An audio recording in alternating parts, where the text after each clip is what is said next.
our current technology, because who and what you are is both what you were as an egg all the way through to the day you die, and it embodies all the different cell types and organs in your body, and so it's a computational reservoir of information and expectation that you will become. So actually, I would sort of turn it around a different way and say, if you wanted to create the best memory storage system possible, you could reverse engineer what a human is and create a DNA memory system that is not just the linear version, but is also everything that it could become. When we're talking about DNA, we're talking about Earth and the environment creating DNA. So this, you're talking about trying to come up with an optimal computer for this particular environment. Right.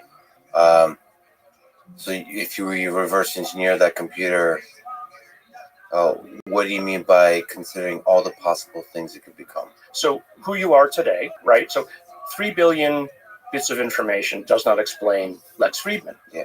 Doesn't explain me, right? But the DNA embodies the expectation of the environment in which you will live, yes, and grow and become. So all the information that is you, right, is actually not only embedded in the DNA, but it's embedded in the context of the world in which you grow into and develop, right? But so all that information, though, is packed in the expectation of what the DNA expects to see. Interesting. So, like, some of the information, is that accurate to say, is stored outside the body? Exactly. Yeah. The information is stored outside because there's a context of expectation. Isn't that interesting? Yeah, it's fascinating. I mean, to linger on this point, if we were to run Earth over again 1,000,000 times, how many different versions of this type of computer would we get? I think it would be different each time. I mean, if you assume there's no such thing as fate, right, and it's not all pre-programmed, and that there is some sort of, let's say, variation or randomness in it, you would get as many different versions of life as you imagine. And I don't think it would all be, unless there's something built into the, into the substrate of the universe. It wouldn't always be left-handed proteins, right? But I wonder what the flap of a butterfly wing, what effects it has, because it's possible that this system is really good at finding the efficient answer, and maybe the efficient answer is there's only a small finite set of them for this particular environment. Exactly.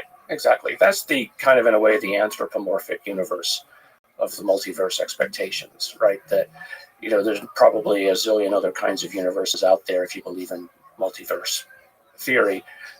We only live in the ones where the rules are such that life like ours can exist. So using that logic, how many alien civilizations do you think are out there? There's like trillions of environments, aka planets, or maybe you can think even bigger than planets. How many lifelike organisms do you think are out there thriving, and maybe how many do you think are long gone that were once here? I think, well, innumerable. I think in terms of the ones that are much greater than zero. I mean, I would just be surprised. What a waste, right, of all that space just for us, if we're never going to get there. That would be my first way to think about it. But second, I mean, I remember when I was about 7 or 8 years old, and I would love if any of your listeners could find this National Geographic. I remember opening the page of the National Geographic. I was about, again, 7 to 10 years old. And it was sort of a current picture of the universe. It was around probably 1968, 1969. And I just remember looking at it and thinking, what kinds of empires have risen and fallen across that space that we'll never know about? And isn't that sad that we know nothing about something so grand? And so I've always been a reader of science fiction because I like the creative ideas of what people come up with.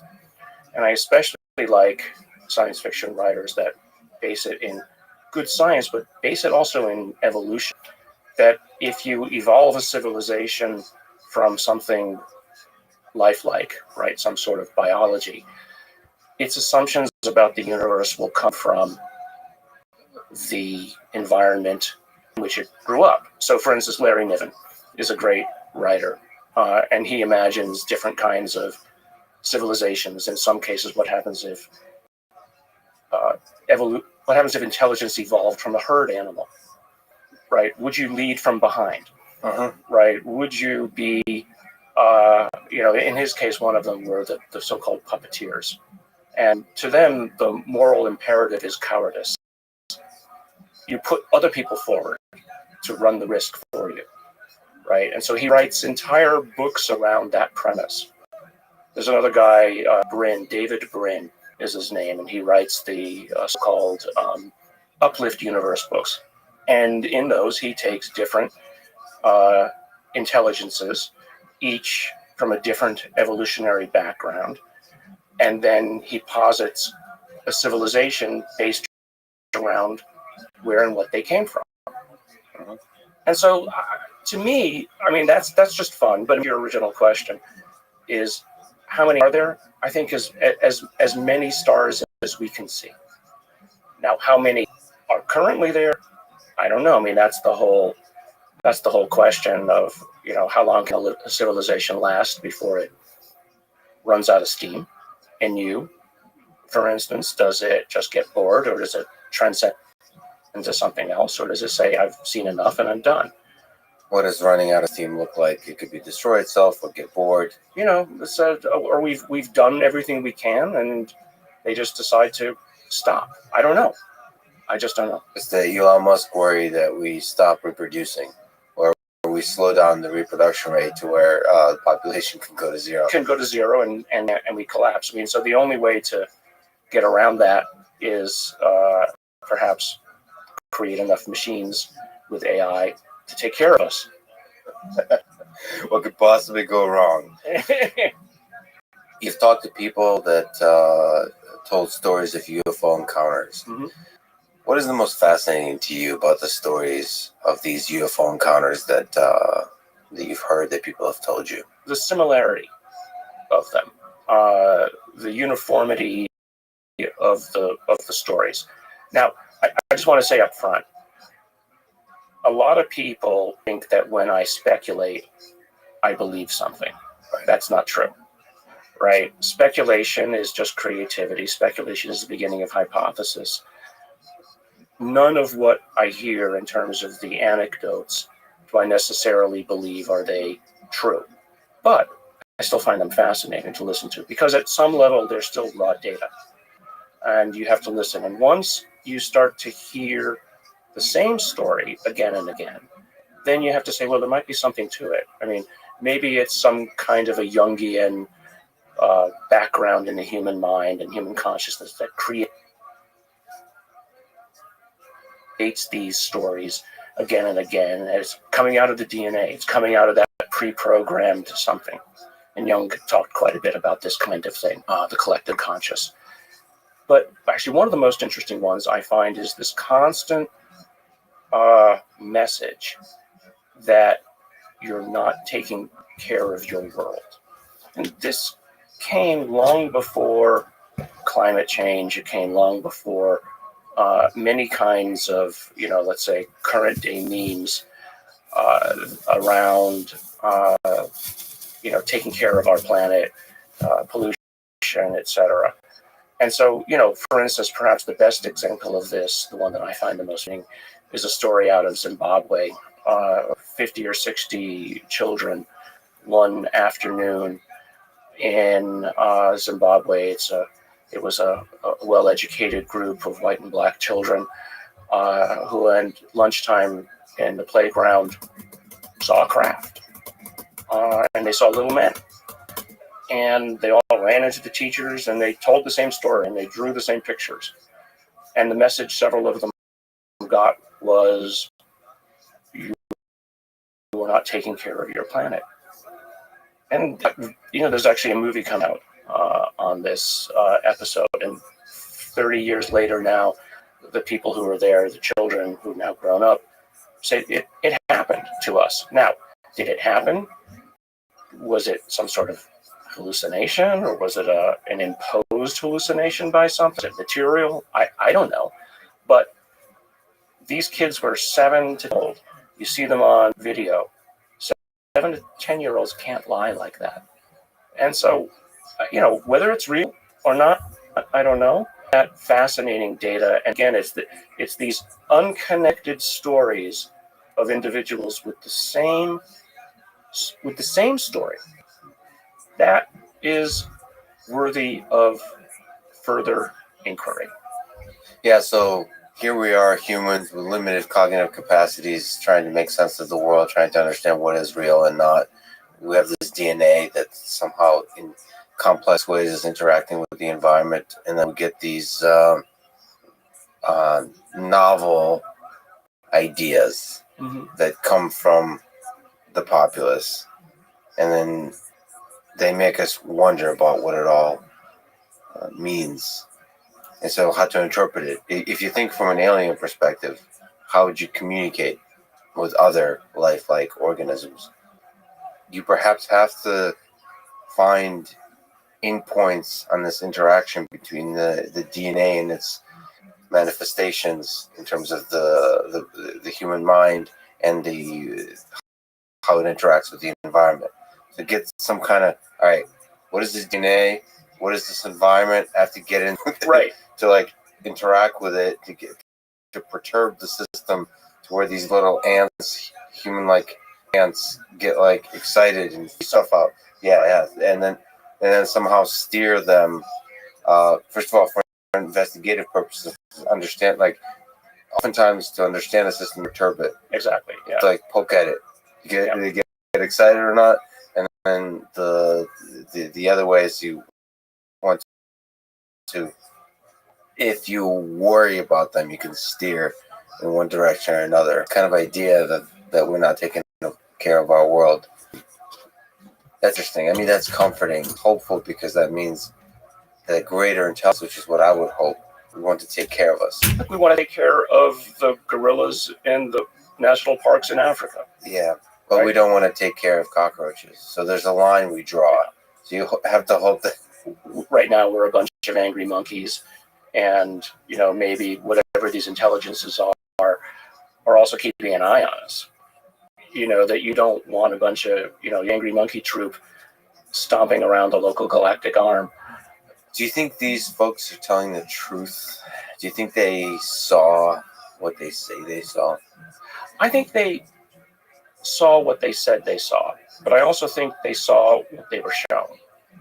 I mean, if you go back to the whole notion of, okay, how long has this been around? It didn't just start showing up in 1947. Right? There are stories going back, into the 1800s of people who saw things in their farm fields in the U.S. It's in local newspapers from the 1800s. It's fascinating. But if you can go even further back, so to your point of how would you, as a higher intelligence, represent yourself to a lesser intelligence?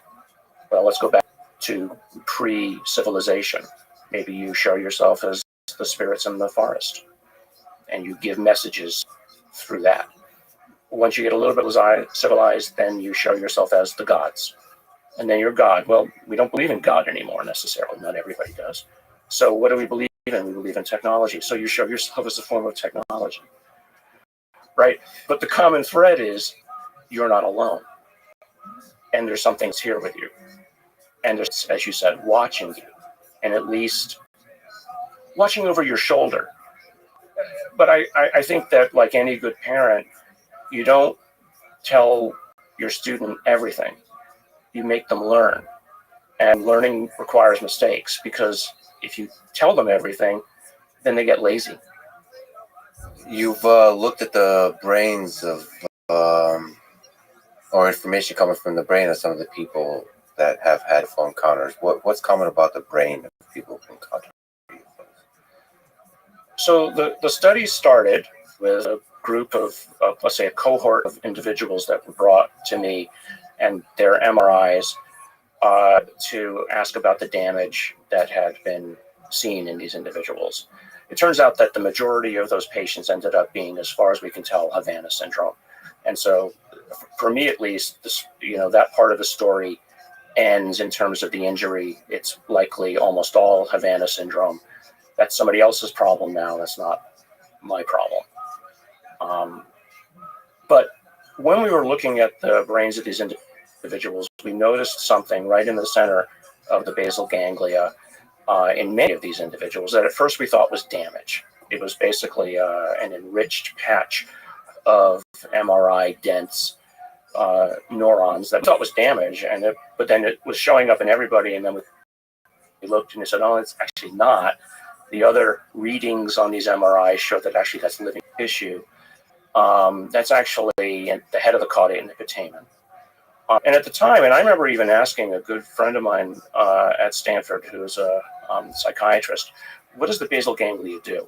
He said, oh, the basal ganglia is just about movement and nerve and motor control.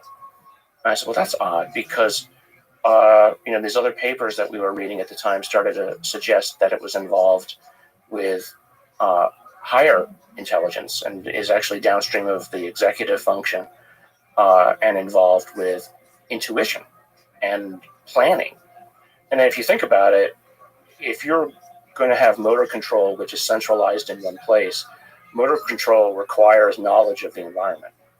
You don't want to move something and hit the table.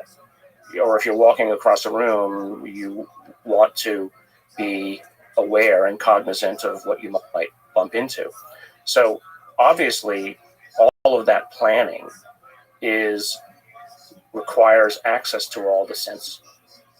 It requires access to your desires and memory, knowledge of where and what you want, and desire to walk near or by. Like I use the example of you're at a party, you want to avoid that person, you like that person, the waiter's about to drop something. All without thinking, you maneuver. So all that planning is done in the basal ganglia. And it's actually now called the brain within the brain. It's a goal processing system subservient to executive function. So what we think we found there was not something which allows people to talk to UFOs. I mean, I think the UFO community took it a step too far. What I think we found was a form of higher functioning and processing. So what we then looked at, and this was the most fascinating part of it, we looked then at individuals in the families of those, let's say the index case individuals, and we found that it was actually in families.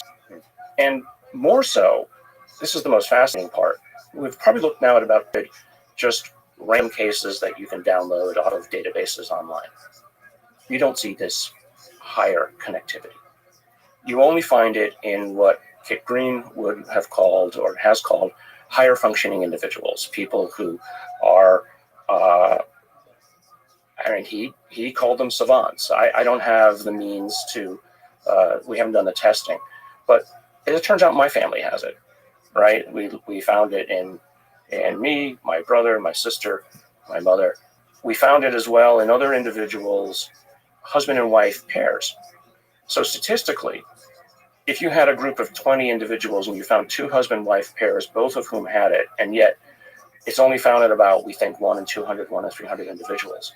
The fact that two individuals came together, two sets of individuals came together, both of whom had it, implied either a restricted breeding group or attraction.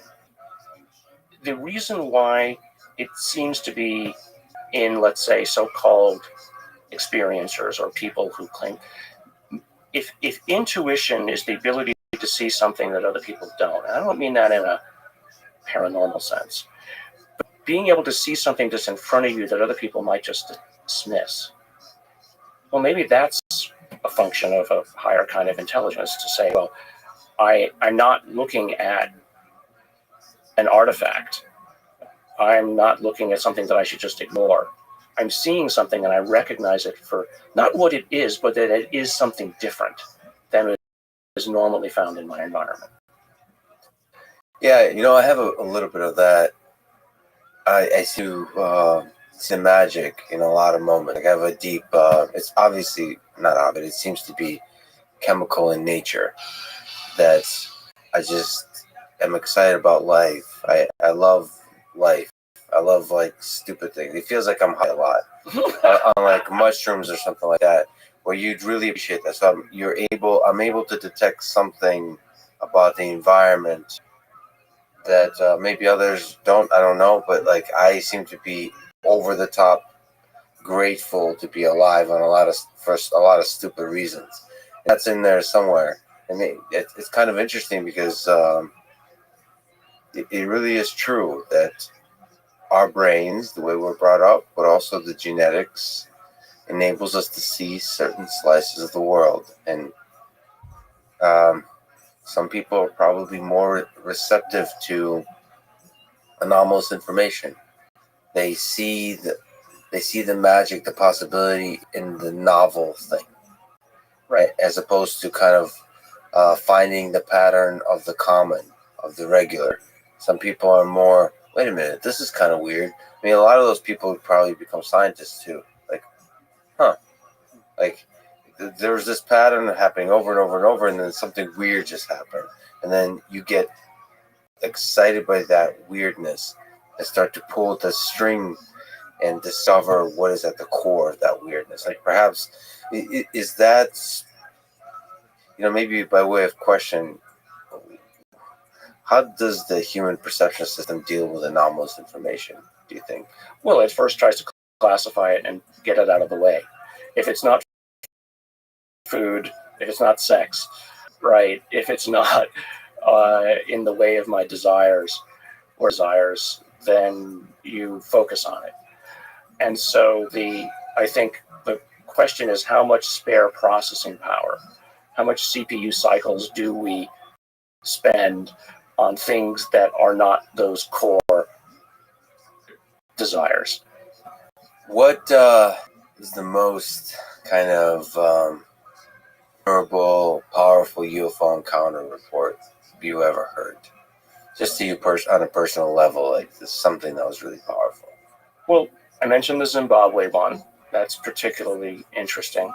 And one that actually most people don't know about, but family driving down the highway, two little girls in the back, open glass topped car, and the little girls see a craft right over their car. This is in the middle of the day on a busy highway. The mother sees it.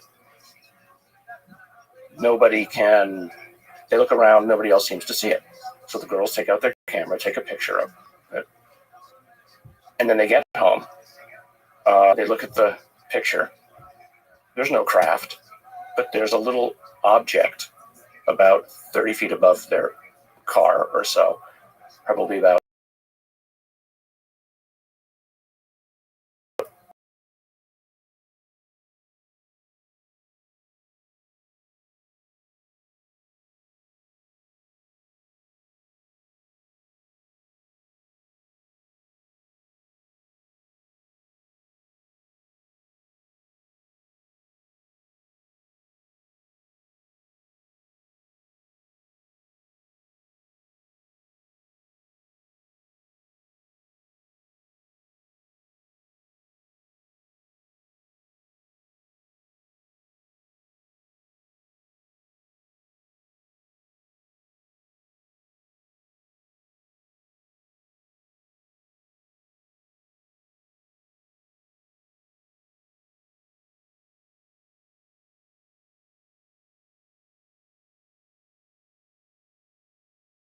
it's a clear enunciation of this notion that when people see events, they don't all see the same thing.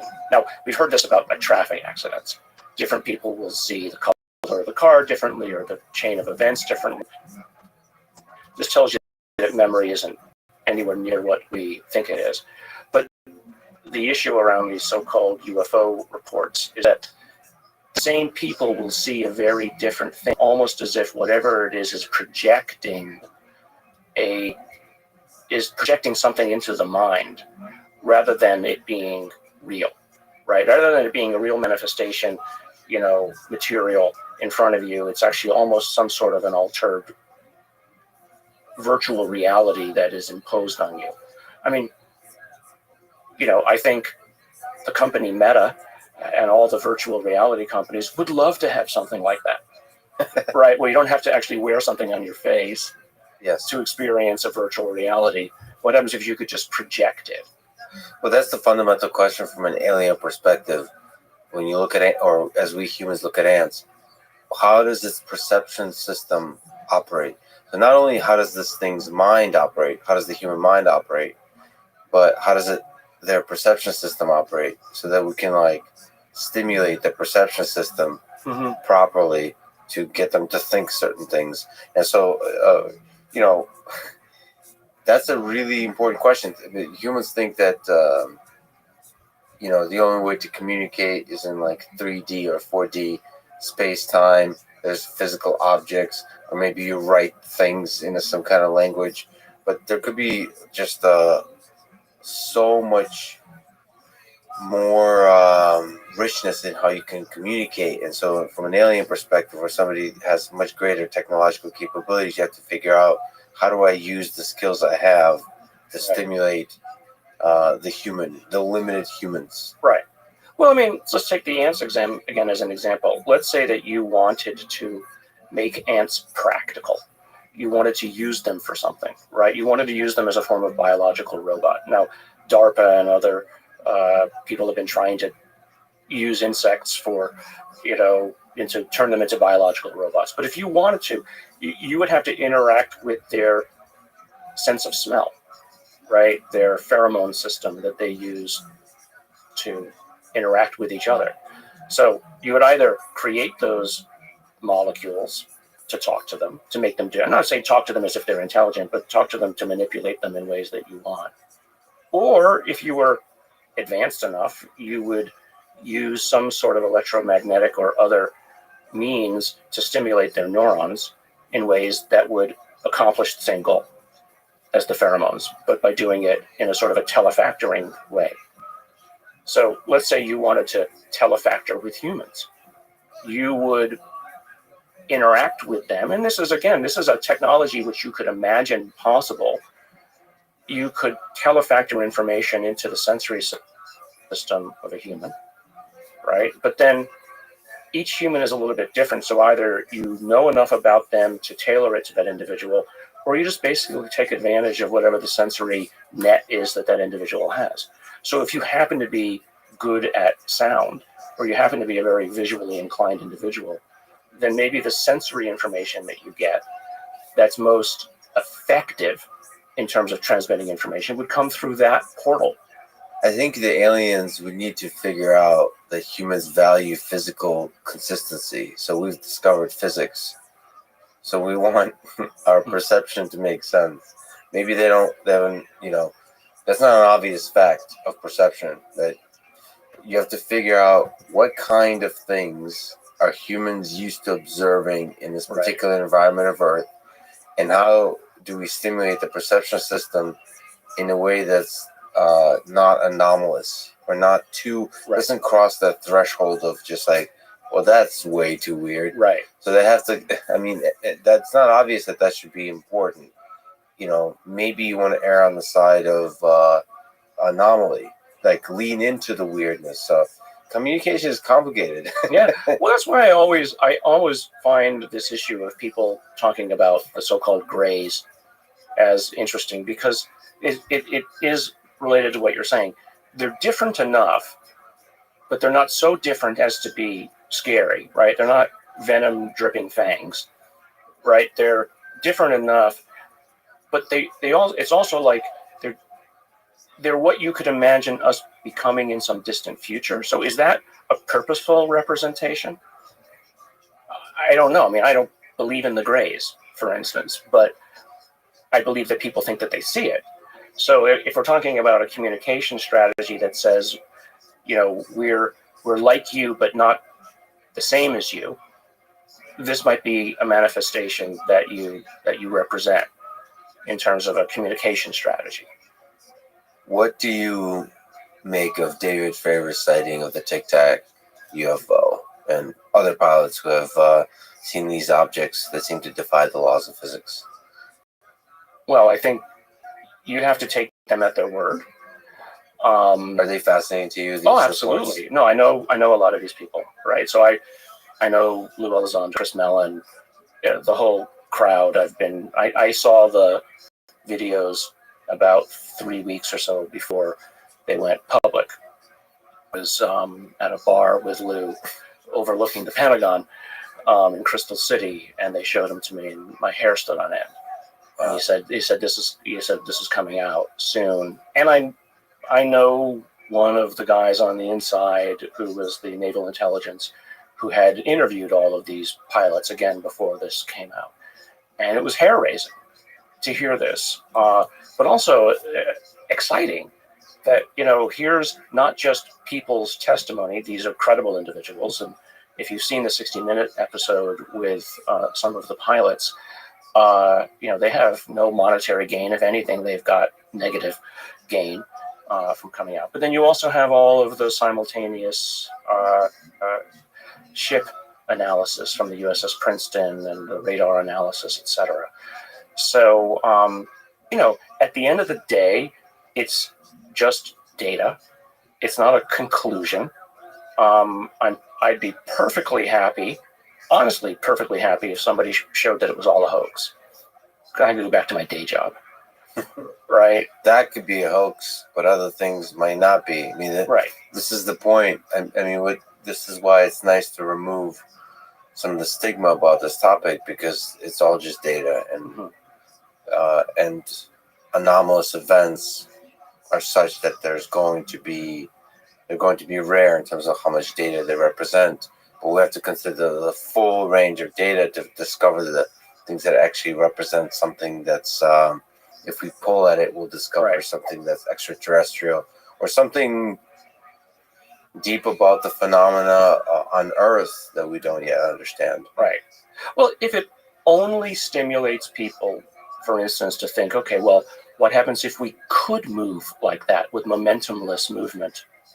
And it stimulates young individuals to go into the sciences, to ask those questions. That to me is fascinating. I mean, after I've been openly talking about this in the last year, especially, I've had a number of students from top schools who aren't my students come to me and say, if I can help, let me. How can I help? I never had thought about this before, but you and others, not just you, and others have opened my mind to thinking about this matter. Yeah, that's why it's actually funny that Elon Musk doesn't think too much about this. These kinds of propulsion systems that could defy the laws of physics as we currently understand them. To me, it's a powerful way to think what is possible. Mm-hmm. It's inspiring, even if some of the data doesn't represent extraterrestrial vehicles. I think the observation itself, it's like something you mentioned, which is hypothesizing, imagining these things, considering the possibility of these things, I think opens up your mind in a way that ultimately can create the technology. First, you have to believe the technology is possible before you can create it. In my own lab, we always look for, as I've said before, what is inevitable. And, saying inevitably this is the kind of data we need. But if we need that kind of data, the instrument we want doesn't exist. Okay, so I imagine the perfect instrument, I can't make it, and you back into something which is practical, and then you, in a sense, reverse engineer the future of what it is that you want to make. And I've started and sold like at least half a dozen or more companies using that basic premise. And so it was always something that didn't exist today, but we imagined what we wanted. And at the time, many people said it couldn't be done. I mean, for instance, all the gene therapy that's done today with retroviruses came from a group meeting in David Baltimore's lab. I was a postdoc with him. And one of the other postdocs wasn't able to make retroviruses in a way that he wanted to, and I realized I had a cell line that would allow us to make retroviruses in 2 days rather than 2 months. And so he and I then worked together to make that system. And now all gene therapy with retroviruses is done using this basic approach around the whole world, because something couldn't be done and we wanted to do it better, and we imagined the future. And so that's, I think, what the whole UFO phenomenon is doing for people. It's like, well, let's imagine a future where these kinds of technologies are, but also let's imagine a future where we don't blow ourselves up, right? So if these things are there, they manage to not blow themselves up. So it means that at least one other civilization got past the inflection point. So if some of the encounters are actually representing alien civilizations visiting us, why do you think they're doing so?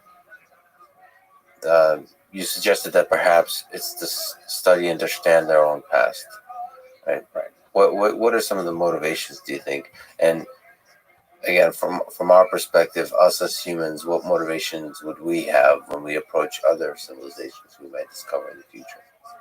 Well, I think one motivation might be to steer us away from the precipice, right? Or on the assumption that, even if we make it past the precipice, at least we're not a bunch of psychopaths, running around. So maybe there's a little bit of motivation there to make sure that the neighbor that's growing up next to you is not, unruly. But I mean, maybe it's sort of a moral imperative, like what we have with, creating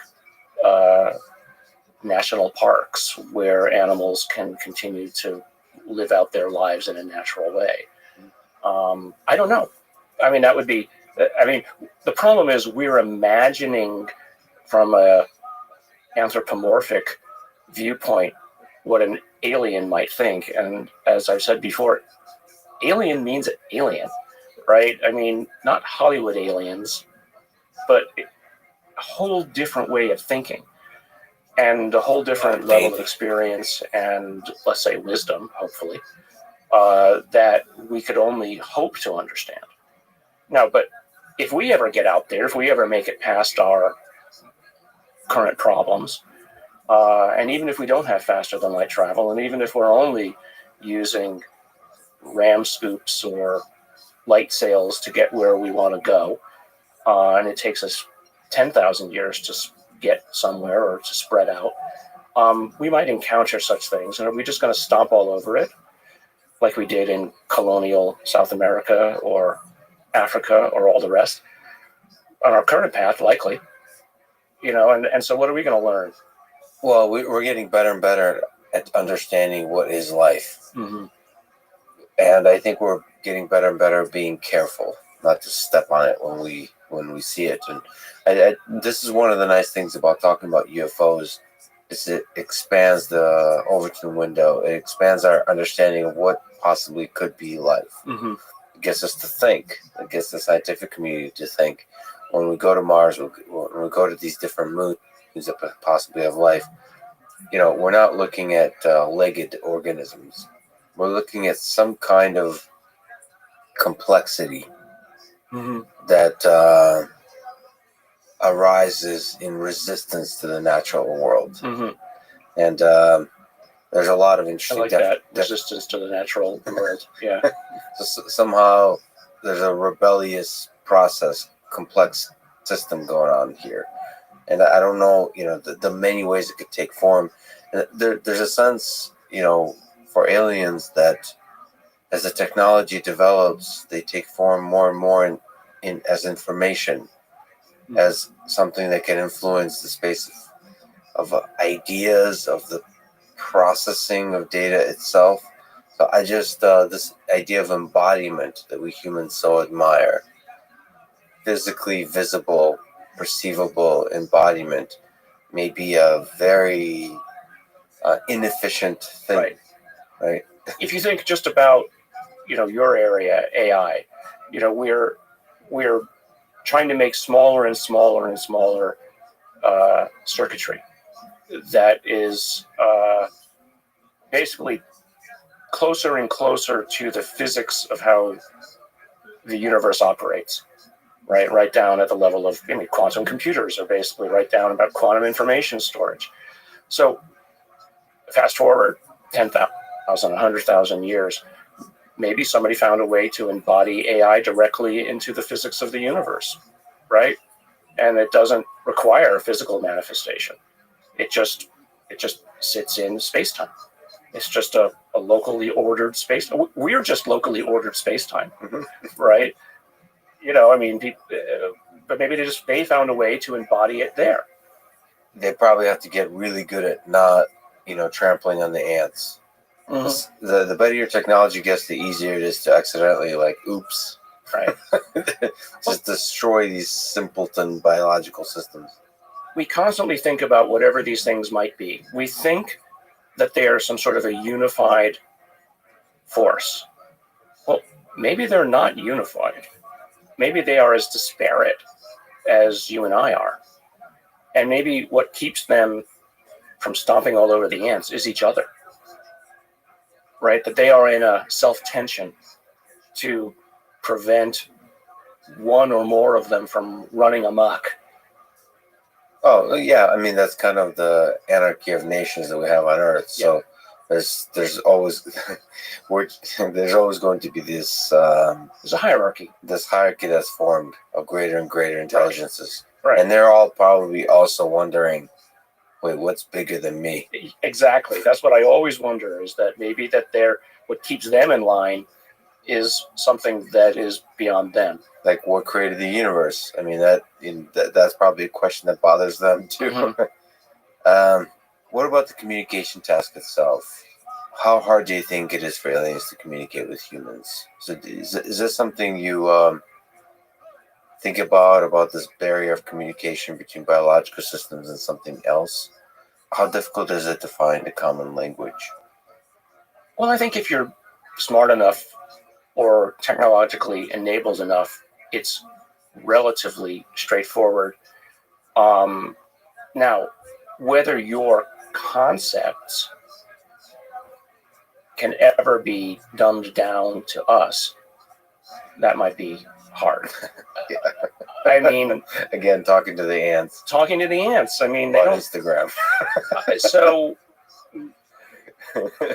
you want to look good in this picture? Let me explain. To you why. Yeah.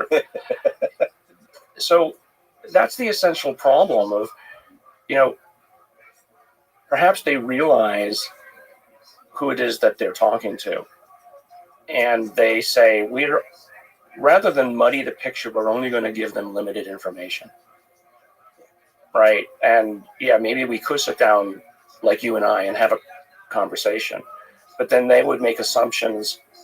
The humans would then make assumptions about us that aren't true, because we're not humans. Right. So let's stay at arm's length. Let's just let them know that we're here. Right. And here's the limited amount of communication. Again, this notion that if you give somebody everything, they'll get lazy.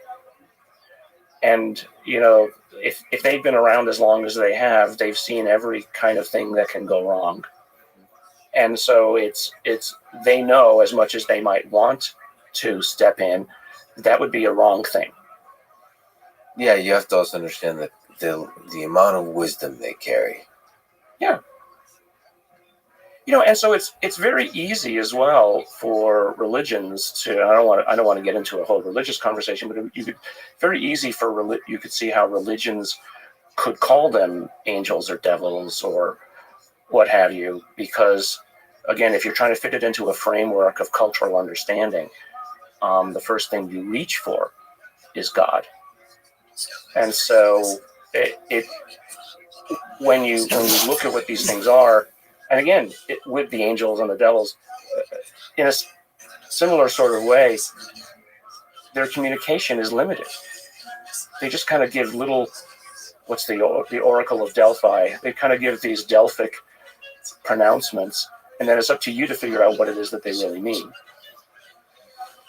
Stephen Greer, claimed that a skeleton discovered in Atacama region of Chile might be an alien.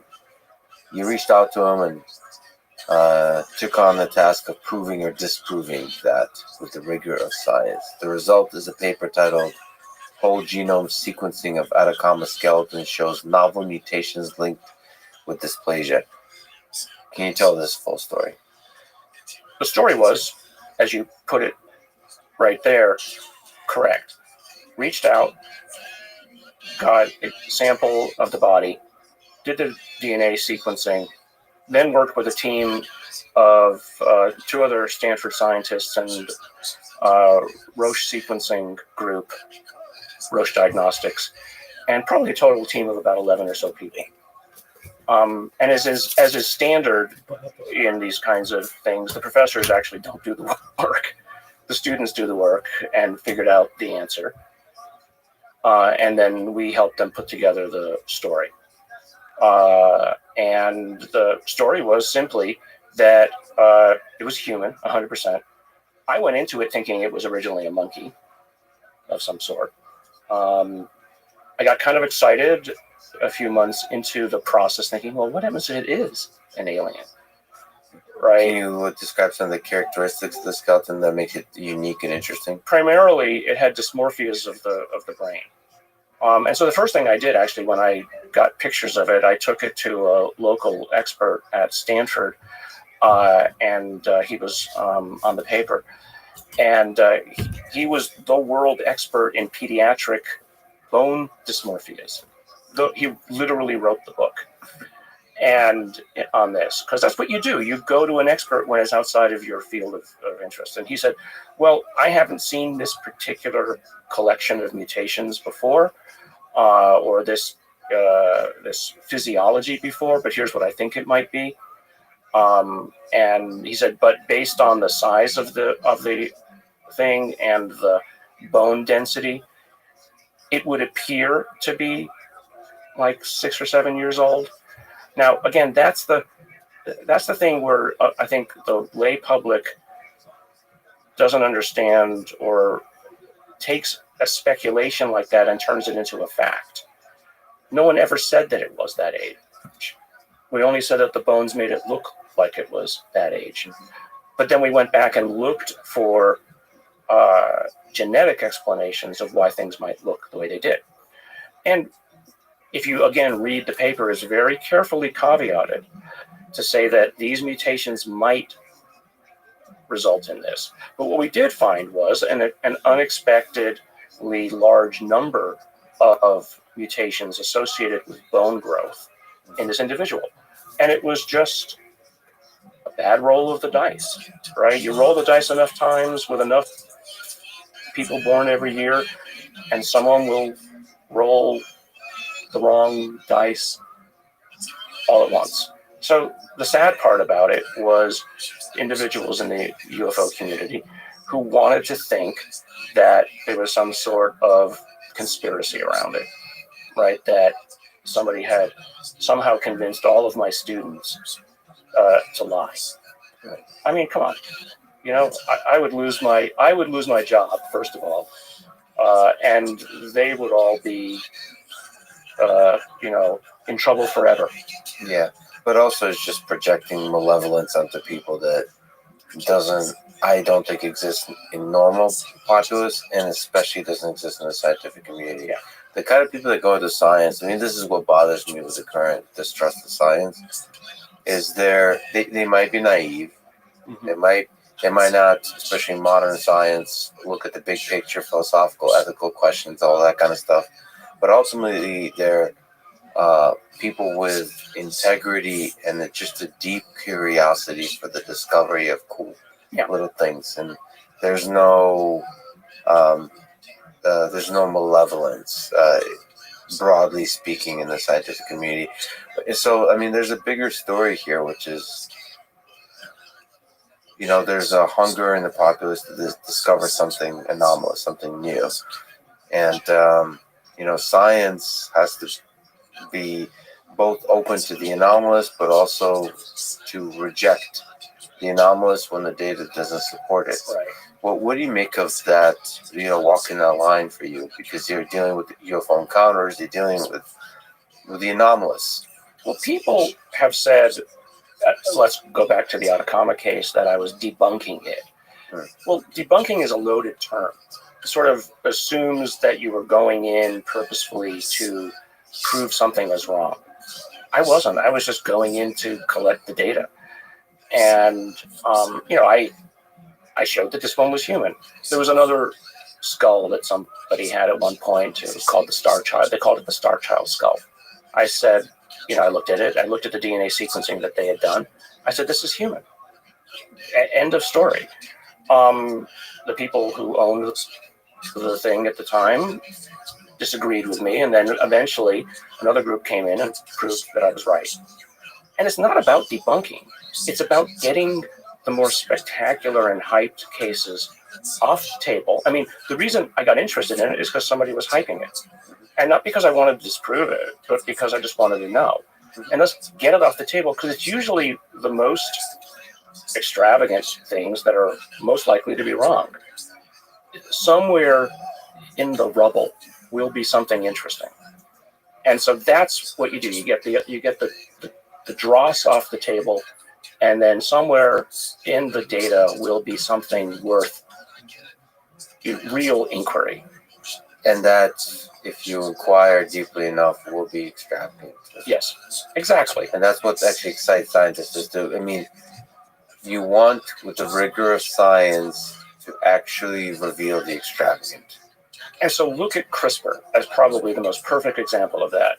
These weird sequences in bacterial genomes, all arrayed one after the other with these strange sequences around them. But when you looked at the sequences, they looked like viruses. And so how did they get there? And lo and behold, after a lot of effort and work, a couple of Nobel Prizes went out the door, but these strange things ended up having extraordinarily extravagant possibilities. You've also looked at UFO materials. You are in possession of UFO materials yourself. Claimed UFO materials. Alleged UFO materials, that's right. Some, what's another term? Weird materials that don't seem to... They have a story. They have a story that doesn't seem to be of natural origins, but it's not, there's a process to proving that, and that process may take decades, if not centuries, because you have to keep going at the string and discover where they could possibly come from. But anyway, you're in possession of some materials of this kind. Can you describe some of them? Maybe also talk to the process of how you investigate them, how you analyze them. Right. So let's say that there's two classes of materials that I've been given by people, and they're not given by like the government or anything, just given people who've collected them, and there's a reasonable chain of evidence associated with them that you believe is not just a pebble somebody picked up off a road. There are almost always things that people have claimed have either been dropped off as like some sort of a leftover material, molten metals, or they are from an object that was released from this, so that kind of exploded. They're almost always metals. I have some couple of things that might be biological that are interesting that I haven't really spent a lot of time on yet. When you look at a metal, you basically, okay, what are the elements in it? And what's it made of? And so there's pretty standard approaches to doing that. Most of them involve a technology called mass spectrometry. And there's probably about 5 or 6 different kinds of mass spectrometry that you could bring to bear on answering it. And they either tell you, depending upon the limit of the resolution of the instrument, they either tell you the elements that are there, or they tell you the isotopes that are there. And you're interested not just in knowing whether something is there or not, you're interested in knowing whether there are, the amounts of it. And in the case of elements, how many different isotopes are there? Welcome. And that's kind of where, in some of these cases, How are you? It's interesting. right? Because in at least one of the materials, as we first studied it, the isotope ratios of, in this case, it was magnesium, way off normal. And I just don't know why. It doesn't prove anything. All it proves is that it was probably accomplished by some kind of an industrial process, whether it's the result of a process or whether, and this is sort of the leftover, or whether it was made that way for a particular purpose. I don't know. All I know is that it was engineered. That's it, right? But then the question is sort of, you go one step deeper. Why would you engineer it? Right. Why engineer? What does engineered means? There's all kinds of. It could be a byproduct. It could be the main result of an engineering process. It would be a small part of the engineering process that is the main part.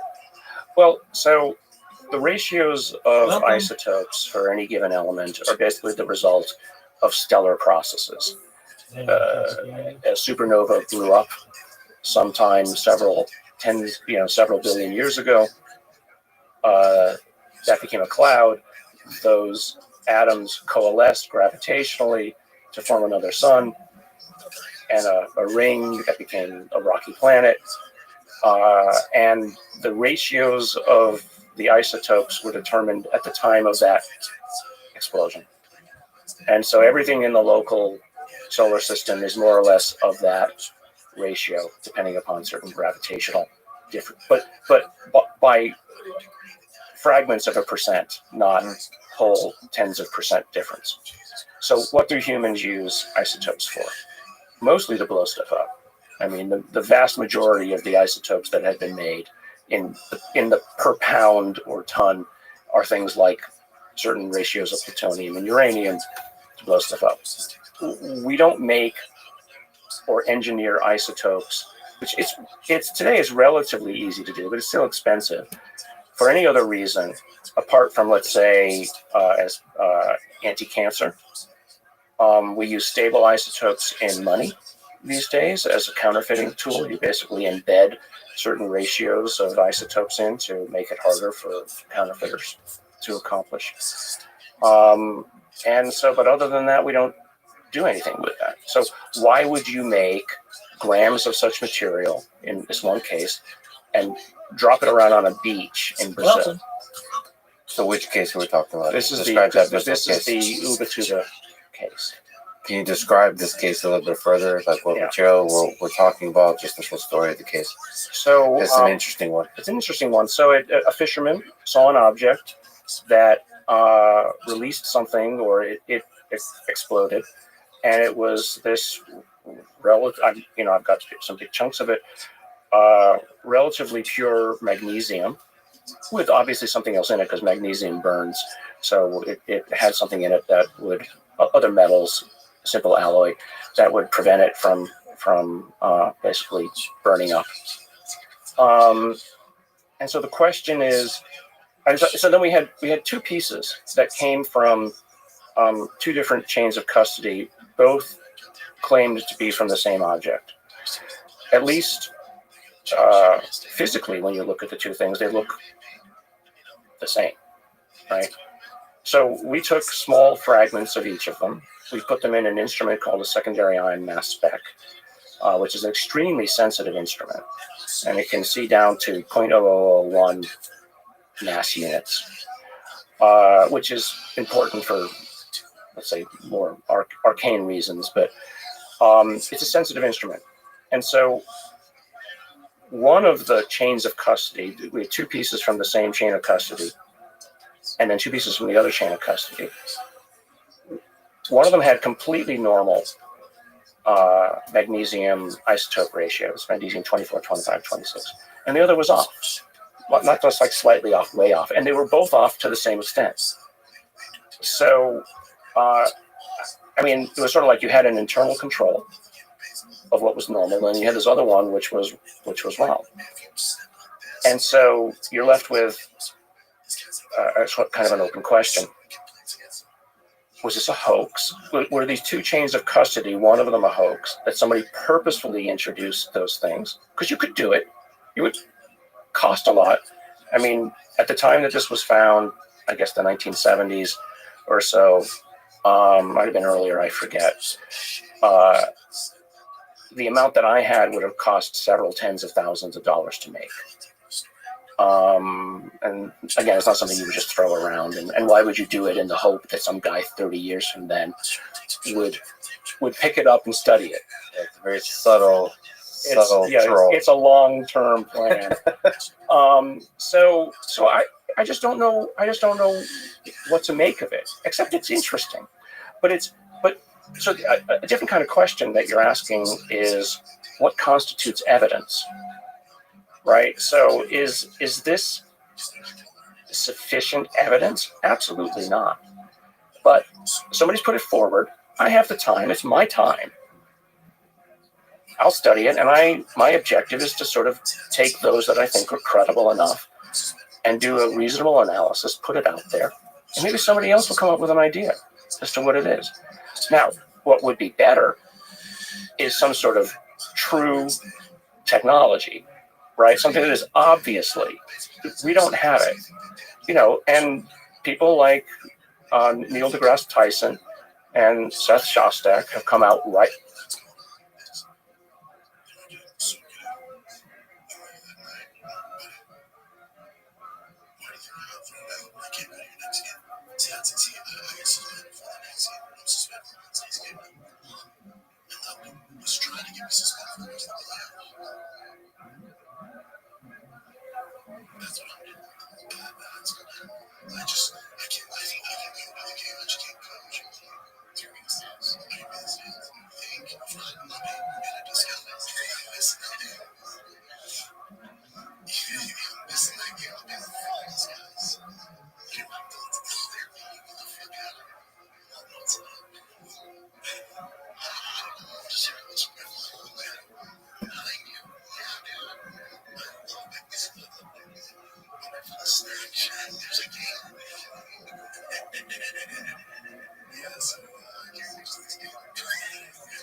Rightfully, and have said, when you show up with, something really obviously technology that we don't understand, then we'll pay attention, right? Not just material. A piece of metal is interesting, but and several of the things that I've looked at and other things that people have come to me with, we found to be completely banal, or were actually pieces of aircraft that were invented back in the 1940s. Yes. And so take them off the table. See, but I think, again, I think showing up with technology that we humans would find completely novel is actually a really difficult task for aliens, because it obviously can't be so novel that we don't recognize it for what it is. Yeah. For what it is. And I would say most of the technology aliens likely have would be something we don't recognize.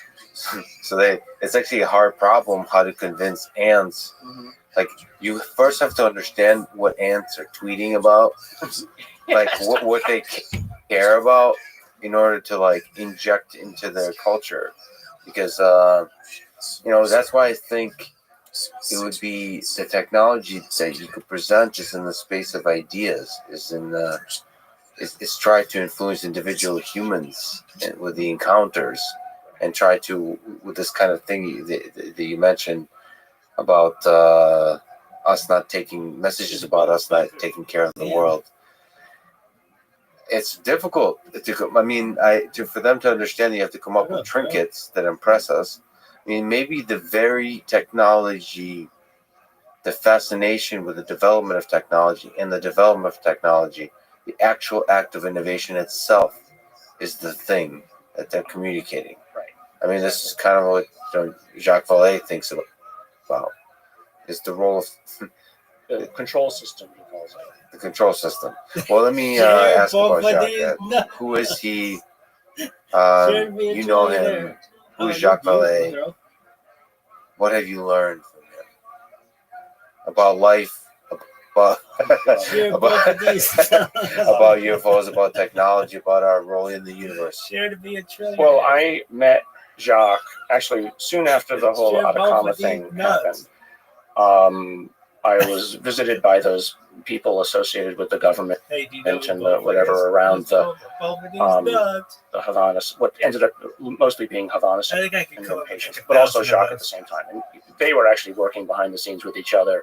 That here's the Stanford professor who is willing to talk about this stuff and investigate things. Maybe we should go talk to him.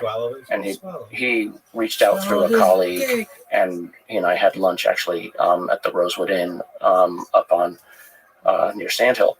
So Jacques is one of the first openly active scientists, and he's really a scientist in this area, going back to the 1960s.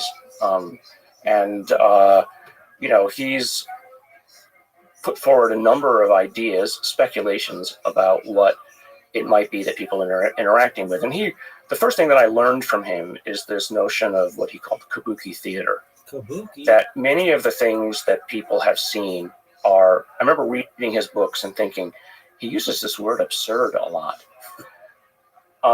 He said the things that people claim they see are absurd, right? A ship doesn't land in a farmer's field and then come up and knock on the door and say, "Can I have a glass of water?" And these are stories literally out of newspapers from the 1930s. It's absurd. And the other thing that people say, ships don't crash. If you're so technologically advanced, you don't crash. It's absurd that they crash. So he says this is put on as a show. It's an influence campaign, right? It's not meant to influence individuals. It's meant to influence a culture as a whole. Maybe they don't look at us as individuals. Maybe they look at us as an organism that lives on a planet, right? And perhaps rightfully so.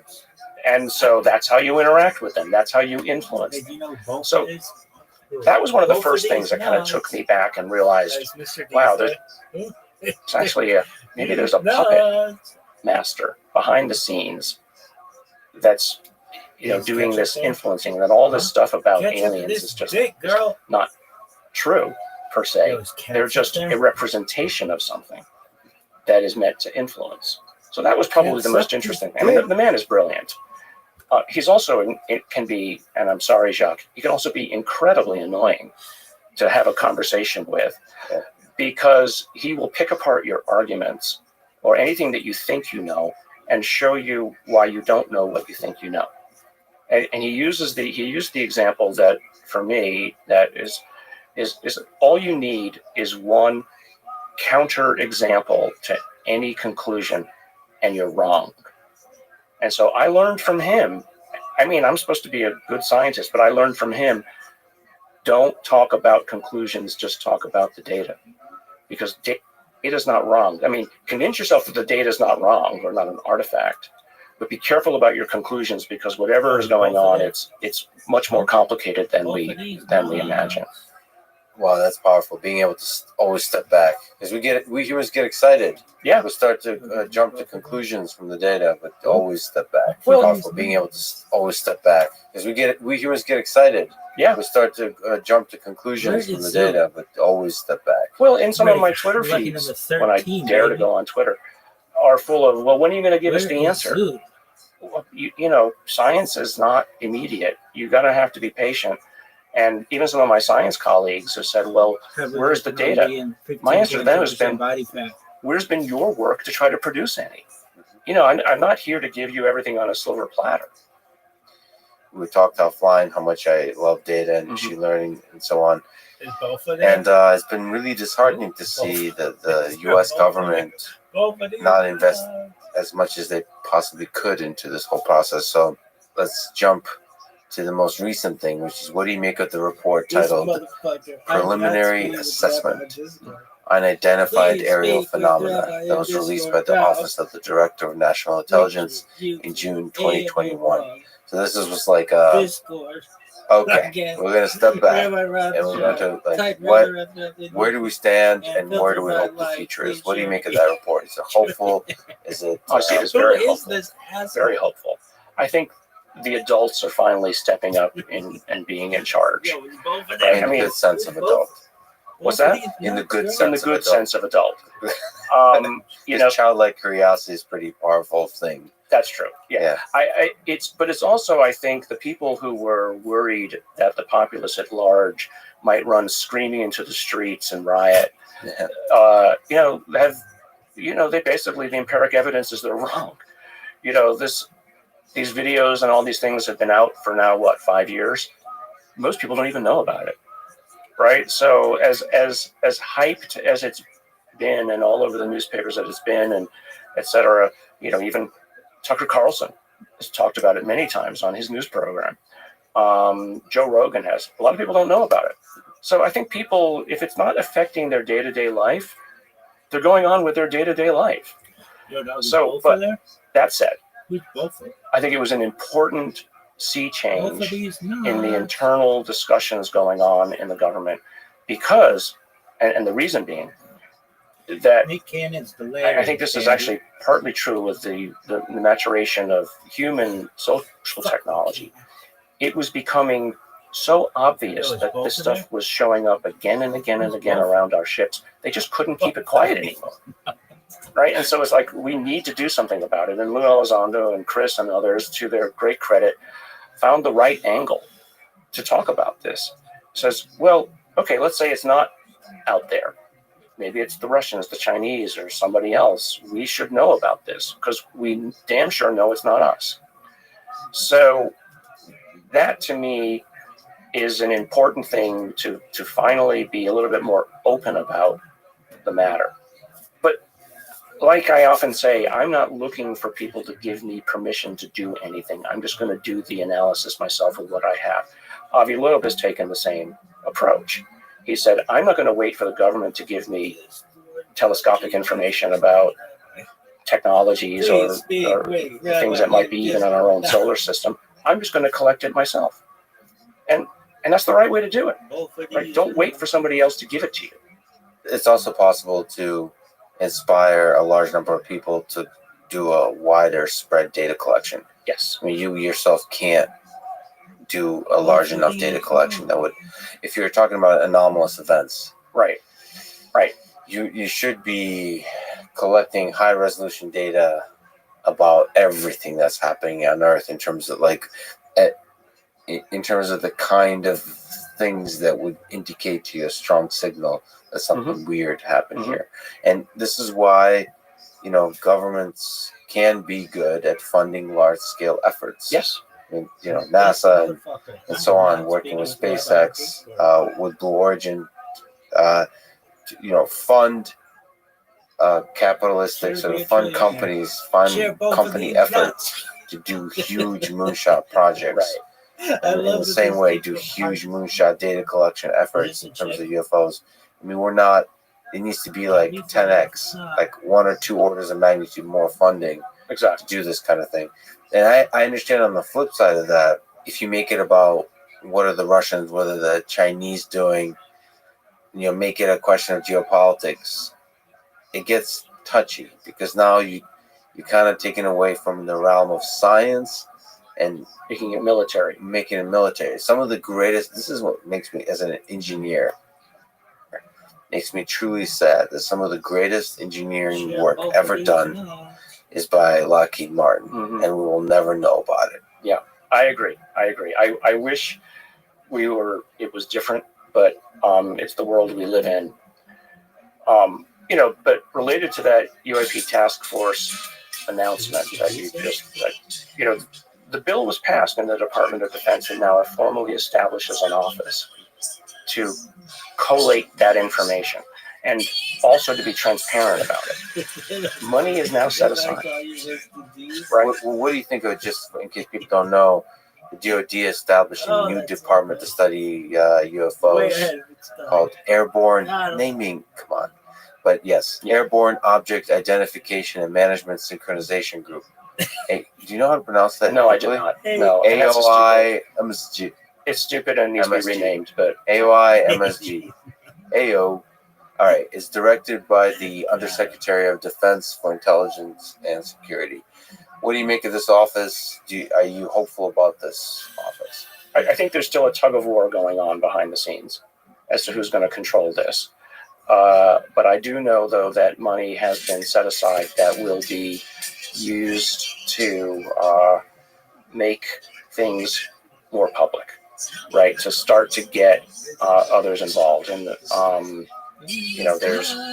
I'm involved with an effort to get other academics involved.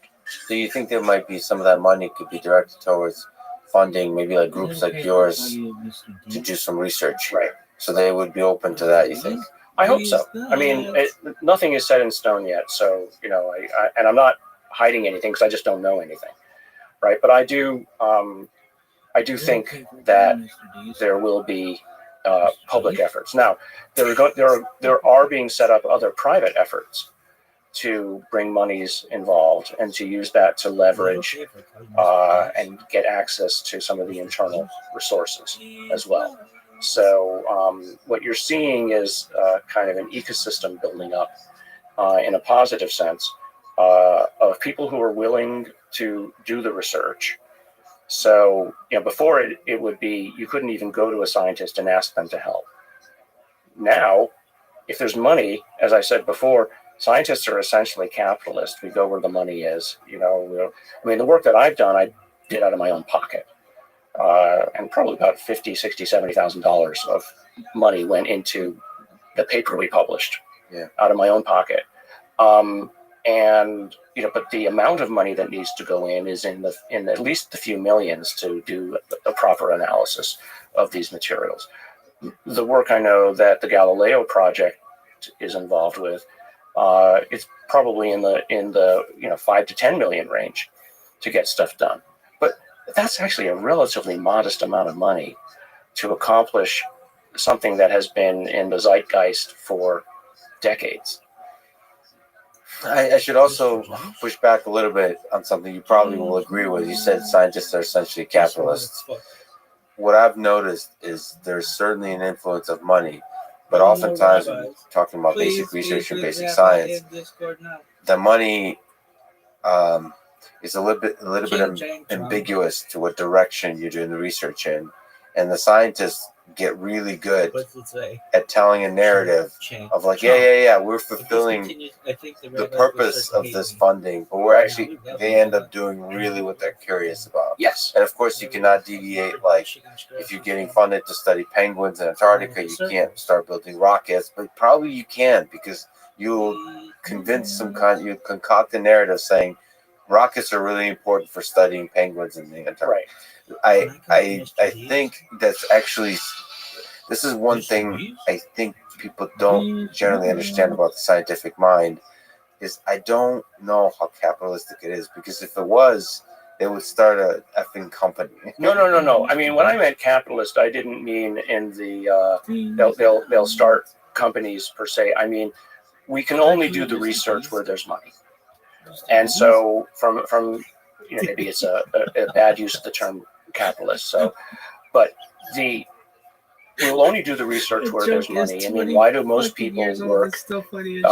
Many biologists work in cancer research because there's a lot of money there. It's an important problem, but I might not have ever gotten involved in it if there wasn't money. I might have gone and I was going to be a botanist when I was a kid. That's what I wanted to do. So having money available will bring people to bear. Now, another mistake that's often actually made, I think, by the lay public about science is that people think that we're paid to do things. Just as you said, I get a research grant, and luckily from the NIH, they give you a fair amount of latitude. I will go my own way and I'll find something. I might have proposed something, but I'll end up somewhere entirely different by the end of the project. And that's how good science is done. You follow the data, you follow the results. And so that's what I'm hoping can be done here. I think the worst kind of thing that could be done with this subject area is to put it inside another company where they have a set plan of what it is they're going to do, and the scientists either do what the executives tell them to do or not. That isn't how anything will really get discovered.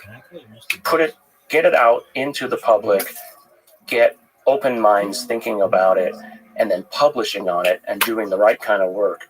That's how real progress will be made with this. Let's again put our sort of philosophical hats on. Do you think the U.S. government or some other government is in possession of something of extraterrestrial origin that is far more impressive than anything we've seen in the public? I've not seen anything personally, but if I believe the people who I don't think can lie, yes. How does that make you feel in terms of the way government works, the way our human civilization works, that there might be things like that and they're not public? Is there a hopeful message for transparency that's possible? Like if you were in power, and I'm not saying president because maybe the president is not the source of power here, would you release this information in some way or form? Yes. If I were, I think it would. I think it's something that can bring humanity together, right? I think that knowledge of this kind of thing, to know that we are more alike than we are different in comparison to whatever this is a positive thing for us.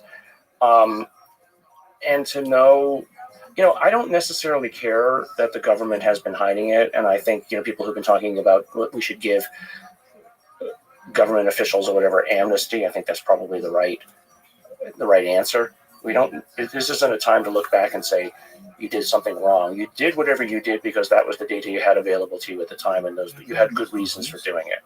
Now, if your reasons were selfish, if your reasons were you wanted to do it because you wanted to monetize it yourself to your benefit, but against that of others, then I think maybe there's something else that could be said. But an opportunity to get all this information out, if I were in charge, I would try to do it. Now, I might be shown something though that says, there's a reason why you don't want to let anybody know this. Maybe you don't want everybody having access to unlimited energy, because maybe you might turn it into a bomb, or something that gives you hints that something like unlimited energy is possible, but you haven't figured it out yet.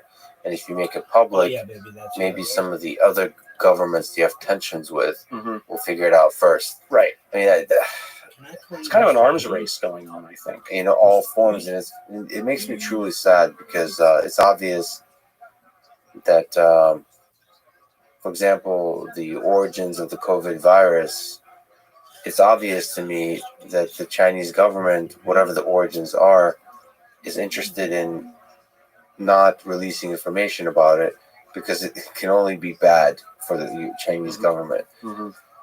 And every government thinks like this. Like this has been disappointment to me talking to PR folks at companies. Like they're always nervous. They're always like conservative, right? In the sense like, well, if we release more stuff, it can only be bad.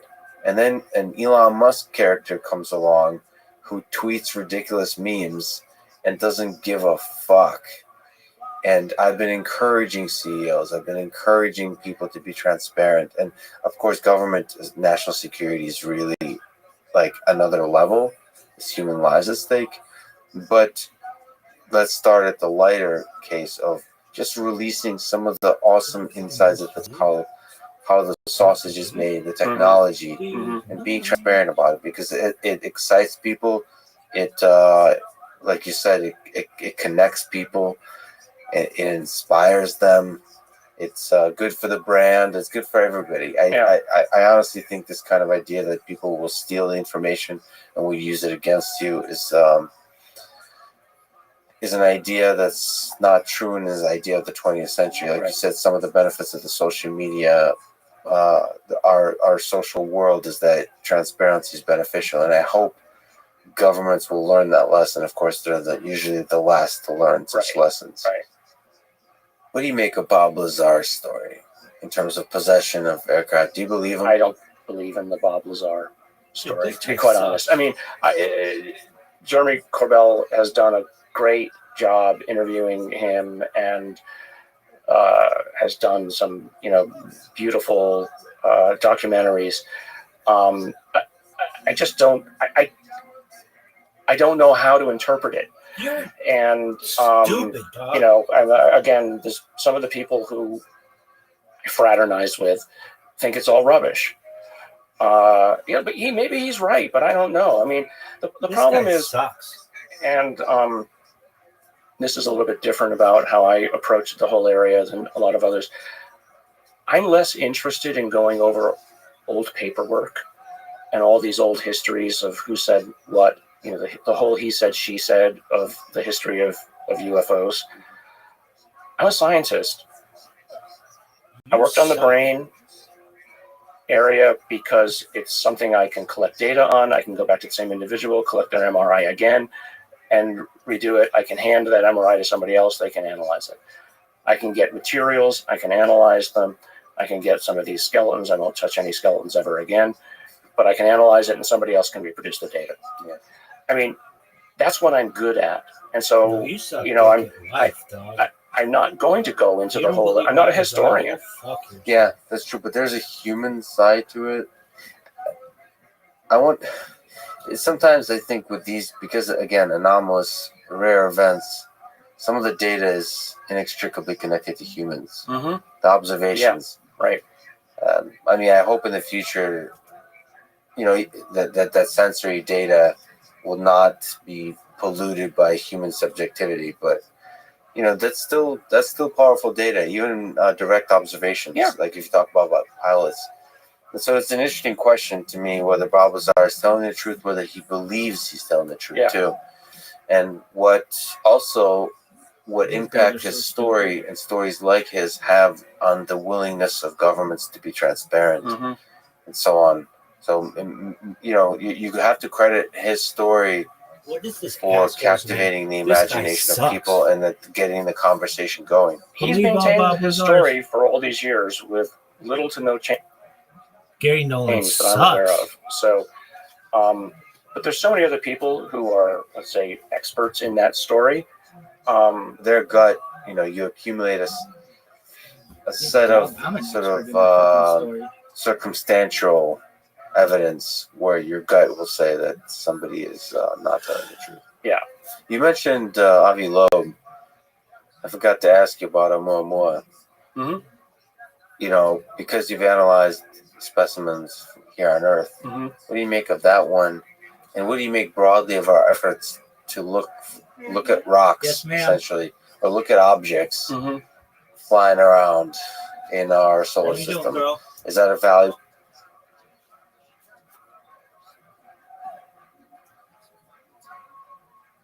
Hello? Hello? Yeah, because you were talking. What's up? Oh, I just said I love you. Oh, I love you too. Hope you're having a good How's evening. your day? My day was amazing. I figured out a really good way to spam people, like even better than I have been. And let's do a quick breakdown. 43 minutes ago, somebody with a Paris Hilton avatar wrote, "This motherfucker, I am not speaking with Rabbi on Discord." And they took a screenshot of my message, and it's like just helps to promote me. Then this person below, this chick wrote, "Share to be a trillionaire."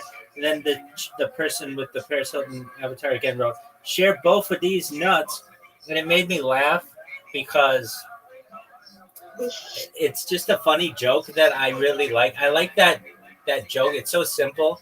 And it reminds me of the Chappelle Show where there's this little boy who asks an older man if he can call him Mr. Dees. And the older man says, "Mr. D's," and the little boy goes, "D's nuts." And it's like a joke from 20 years ago that still makes me laugh.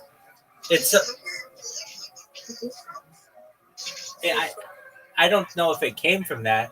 That was a joke. That's just been a joke for a long time, but that kind of made it more popular. And I just think those kind of jokes are really funny. So here's my strategy if you can. Okay, normally what I have to do is I have to create an account and then I have to solve a CAPTCHA. You know these CAPTCHAs, I've told you about them like 1,000 times. And that takes time. And the project or my spamming can't continue if I'm not doing the CAPTCHAs. Which means at night when I'm asleep, I can't spam for like 8 hours or sometimes 10 hours or however long I sleep, 5 hours, whatever. And I'm about efficiency. I want this bad boy going 24/7, 365. So I figured out this really pretty brilliant strategy. So what it is I have these computers that are spamming. And then I have these phones that are creating the accounts for me. And I can make a lot of accounts pretty quickly with these phones. And then I have them saved in a spreadsheet. And I have my bot program to just go down the line and get a new account. Welcome. How are you? What up, future? No. How you living, pimp? How'd you find out about me?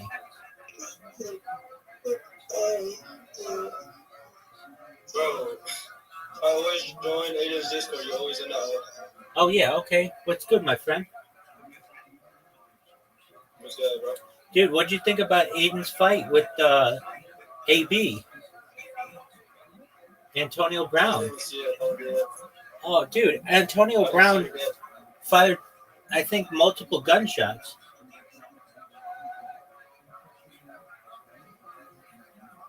It's all on Kick and streams and stuff. But basically, Antonio Brown. Yeah, I gotta go look that up. Do you know who Antonio Brown is? Yeah. All right, so AB. Oh, no. I heard about, like, I heard that he got jumped or something. Yeah, exactly. And so he was like detained, but he was not arrested because he didn't do anything wrong. And like people got it on, they didn't get like that. They got it like the sound on camera and stuff. But that was at an Aiden Ross event. So that was pretty wild. How are things in your neck of the woods? Chilling, bro. Are you slinging dick like it's going out of style? Oh, yeah, bro. Excellent. I'll be slinging dick at work. All right, that's not always a good move. Are there some shorties there who you have your eye on? Yeah, bro. If it's a bad shawty, it's a good move for me. All right, so tell me about the one you got your eye on.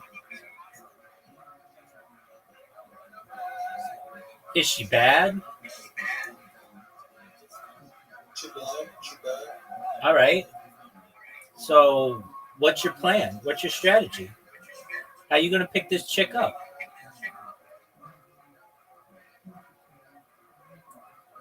Shit, it's been a minute since I talked to a chick now, so I'm gonna just walk in that bitch tomorrow. And the next time I see her, I'm gonna keep a little distance from her, but not too far. Yeah, it's not a good idea to ask out your coworkers. So what about like Tinder or Plenty of Fish or Match or Bumble or any of those? And if I'm being real, I'm not even like searching for love right now. I still see two people at my work, but I'm not feeling it. Yeah, that's a good move. I mean, if you want to keep your job, but also if they're in a relationship or they just don't like you, it's super awkward then. Nobody wants to work in that kind of environment. Oh no, yeah. I never asked no coworkers.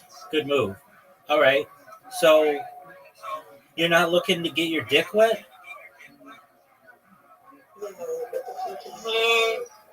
Not right now. All right. So you're just chilling. I got you. Well, what's been taking up your days?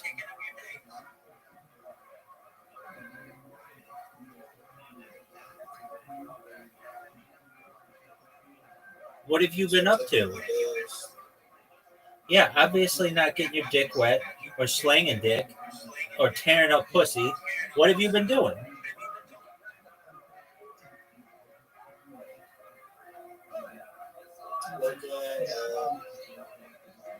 Staying in the house, staying out the way. Jerking yourself raw, okay. Have you been playing any games, playing any sports? You've been following sports?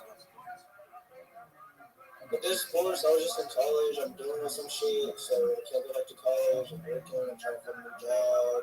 All right, what do you want to be? All right, what do you want to be when you grow up? I'm dealing with certain shit. I got you. I got you. What do you want to be when you grow up? A leader? An influencer. All right, well, you're influencing me right now. All right, so you basically just want to travel the world, hook up with hot chicks, and put it all on Instagram?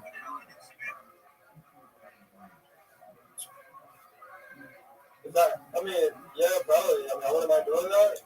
All right, I mean, that sounds like a good life. All right, so If whatever floats my boat, I want to do like certain shit, or like just find shit to do. okay, And right now, like just doing certain shit myself. what's your platform of choice? YouTube. Oh, you've got a YouTube channel? I don't do no content. Oh, okay. You think you're gonna be an influencer without any content, son? Yeah. Okay, how's that gonna work? Nobody's gonna know about you. But anyone around me, I influence them the right way. Okay, well, why don't you share that with the world? I feel like I gotta take a couple of steps first. Like I gotta do a certain shit first, and then I can probably definitely start. Okay, you know that we are. I want to leave a mark on the world, low key. All right. You know that you are 373 days away from Grand Theft Auto 6 being launched? Yeah. Are you going to tear 370? 373? Okay. Are you going to tear that up when it's released? I think I should, yeah. I was looking into it. I haven't finished like the campaign of GTA 5. That's like something I want to do. Dog, you've only had 10 years to finish that game. Dog, you've only had 10 years to finish that game.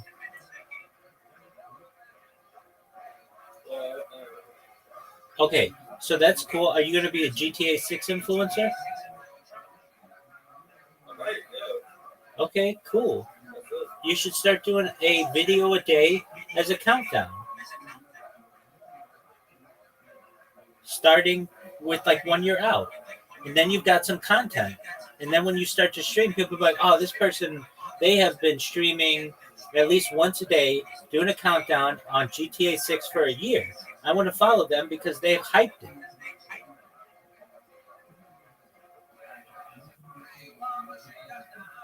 Yeah, I should stream GTA 5. You should, absolutely. And get a little bit of an audience, but then the big one is GTA 6. So I understand you're dealing with some stuff in your life. Everybody's got that. I get that.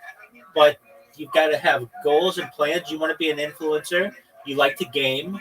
And this is going to be the biggest game launch in global history. I know. It's going to be crazy. This game has been waiting for like 10 years and shit. It's going to be like a next big thing. I heard there's going to be like crypto or some shit inside of it. I don't know what's going on. And you're going to have the opportunity and enough time to be able to prep an audience for it. When you stream, how many people watch you simultaneously? 0. So you got a whole year to increase that to more than 0. And you multi-stream it. So when you put your work in on YouTube, It's also going on Twitch and Rumble and Kick, and you'll get some people following you, and you hype them up.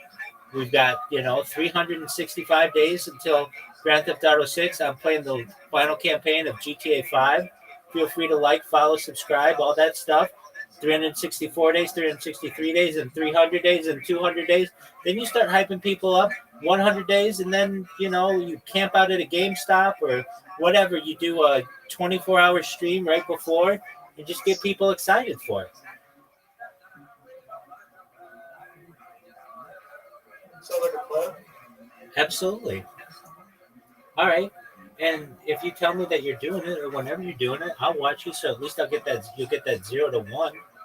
And I'll tell people to watch you. Be like, hey, do you guys know Future? They're going to be like, who the fuck is Future? I mean, like, Future's been doing a countdown for Grand Theft Auto every single day until its launch. And he's a huge GTA 6 influencer. He's got cryptocurrency. He gets donations. And you'll be able to have your own little nice spot in the world.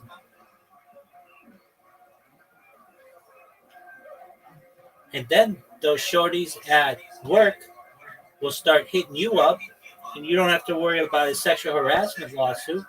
And also, you'll have your pick of the litter. Thanks. Word, dog. Have you been watching I'm never hitting up girls. No, I understand. I'm kind of just joking around.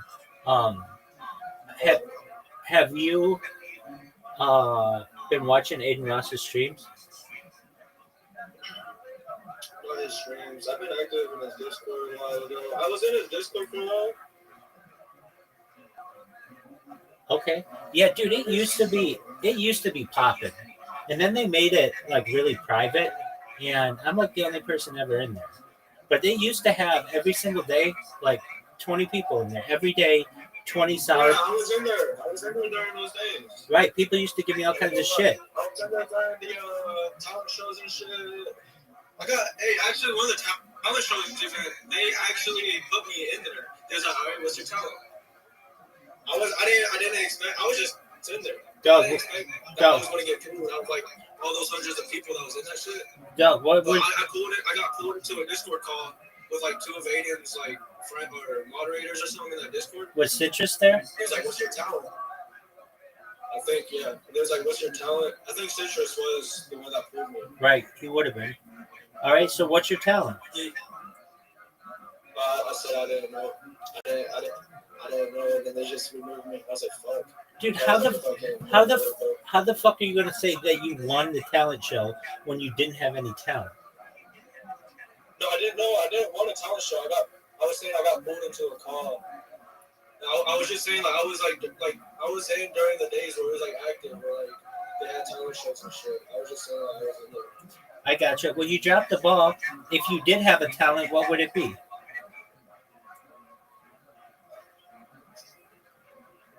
I don't know. I've been that's the thing. Like ever since that day, I've been thinking about talents. Can you sing? I think I have a hidden talent. I think I have a hidden talent where I can sing. Okay, what's your favorite song to sing? I don't know, but I want to be a rock star.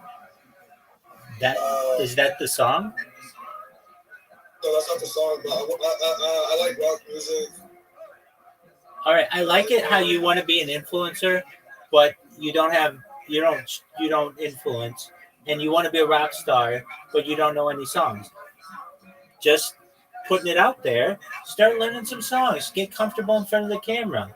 If you want to be a rock star, I have all the support for you in the world. I think you could be, but you got to have more confidence in yourself. I know you could sing. I bet you could. There's a song out there that you could sing where you could show people that you have a talent. What's your favorite song in the world?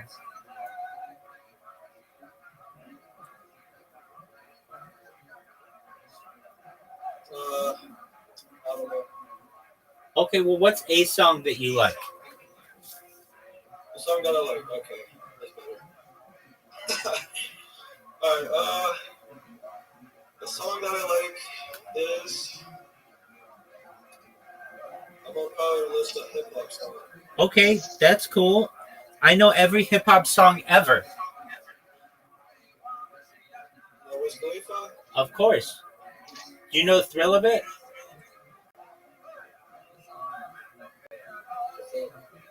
I think it's just called The Thrill.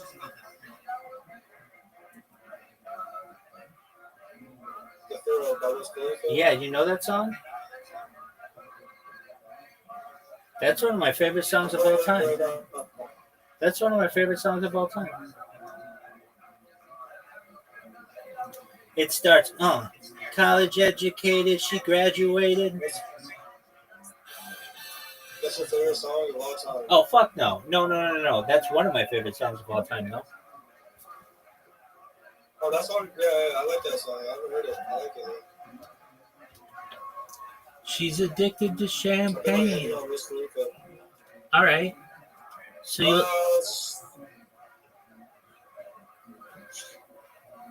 you like Song that I like.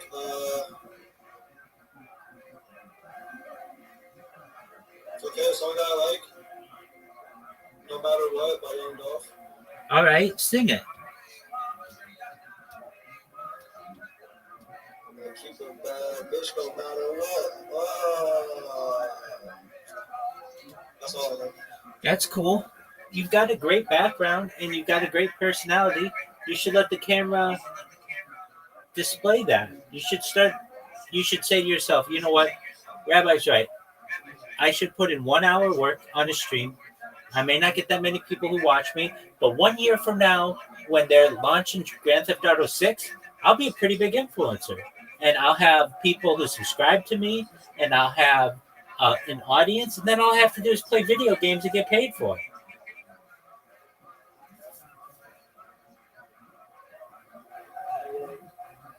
Word dog, I know I'm right. It's just here's the biggest hurdle is people are very self-conscious. I know you're self-conscious. Everybody's self-conscious, especially with the camera, because they're like, wow. Exactly, and you just got to get over that. I mean, I sleep on camera. I'm live into Aiden Ross's. You know that, like, I'm the least affected person by this because I have worn down that anxiety. I no longer have that social anxiety. You see me do whatever. When anybody ever rips on me, I'm able to take it. I let any kind of hate roll off me like water off a duck's back. It doesn't bother me. And you have to be bulletproof yourself. It's not easy being an influencer. But if you want to do it, and that's what you've said you want to do, you got to start somewhere. And I'm not saying you have to do 24-hour streams like I do. And I'm not saying that you have to have 50 million people watching you simultaneously like Aiden Ross does. But what you do have to do is hit that go live button, and you have to do it regularly and consistently. I've heard there's a streamer on Kick. He's a friend of mine. He's ex Straight Savage. He gets paid to stream. He's bought 2 cars this year just from Kick. And I've asked him, if you have any advice to new streamers and, for people in our audience. And he sums it up pretty well, I would say. You got to network. You've got to be consistent. And you have to be you. And you network well. I mean, you know people, and you know me, and you know some influencers.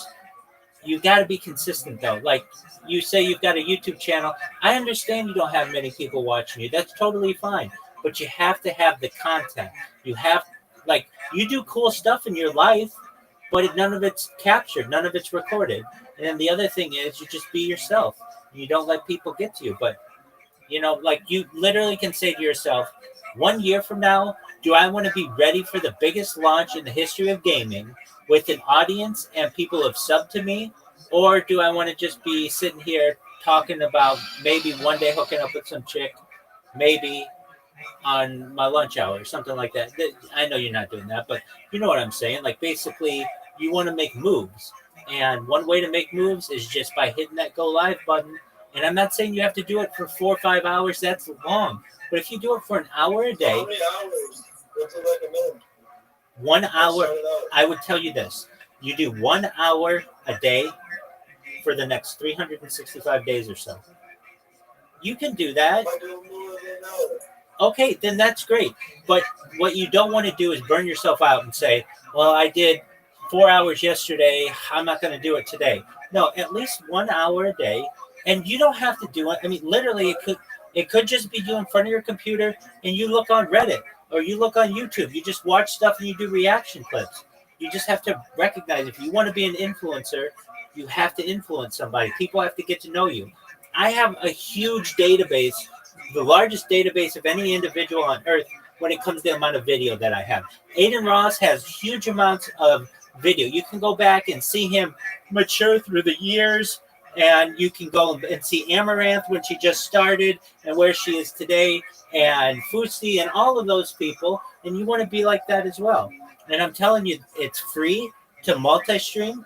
You get on Kick, you get on Rumble, you get on YouTube, you get on Twitch. You do 4 at once. All of your chats are unified, and so you've got 4 times the audience, and you just start making moves. You do collaborations with people. That's a great way to do it. You know, I'll tell you a really good way that I got to meet a lot of influencers is this. I just started my own podcast. And how did I do it? I went on Spotify. Spotify has a creator app, and what you do is you go into someone's stream, like a Kick stream or a YouTube stream, as a chatter, and you just say, "Hey, do you want to be on my podcast?" Everybody says yes because it's free. Like everybody wants to be on a podcast, and everybody wants that free influence, and so you can do it right there with them. It's really easy, and I did it with some of the biggest streamers that they have on Kick, including Ori and Sam Bond and X Straight Savage. And my podcast was nothing special. I asked the same 73 questions to all the people. I didn't want them to be intimidated. I didn't want to have a gotcha. And you can do the same thing. These don't have to be 6-hour podcasts, but that way, every single person with whom you make a connection, now you have an influencer friend. Now you build a network. They're going to help you, and you can help them. It's just that you got to get the ball rolling somehow if you want to be an influencer. The main thing, though, is having the account. Well, one of the main things is having the account. Do you have a Flickr account? No. Do you have a Reddit account? Yeah, you do. Good. Do you have an Imager account? No, that's okay.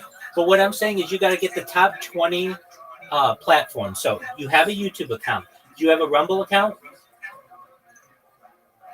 I do. Excellent. Do you have a Twitch account? Yeah. Excellent. Do you have a Kick account? Yeah. Excellent. Do you have a Linktree account? Okay, so you need that because that's going to be the thing that links you all your social media. If I'm just checking you out and I want to see your stuff, I go to that Linktree account and I get all your social media. Do you have a Snapchat account? Excellent. Do you have an Instagram account? Do you have a Facebook account? Okay, I understand you may not want to put all these things on there, but you've got a Discord account. So you basically have the main accounts, but you need all of them. If anything, you don't want somebody to come in and impersonate you. So what does that mean? Do you have a Twitter account? I do. Excellent. Do you have a Blue Sky account? No. That's fine. So you'd want to get a Blue Sky account, a Mastodon account, and a Truth Social account. You don't have to tweet on them or whatever, but you just want them so that somebody else doesn't swipe up your name because they will. And you get all of these accounts. There are about 20 main platforms. Here, if you want to know what they are, I have them listed in this Discord. Yeah, can you send me a list or something? Dude, they're below. Just look below, and you'll see a list of them. It's YouTube, Kick, Twitch, Rumble, Snapchat, Twitter, TikTok, Africa TV, which is big in South Korea, Instagram, Imager, Reddit, Discord, Monkey, Bilibili, Vaughn Live, Ome TV, Flickr, Telegram, Facebook, Pinterest, LinkedIn, Tumblr, VKontakte, though you might not be able to get that one because it's in Russian. Oh, I see it. So yeah, just get each one of those. SoundCloud, WeChat, WhatsApp, Nextdoor, Locals. Exactly. And you get those. And at least if anything, other people can't steal your platform. And then what you do is you take all those and connect them in your link tree, and then you've got a powerful weapon in terms of being an influencer and in terms of being able to market yourself. So then when you get somebody who says, hey, what are your socials? You just say, go to my link tree, and you've got all your socials there. They're nice and organized. Maybe somebody doesn't use Twitter, but they do use Instagram, or they don't use Instagram, but they do use Twitter. Everybody's got their own sauce that they like, and this way you give them as many options to be able to follow and connect with you as possible. And then from there, it's about just being consistent as a streamer. So one thing that people like about my stream is that I'm always here. I'm always available. So they always know if they're ever bored, they can come connect with me. I'm not saying that you want to do that. In fact, I discourage you from doing it because unless you can do it financially, unless you could really say I can do this for the next few years. But if you don't, which I understand, then just do it an hour a day. So what does that mean? That means at 7 o'clock, whatever your time is or the hot time, you'll find it. You do from 7 to 8, and you can go through the sports scores. You can go through what's cool on Reddit or trending on Twitter. You can do Monkey App. Do you know what Monkey App is? Yeah, I know what that is. Absolutely. So just do Monkey App and Omi TV, and you do that for an hour. And you, pardon me? Get some clips in it. Absolutely, 100%.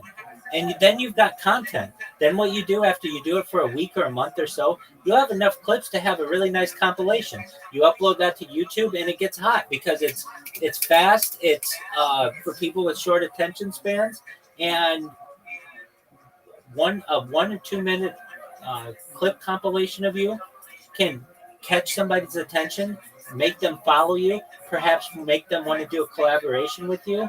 But I'm just saying, you don't want to be here May 19th, 2026, saying, you know what, Grand Theft Auto is going to be launching.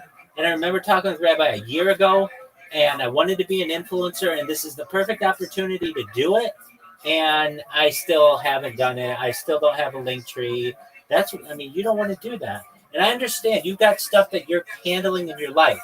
Nothing that I've said really is going to get in the way of that. It's very easy and free to get all of these social media accounts. So you get those. And then just doing an hour a night, heck, you could have streamed this and it would have been fine. And you would have had content. It's definitely doable, even though, like, if I am dealing with shit, I can still do it. 100%. We're all dealing with shit. You don't think that Amaranth's dealing with shit? She got robbed for her No, I know everyone has their own problems. $40 million cryptocurrency. Everyone has their own problems. $40 million cryptocurrency. You don't think Aiden Ross just had bullets fired at his most recent boxing event? I mean, you're right. Everybody does have stuff going on. So you just have to say, I don't have to be those people, but I do need to start streaming, and I do need to make content. And I've got to say that your content doesn't have to be perfect. There are some things on which to be a perfectionist, but there are other things that you just say, you know what? It's fine. I'm going to just go and stream, and if my hair wasn't perfect, that's fine. I'm going to keep the stream. I'm not going to delete it. And you're going to have, if you started streaming tomorrow, or not even, but like this week, you will have 365 hours worth of content this time next year, right before Grand Theft Auto launches. You'll know everything about the game. You'll probably have 1,000 followers on all of these different platforms. And these aren't fake followers. These are organic followers. And if I were you, I'd start my own Discord. You're on Discord a lot. So start a Discord. I'm not saying that you have to live in the Discord, but it gives the people an opportunity to be able to connect with you in just another way. And you're on Discord so much that, you know a lot of people on Discord. Right. You're right. I should have my own Discord. I already have my own Discord server, but I'm going to make a new one. That's fine. Absolutely. Look at my Discord and all the different stuff there is. I've got music bots. I've got karaoke bots. I've got different, like, every kind of interest that you'd ever want. I've got start your own channels. If you don't want to talk with me, that's fine. Start your own channel. You can do that. I've got an arena. I've got a ton of different stuff. I'm not saying you have to make it look just like mine, but just know that there's a lot. I know you know that there's a lot you can do with it. And so put all your social media in there, put all your interest in there, connect with people. And by this time, 1 year from now, you'll have subscribers. You'll have literally people who are paying you money to just be you. It's going to be a really exciting opportunity for you. If you want to be an influencer, that's what you've got to do. If you just want to work a job, that's cool too. I'm not saying there's anything wrong with that. I'm saying you could probably do both. You work your 8-hour job or do whatever you need to do, whatever job you want to work, and then just 1 hour a night, you just put in the work, you hit that go live button, and you start connecting with people. And like you said, you could get really great clips from Monkey App and Omi TV. And you'll meet some new people too. You'll get people who follow you. I mean, one of the best things to do on Monkey App and Omi TV is this. You go, I've done this for years. I'll be on Monkey App and, it'll be somebody and I'll be like, hey, do you want to see yourself on YouTube? They'll be like, yeah, I want to see myself on YouTube. Be like, all right, type Rabbi Rothschild on YouTube, filter by live, and I'll show them on camera themselves, and they're blown away by that.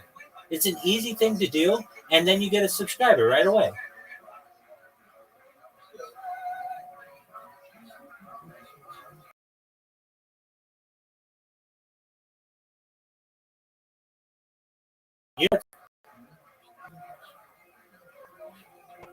Thank you. You're welcome, Big Dog. I'm here if you need any support, okay?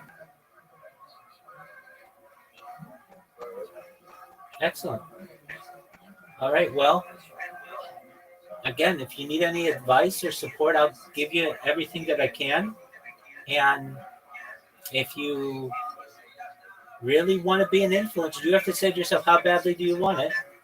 And if you want it, then you got to go all in. Nobody is going to consider you an influencer if you don't have content. But you're cool, man. You're cool, and you're around cool people. You've got a great look.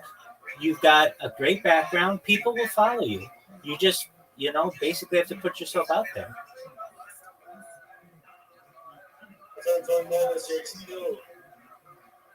Can you repeat that, please? I turned 21 this year, too. Excellent, man. So, dude, that's a huge thing. You should do a countdown until when you turn 21. Okay. That's a big deal, man. Dude, when I turned 21, I had 2 21st birthdays because I had different groups of friends. And I'm telling you, that's a big event in your life because it's probably the last big birthday that you have. Why? Because everything else after that is just basically there are no other highlights. At 25, you get to rent a car. At 40, you're considered like a elderly, basically. At 65, it's like Social Security. There are no other really big, maybe your 50th birthday might be pretty big. But 21, go all out for it. I mean, you don't have to give me the exact date, but is it like in a few months? It's July 31st. All right, perfect, man. So you've got like 2 months, a little bit more that you could do a countdown for that. And then, basically, if you're going out to a bar and you're able to say that you're an influencer, that's a great way in with women. I mean, as opposed to, I work in the drive-thru, which I'm not putting down people who work in the drive-thru. That is a respectable job, and people are needed to do that. But, a lot of people do that. It's not sexy, though. Being an influencer is sexy. So you get some chick who's in a bar and you're like, oh, it's your 21st birthday? Yeah. What do you do? Oh, I'm an influencer. Oh, really? What's your Instagram? Oh, here's my Instagram. Here's my link tree. You can see all my stuff. I stream every day. I've actually been doing a countdown to my 21st birthday. That's why I'm here at the bar. And I've got all my friends here. We're having a good time. You want a shot? We'll do a shot together or whatever. And then from there, then you're 21. Then anytime you go out, you'll be a real influencer. You just won't be someone who has an Instagram account. You'll be like, yeah, I create content. You can follow me. I do at least an hour stream every single night. Hey, bro. I appreciate you, bro. Absolutely, man. I picked up a lot of chicks in my life, and I'm telling you, these things work. And I haven't even done it really as an influencer. I've done it in other ways too. I have a great personality. I'm a nice person. I'm intelligent. I can get women in other ways, but I'm telling you that the influencer aspect of this, especially for a young man in today's day and age, is a real panty dropper. You said, wait, can you repeat that? Being an influencer today is a real panty dropper, meaning it is attractive to women. Oh, okay. Every woman wants to be with a famous man. And even if you're not super famous, that's okay. You're going to have more fame than most people in the bar. Most people in the bar are not YouTubers, or at least not consistent YouTubers. And if you can at least say, yeah, I have a Twitch, I have a Rumble, I have a Kick, I have YouTube, and I stream every night. I meet people on Omi TV. I meet people on Monkey App. I have a podcast. I mean, like, women are going to flock to you.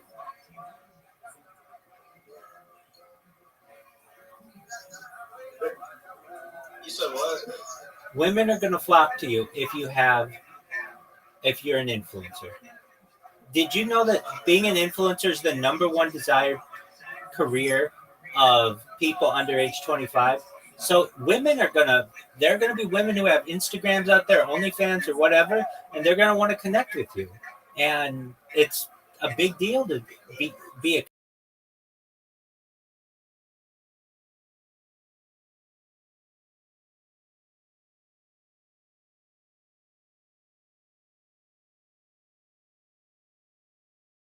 dude.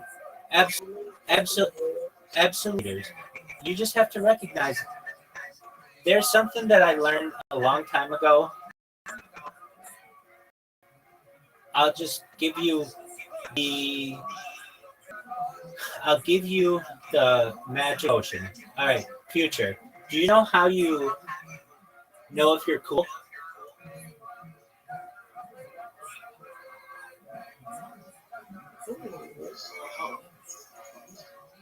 Is that a question you want me to answer? Yes, it's a question that I want you to answer. Do you know how you know if you? I don't really. If I'm okay, so this is how. I don't really care if I'm cool. I'm just me. Like, I don't care if people don't fuck with me. I don't take shit personal. Absolutely. I know I can read. I play off of energy. I can read the absolutely. The room. This is. Read the room. And you're exactly right. This is how you know if you're cool. You just know. It's internal. No one can give you that.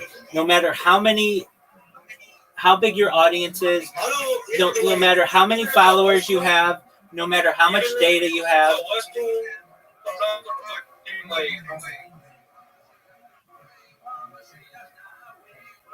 was cool, I'm not gonna fucking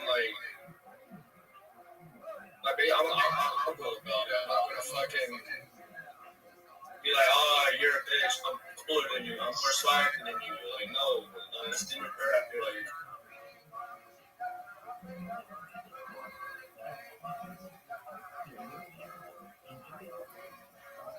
It's an internal thing. If you're cool, look, I'm saying, like, if you're cool, don't go to people and be like, you're a bitch, I'm better than you, I get more bitches than you, I'm more swagger than you. Yeah, you don't want to put other people down. Yeah, that's immature as fuck. That's immature as fuck, I feel like. No, you're 100% right. You recognize it. Being cool isn't given to you externally. It comes internally. So if you know that you're cool, which it's seemingly you do, then you'll be able to put up with any haters out there.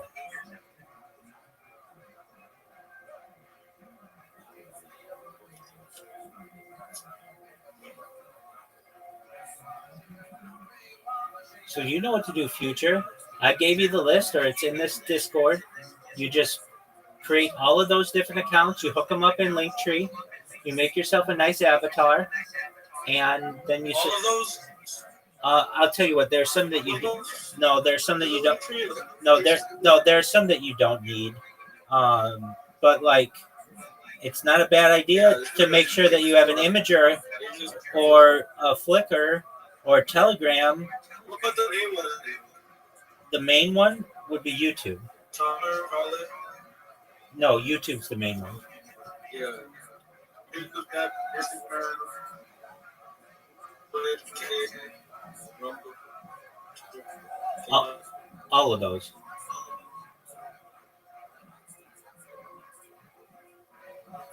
If we put that email in my link tree. Yeah, I mean, but it doesn't hurt. It doesn't hurt to have them all, because you don't necessarily have to have them all in your link tree, but it doesn't hurt to have them because somebody's going to come out and steal it anyway. And then you're going to be like, you know what, I should have got that one. Now they're impersonating me and there's nothing I can do about it.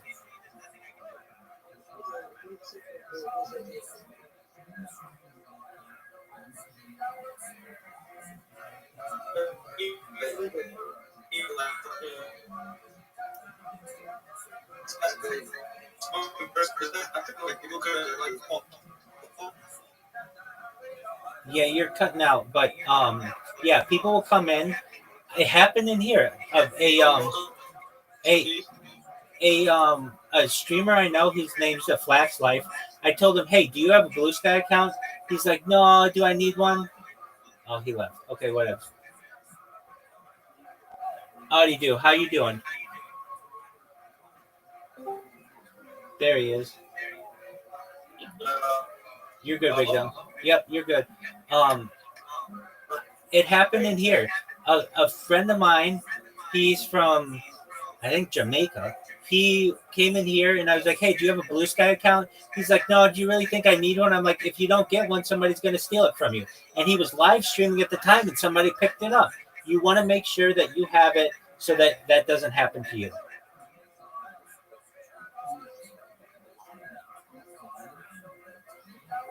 I gotta pick up all those different social medias. Yes, you do. And even if you don't use them, you need to make sure that you have them so that you don't get impersonated. It doesn't take long. It would take you like 2 hours to get them. It takes like 5 minutes. Each one takes like 5 minutes. But people don't do it, and then they get impersonated, and then they boo-hoo later on because they have to report the person for impersonation, and now it becomes a he said, she said kind of deal on up to the moderation teams. You don't want it to be that way. Just get them, and then you're all set.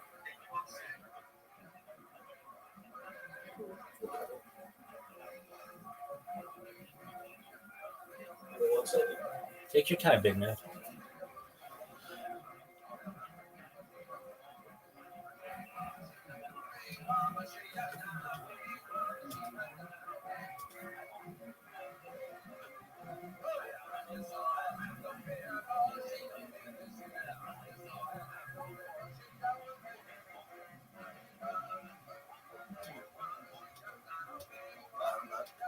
All right, so you're comfortable on camera.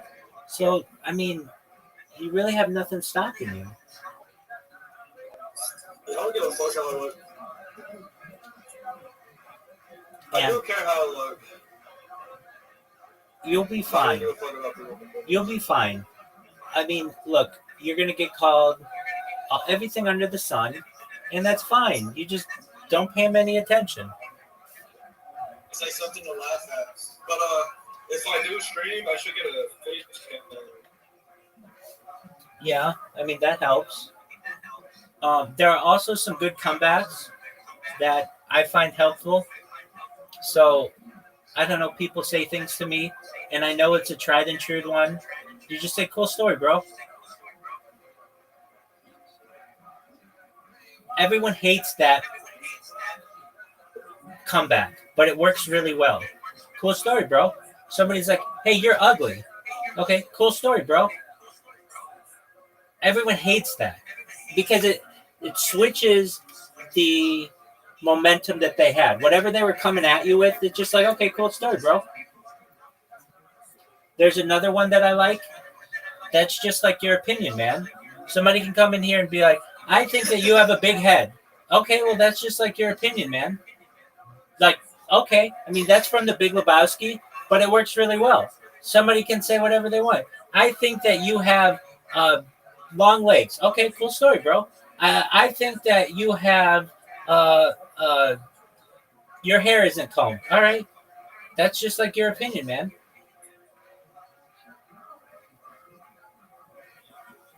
And if you say it, it becomes very funny, especially if you make it your own.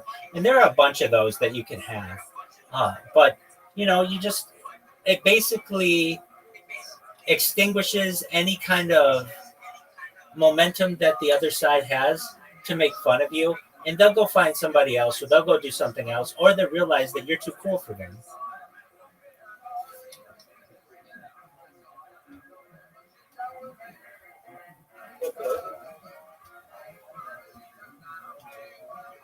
I mean, you saw me in Aiden Ross's Discord a year ago when he had a bunch of people in there, and people would give me all kinds of shit, and I just didn't really pay attention to them. I know I'm too cool for them anyway. So, I would talk if I ever needed to, if anybody needed me. But I got Aiden Ross in my stream. Not everybody can say that. And you'll be able to do the same thing.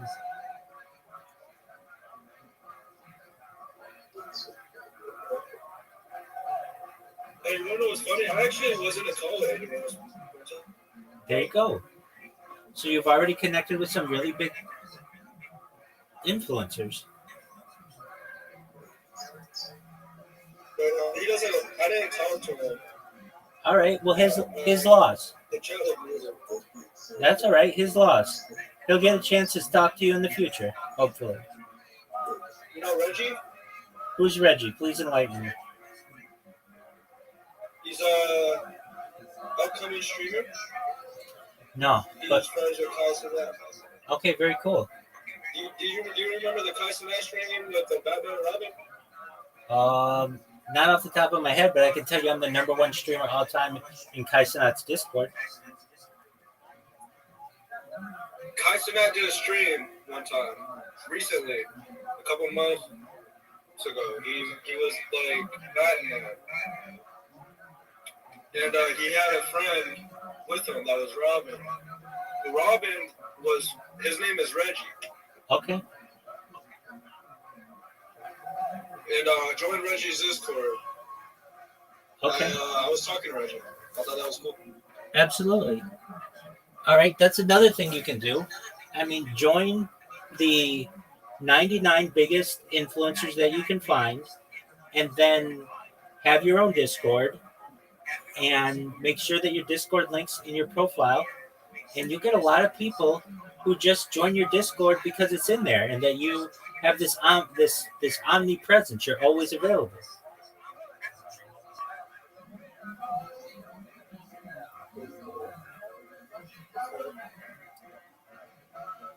And you can do IRL streaming. I do IRL streaming, but it's expensive, and nobody watches me when I do IRL streaming because they don't know when I'm going to be doing it. I don't always know when I'm going to be doing it. And you need battery packs, and you need data plans, and it's a huge pain. So I advise you to just do desktop streams until you can really either afford it, or you have a big enough audience that that's going to be really exciting for them. And that's fine. You could do one desktop stream from now until the launch of Grand Theft Auto 6, which is May 26, 2026, and you will potentially not need to work 1 year from now if you do it right.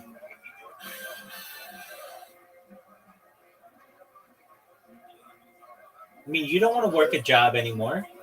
You'd like to be able to just stay at home and stream and make money and just watch your bank account grow and your crypto wallet grow and the amount of girls in your DMs grow. So the way that you do that is by doing a stream a day.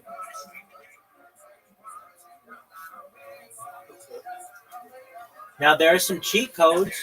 You can definitely improve your positioning since you have a job if you buy some followers so that not all your accounts start at zero. That's always a definite bump. But even if you don't do that and you just start at zero, you'll have 1,000 people following you on each one of your platforms if you do one stream a day from now until next year.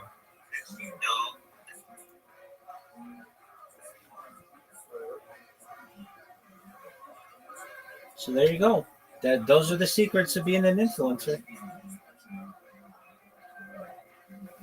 It isn't, hey, you need to stay at the Four Seasons and you need to travel to Cancun and Las Vegas and Toronto. I mean, that's cool. That's great. But that's the second level. You got to walk before you run. And so it's just about consistent streams at this point. And you watch, when you turn 21, absolutely. You turn 21 and you've been doing a stream every day until then, and then you go out to the bar, you're a real streamer, then you're a real influencer. You'll pick up women.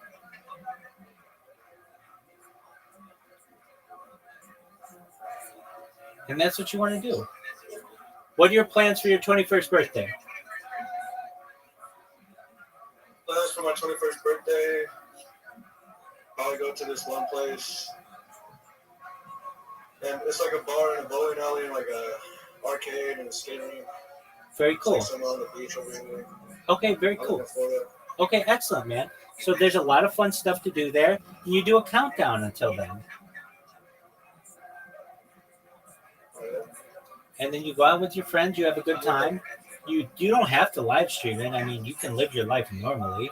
But at least when some chick comes up to you and she's like, what do you do for a living? You can be like, I do X, Y, and Z, but really I'm an influencer. She's going to say, you're an influencer? And you'll be like, yeah. She's going to say, oh, okay, what's your social media? And she's going to want to look through it.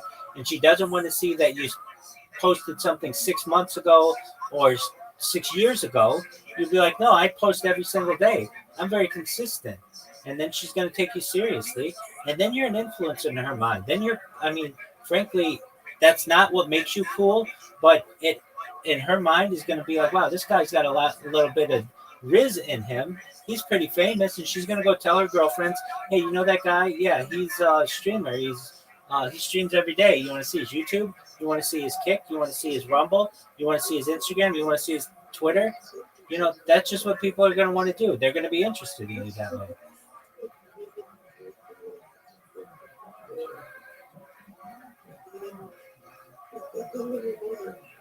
You can sit back in a situation just like this. Look at another video and take around 20 minutes ago. Audie, we can't hear you. All right, so you know what to do, future, so go do it.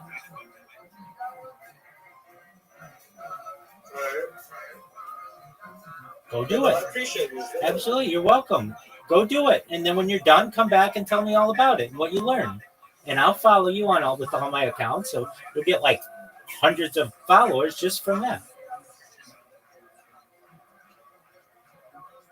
Okay. So go do it. All right, thank you. You're welcome, big dog. We'll see you soon. All right, G. Peace. Audie, what are you blabbing about?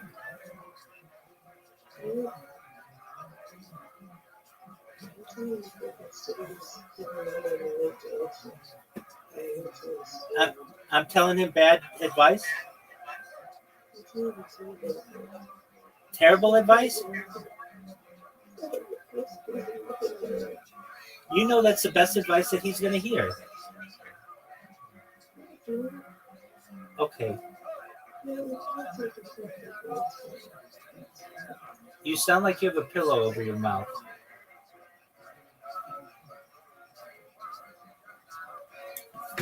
Okay, well, everybody can have their own opinion.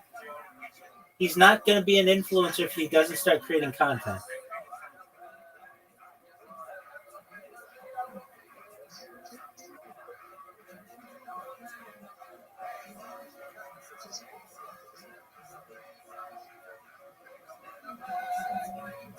Oh, yeah, I can't hear you. You want to play a game?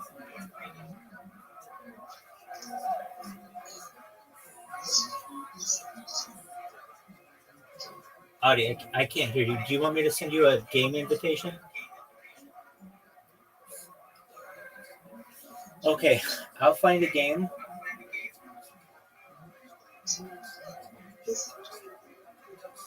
Audie, I can't hear you. You have to type to me.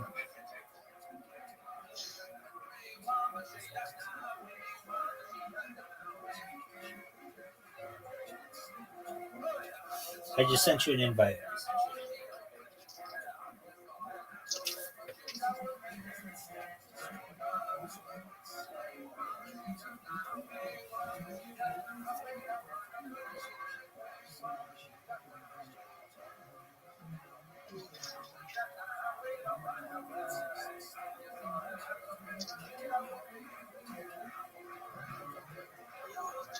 Yeah, there you go.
Hollywood Pursuit, or maybe most of the stories can be, most of the fascinating things can be discovered here on Earth or on other nearby planets.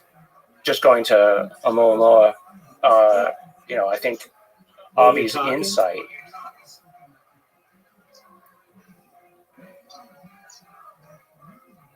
Either your microphone sucks or you're not talking into it.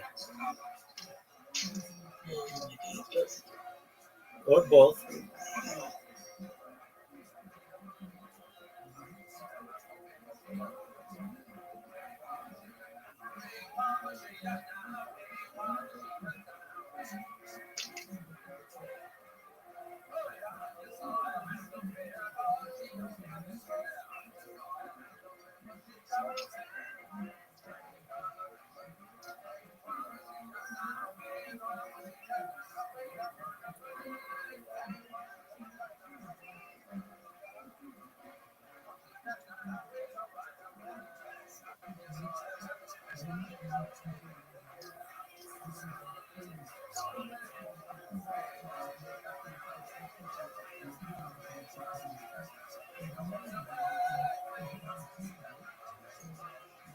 What happens if you get on the decks to disappear?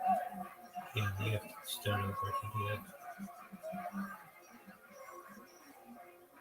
Oh, I fucked up. Maybe not.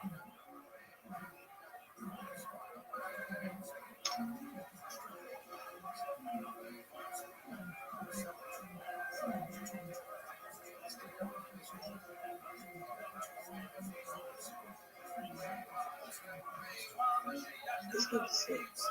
I know. I picked the wrong one. Don't worry. We'll find something better once it's over.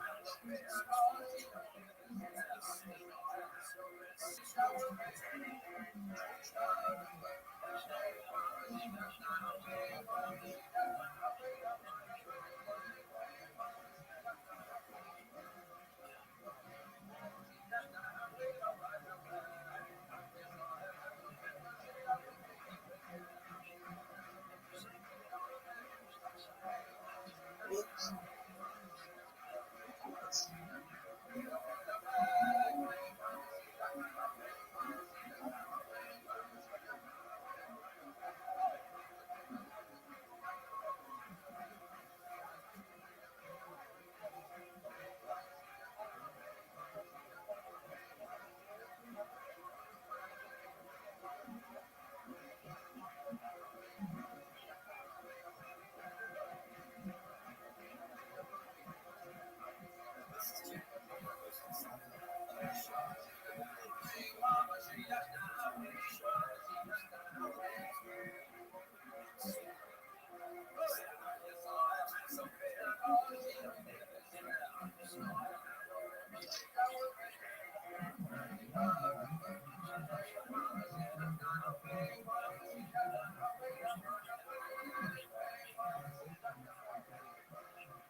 Is an interesting speculation, right? Like I was saying before, people can sometimes look at something and not see it for what it is. Many would just look at that and say, oh, it's an asteroid, and dismiss it. There was something odd about the data that Avi picked up on and said, well, here's an alternative explanation that doesn't fit, that actually better fits the models than it just being a rock.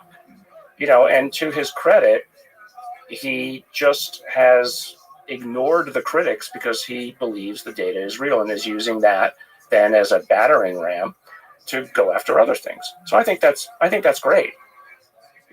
Yeah. What is his main conclusion? Does he say it could be of alien extraterrestrial origin? Is that his? Well, that's one of the things. I mean, he's explained how it could be a light sail, and a light sail is certainly within near human capabilities to make such a thing. I think Yuri Milner he's a Russian billionaire.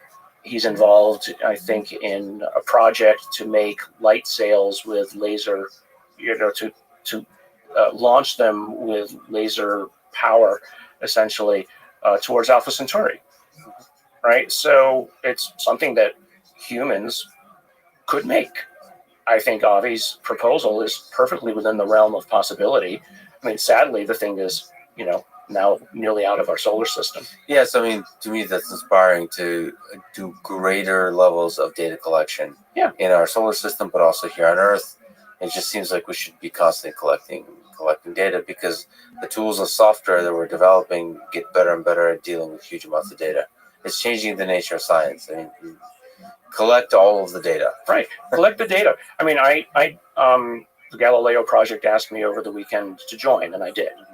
So, I'm not a specialist in any of the stuff that they're doing, but in looking at the list of people who are on there, there are really no biologists on there. So at some point, if my expertise is required for something, What's the goal and the vision of the Galileo project? better talk to Avi. But my understanding, and just actually looking at the sort of the bylaws this morning, literally just got them, is number one, collect the data on UAP, and number two, collect data on potentially local technological artifacts. I need to look into this. This is fascinating. And Avi is heading the Galileo project. Yeah. Have you spoken to him? On this podcast, yes. Okay. That was I believe it was before he was headed. Oh, It's a new creation. yeah. The Galileo project was, I think it's about 6 or 7 months old now. Okay. That's amazing. And he's getting a group of scientists together. Oh yeah, about 100. Oh, it's That's awesome. Actually, I was looking at some of their stuff over the weekend. I'm shocked at the level of organization that they've already got put together. That's amazing. It looks like a moonshot project. I mean, I've been involved with a lot of large NIH projects, which involve a lot of people in coordination, and they're putting it together. So you're extremely well published in a lot of the fields we began this conversation with. So you're a legit scientist, but yet you're keeping an open mind to a lot of ideas that maybe require you to take a leap outside of the conventional. So what advice would you give to young people today that are, in high school or in college, that are dreaming of having impact in science, or maybe in whatever career path that goes outside of the conventional, that really does something new? If you believe in something, you believe that an idea is valuable, or you haven't approached something, don't let others shame you into not doing it. As I've said, shame is a societal control device to get other people to do what they want you to do rather than what you want to do. So shame sometimes is good to stop you from doing something unethical or wrong. But shame also is something that is circumscribing your environment. I've never let people who've told me, you shouldn't do that line of science, you should be ashamed of yourself for even thinking that. Give me a break. Why is it wrong to ask questions about this area? What's wrong with asking the question? Frankly, you're the person who's wrong for trying to stop these questions. You're the person who's almost acting like a cultist. You basically have closed your mind to what the possibilities are. And if I'm not hurting anybody, and if it could lead to an advance, and if it's my time, why does it bother you? I mean, I had a very well-known scientist once tell me that I was going to hurt my career talking about this. If anything, it's enhanced my career. I have a couple questions on this. So first of all, just a small comment on that. I've realized that it feels like a lot of the progress in science is done by people pursuing an idea that another senior faculty would probably say, this is going to hurt your career. Mm-hmm. I think it's actually a pretty good indicator that there's something interesting when a senior wise person tells you this is going to hurt your career. I think that's just the one. If I were to give advice to young people, if somebody senior tells you this is going to hurt your career, think twice about taking their advice. Yeah. I think that's the primary thing. And the other, I tell my own students, I have a lab of about 20, 30 people, and it's been that big since 1992. People come and go. It's not the data that falls in line that's so interesting. It's the spot off the graph that you want to understand. That's it. You want to, when something is way off the graph, that's the interesting thing, because that's usually where discovery is. And the number of times that I've stopped people in my lab and said, wait a second, go back a few slides. What was that? And then it ended up being something interesting that made their careers. I could, count on a few hands. Yeah, get excited by the extraordinary that's outside of the thing that that you've done in the past. Right. Just on a personal psychological level, is there? I'm sure at Stanford, I'm sure in you exploring some of these ideas, there's pressure. How do you um, how do you not give in to the pressure? How do you not give in to the people that say, that push you away from these topics? What would you say? Shame. I just point to my successes. I say, what you're the ones who told me not There to he start is. companies How you all this living, time ago. pimp?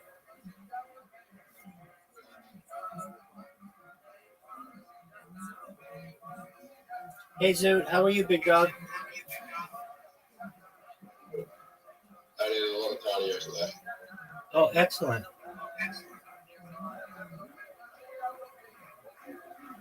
Guess what? You're at 15.2% body fat. Almost 8.8. Okay, well, now go tell the people that you want to be a male stripper. I need to get to 12. Is that what they said? No, I need to get to 12. Okay. Speaking of 12, that's how many days in a row. That's how many games in a row I've beaten you. Okay, let's go. I'm gonna win this game. Are you sure? Yes.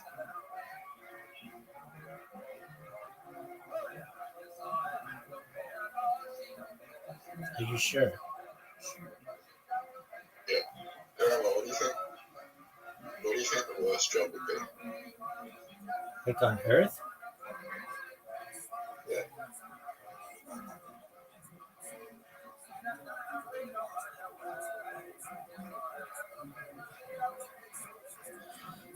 Can we include losing to me 12 straight games? No, because I don't get paid for that. That's a big paid one. Oh, okay. I don't know, a fluffer?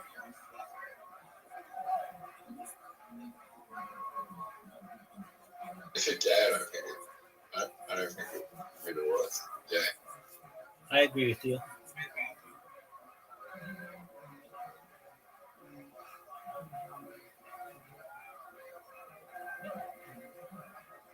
Zoot, are you going to play this game like Squid Games? Zoot, Pretty sure my fluffers would be jealous.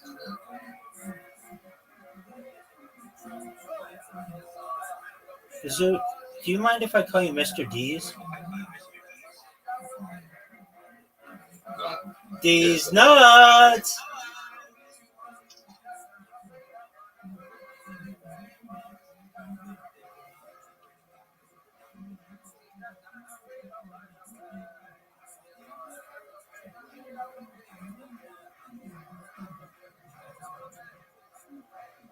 Zoot, do you know what I have bofa? no idea. Zoot, do you know what bofa is? No. Do you want to know what bofa is? Okay.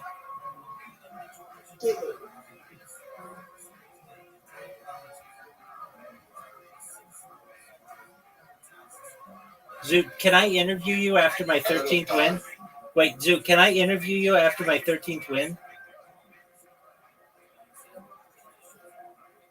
I'm gonna challenge for you. Go in the black shit. Okay, what's your challenge? You gotta wear headphones for this because you're gonna get DMCA if you don't know this.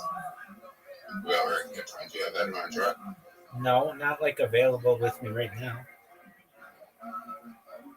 You don't have headphones?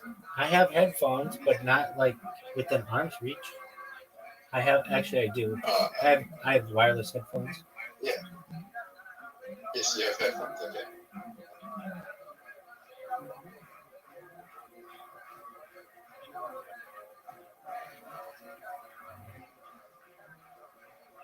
It's not even a hard challenge because it probably takes you about 8 to 10 hours. Dog, all I care about is beating you 13 times right now. I might fuck up this. You fucked up. I don't think you're gonna win.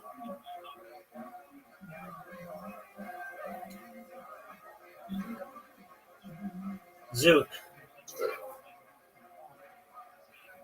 you fucked up majorly. That was a good shot. Yeah, it was. Okay, sure. Rabbi, Yo, pimp. so I'm 6 shots in. Yep, you have to make this. No, you don't have to make this shot. I can make it on the next shot.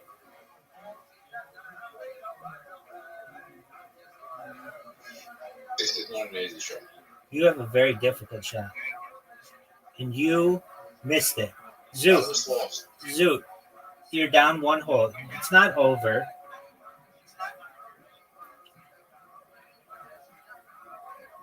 I'm down 1 hole. I'm down 1 hole. Oh, dude, Fuck. did you see that? That was cray cray.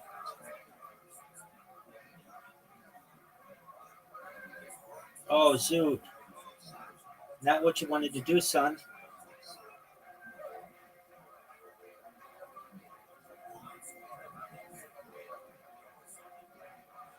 Oh, Zoot. You might be able to make it. You might be able to make it. I think you can make this. That's a lot of sand, though. Dude, that was a big shot. We're on hole 4, Zoot.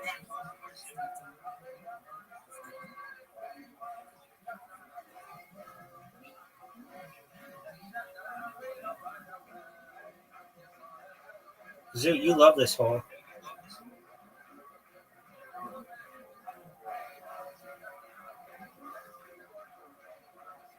Zoot, what are your thoughts? If I make this shot, I've won 13 straight games, which is the record that we've ever had.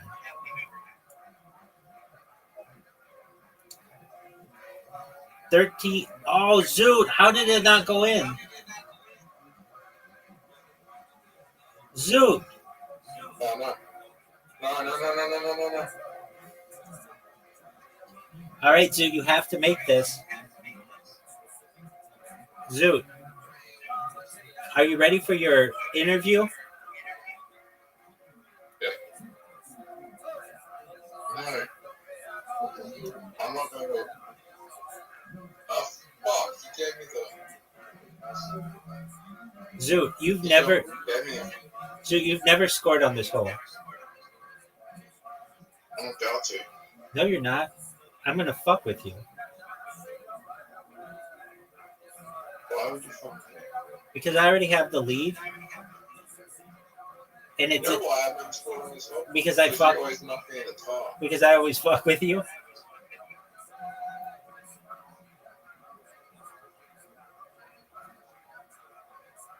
Oh no,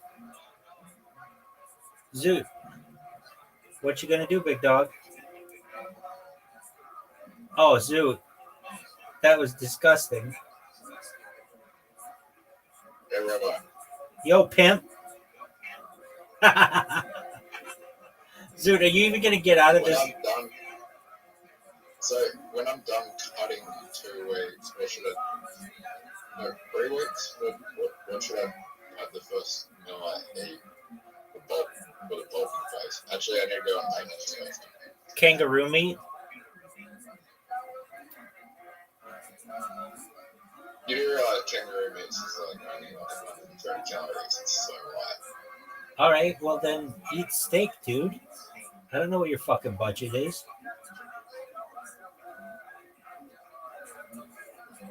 Steak? Yeah. Steak's like $60. Okay, that's why I said kangaroo meat. I don't know how much it is. It's illegal. Kangaroo meat's like $38. All right, but that's like okay. The chicken breast. Welcome. Yo, what's going on? How you living, pimp? Okay, kangaroo meat in the supermarket. All right, well then buy. Okay, how much is chicken breast? 12 to 16. Okay, Edmund, how'd you find out about me?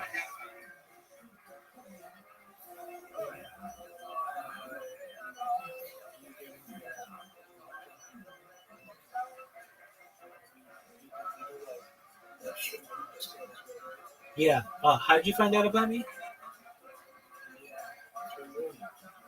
Okay, what platform? Oh, okay. Hey, Edmund, just one moment. We have to do an interview with Zoot here. He's lost 13 straight games, which is the record that we've ever had. Here we are on the fifth green with Zoot. Zoot, you've just lost your 13th straight game. What are your thoughts?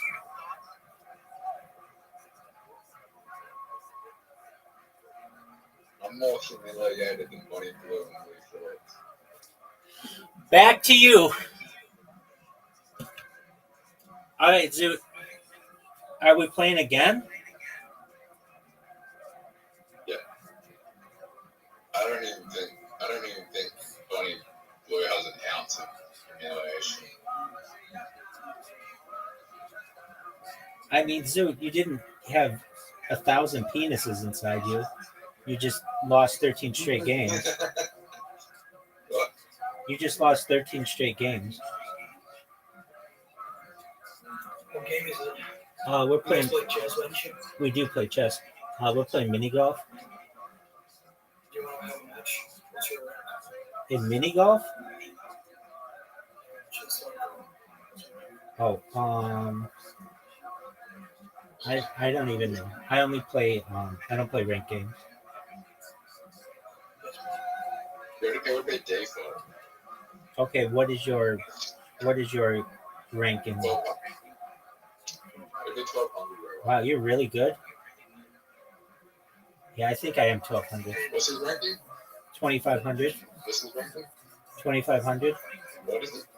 2,500. Fuck, yeah. That's like nearly Grandmaster level. There's no way. He's telling me he's a chess Grandmaster. Who's it? He goes by admin. Who's it? He goes by admin. I don't know. He's in here. All right. Well, you're very good at chess.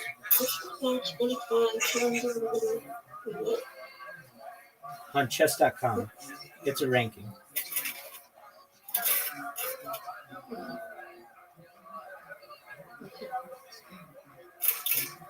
He's telling me that he's actual bullshit. He's saying that he's a Grandmaster at chess with a Halo score. Okay. I mean, that's fine.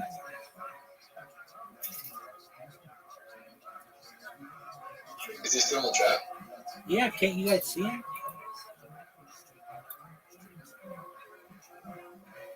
Have you ever played with Magnus Carlsen in the tour?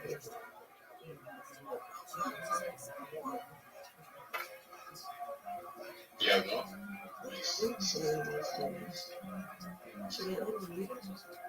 Yeah. I'm muted. I mean, this guy is claiming, he came in the chat and he's claiming that he's a Grandmaster in chess. I don't believe it. Okay. Zoot, what the fuck did you just do? Rabbi, do you believe I'm a Grandmaster in mini golf the way I'm playing? Zoot. No. But I think I just helped you.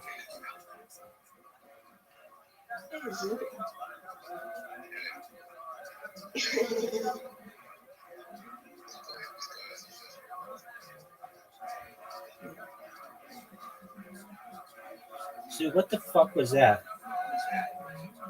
Oh, stop.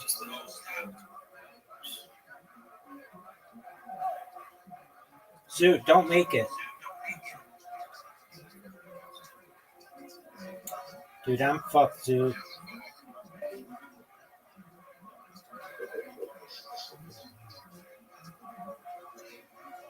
Zoot, you have the lead. I got distracted by Bobby Fischer over there.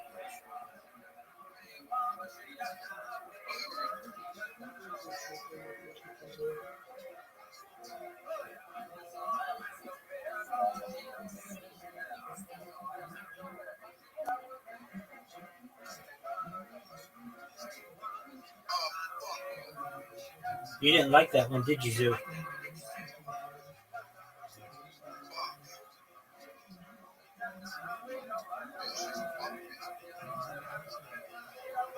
No, he didn't. Zoot.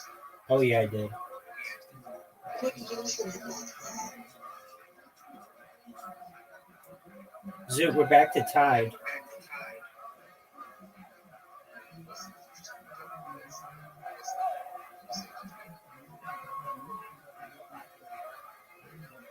Get there.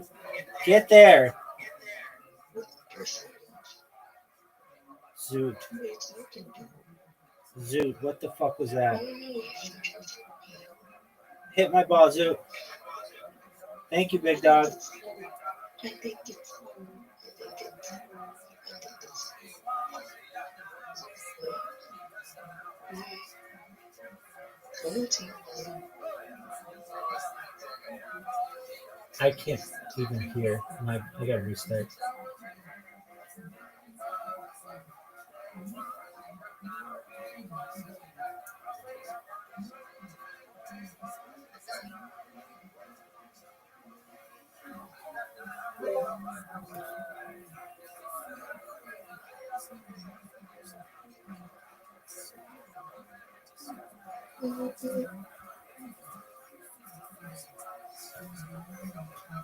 Zoot, can you hear me? Yeah. Why did you hit such a shitty shot? Rabbi. Yo, Pimp, I just wanted you to know that I'm about to take the lead. How much money would it take for you to stop streaming?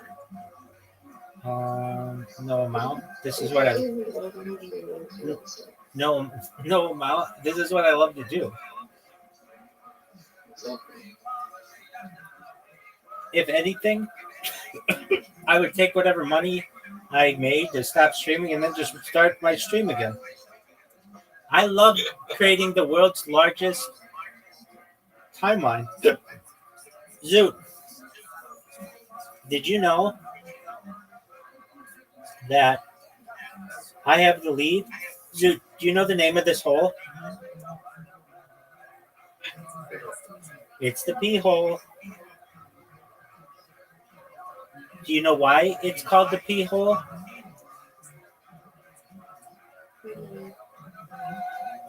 Because it's shaped like a pea.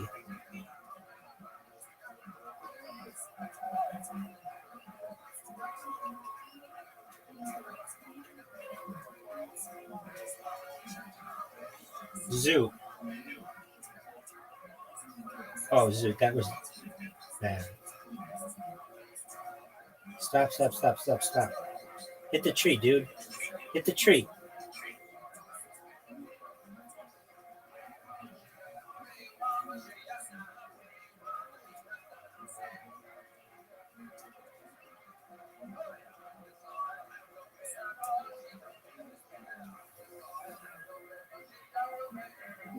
All right, Zoo, we're even.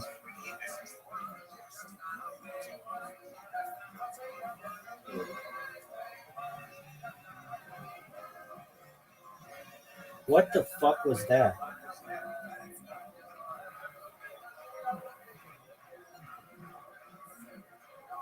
Zoo, you ready for your interview?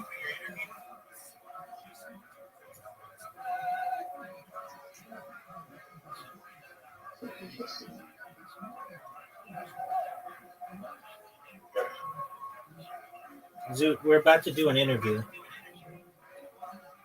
That's 14 straight wins. Here we are at the green of the fifth hole. Zoot has just lost a record. Not 1, not 2, not 3, not 4, not 5, not 6, not 7, not 8, not 9, not 10, not 11, not 12, not 13, but 14 straight games. Zoot, what are your thoughts?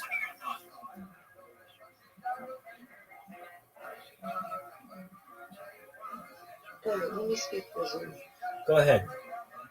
Zoot is fucking sick of you dating. Let's go again. Zoot is, yeah, you're right, Audie. I talk more shit to Zoot than perhaps anybody else. Squid Game. All right, Zoot. This is you want the 15th. Yeah. Audie's so sweet. Zoot is sick of you bullying him. Yeah, you're exactly right. 100% right. Oh my god, that was the worst shot I could possibly had. There is not a worse shot. Zoot. That's a tough shot that you have, big dog. You could bounce it that way. There you go. That's a good shot. Yeah, okay. But guess what I'm gonna do? Guess what I'm gonna do to you? Oh yeah, Don. But not that. Not that. It wasn't that good. You're 100% right, son. Oh, you've got a tough shot. You've got a tough shot. You can make it though. No way. That was a bad shot. You should have bounced it off that back wall. Zoot. It's Squid Games, baby. Do. Zoot, you're down. Oh, okay. Is that what's going to happen? I hate this whole Zoot. Yeah, because I have to go first. Yeah, I wanted to Oh, but that's a really good shot. Zoot, don't fuck up. Oh, fuck yeah, that was a good shot. Yes, it was. Was it as good as this shot, though, son? I just made it. Zoot, I just made it. It's Squid Games. Do. Oh, Zoot matched it. Good job, big dog. Okay, I can come back. Are you sure? You know what's annoying about this one? I was the one to figure out how to play this and everyone probably messed up. No, you weren't. What are you talking about?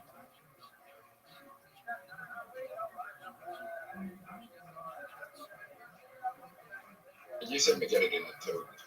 Yeah, and it was basically the most amazing shot that I've ever seen you have.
And now you're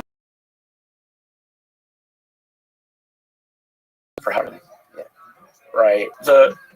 From the scientific area, it's you're wanting to take something off the table that might be an explanation.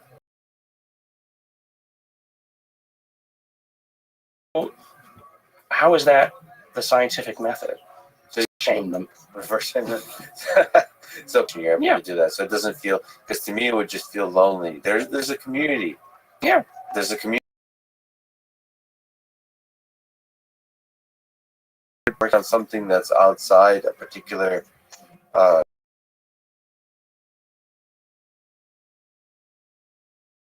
field. If you were working on neural networks in the I've met the conventional track I would never have met. I mean, because of this.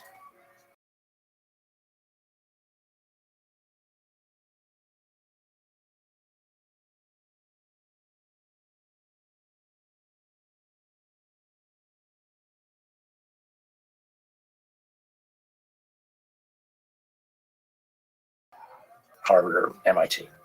And it comes up. And inevitably, somebody else at the table will admit both that they're interested or that they've seen something. And suddenly the whole tone of the conversation changes. It's kind of like there's safety in numbers. And then, or I've had people come to me afterwards, after dinner, and say, hey, I don't talk about this openly, but. So the number of scientists who know that there's something else going on is much larger than the scientific community would like to think. That's a really powerful one, which is, I don't talk about this, openly, but here's what I believe. And you'd be surprised how many people speak like this and hold those beliefs. And I am optimistic about social media and a more connected world to reveal more and more, like us not to have these two personalities where like this public and a private one. Mm-hmm. We've mentioned the big questions of the origins of the universe. What do you think is the meaning of this whole thing for us humans, our human existence here on Earth, or just at the individual level of a human life? What, Gary, is the meaning of life?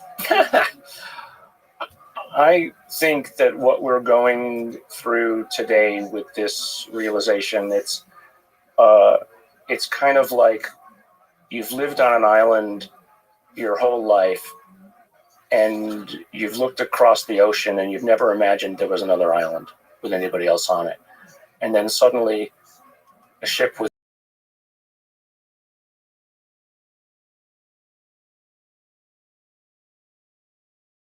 that suddenly your world just got out. That our world view, our galactic view, is opening, right, to something a little bit bigger. And not just that there might be somebody else, but that there's something else. And what it is yet to be understood. And the fact that it isn't understood, to me, is what's exciting. Because I can fill it with my dreams. And this discovery, our world is about to get a lot more humbling and a lot more fascinating. Yeah. Once we look out and realize we were on an island all along. It makes us both smaller but larger at the same time, to me. I can look outside at the stars and think and imagine what else might be out there. And although I know that I will never see it all, it excites me to know that it's there. Well, Gary, both to respect your time and also because at 12 I turned into a princess, let me just say thank you for doing everything you're doing as a great scientist, as a person willing to reject the conventional. And thank you for spending your extremely valuable time with me today. Thanks for talking. Thanks so much. It was great talking. Thanks for listening to this conversation with Gary Nolan. To support this podcast, please check out our sponsors in the description. And now, Let me leave you with some words from Stanislav Lem in Solaris. How do you expect to communicate with the ocean when we can't even understand one another? Thanks for listening, and hope to see you next time.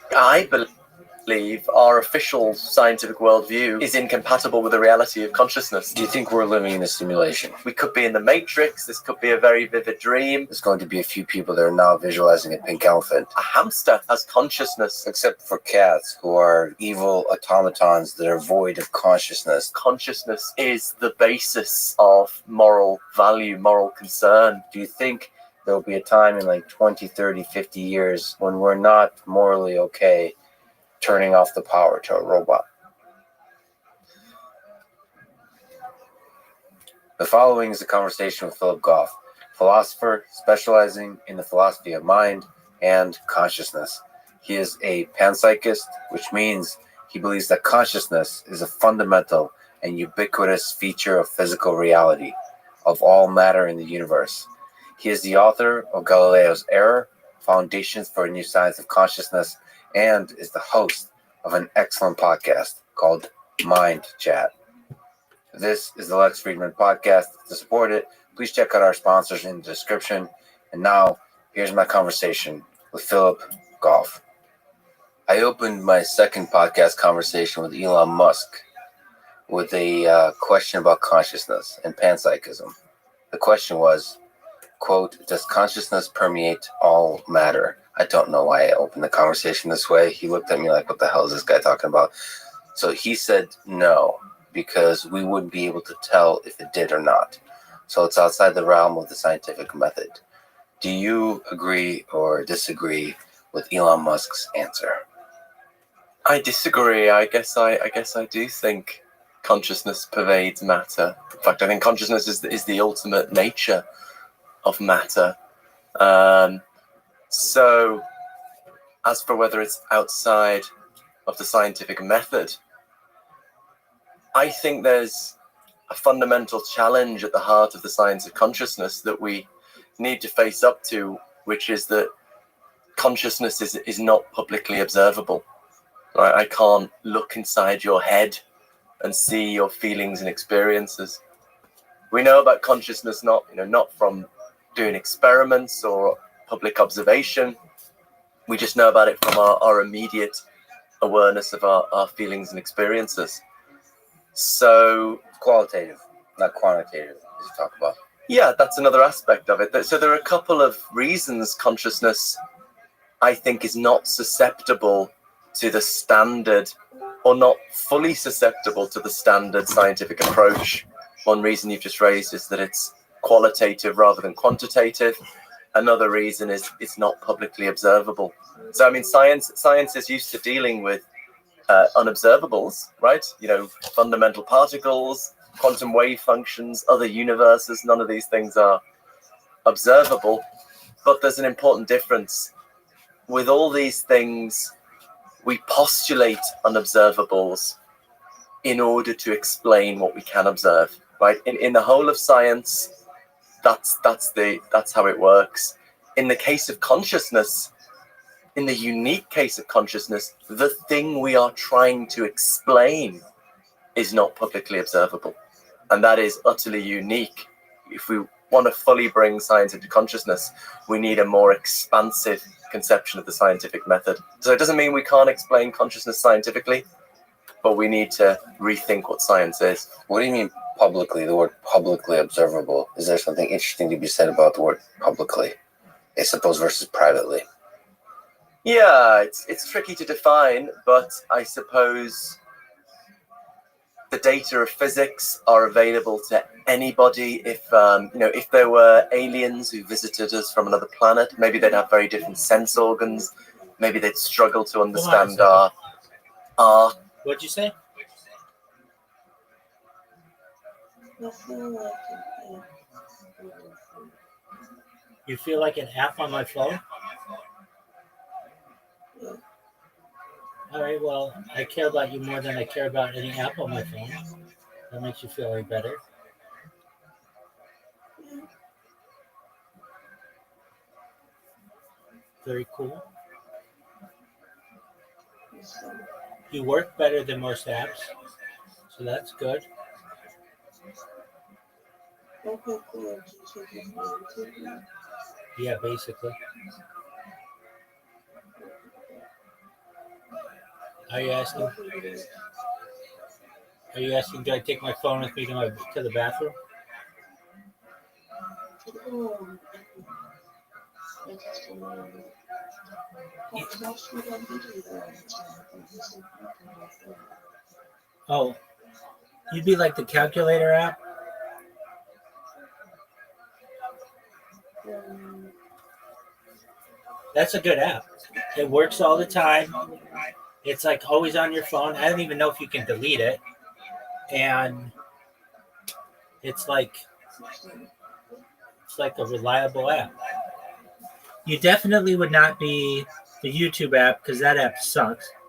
And you would not be Twitter because the Twitter app sucks. Yeah, Calculator's a good app. It's probably the best app that I could say. So you're welcome. okay.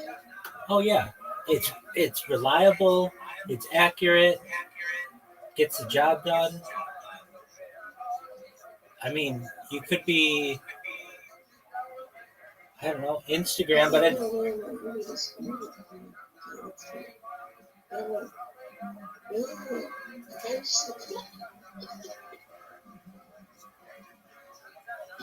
you wild.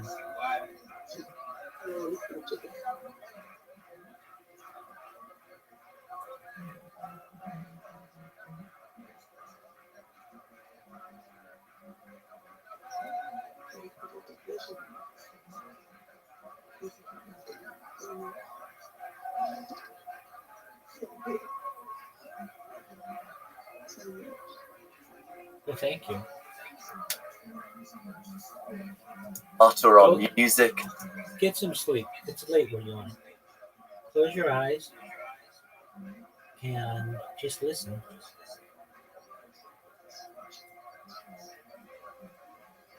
Hey, it happens.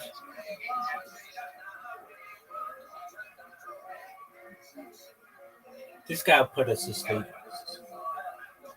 But if they were intelligent enough to do mathematics, they could understand our physics. They could look at the data of our experiments. They could run the experiments themselves. Whereas consciousness, is it observable? Is it not observable? In a sense, it's observable. As you say, we could say it's privately observable. I am directly aware of my own feelings and experiences. If I'm in pain, it's just right there for me. My pain is just totally directly evident to me. But you from the outside cannot directly access my pain. You can access my pain behavior, or you can ask me, but you can't access my pain in the way that I can access my pain. So I think that's a distinction. It might be difficult to totally pin it down how we define those things, but I think there's a fairly clear and very important difference there. So you think there's a kind of direct observation that you're able to do of your pain that I'm not. So my observation, all the ways in which I can sneak up to observing your pain is indirect versus yours is direct. Can you play devil's advocate? Is it possible for me to get closer and closer and closer to being able to observe your pain, like all the subjective experiences, yours in the way that you do? Yeah, I mean, so it's, of course, it's not that we observe behavior and then we make an inference. We are hardwired to instinctively interpret smiles as happiness, crying as sadness. And as we get to know someone, we find it very easy to adopt their perspective, get into their shoes. But strictly speaking, all we have perceptual access to is someone's behavior. And if you were just, strictly speaking, if you were trying to explain someone's behavior, those aspects that are publicly observable, I don't think you'd ever have recourse to attribute consciousness. You could just postulate some kind of mechanism if you were just trying to explain the behavior. So someone like Daniel Dennett is very consistent on this. So I think for most people, what science is in the business of is explaining the data of public observation experiment. If you religiously followed that, you would not postulate consciousness, because it's not a datum that's known about in that way. And Daniel Dennett is really consistent on this. He thinks my consciousness cannot be empirically verified, and therefore it doesn't exist. Dennett is consistent on this. I think I'm consistent on this, but I think a lot of people have a slightly confused middle way position on this. On the one hand, they think the business of science is just to account for public observation experiment.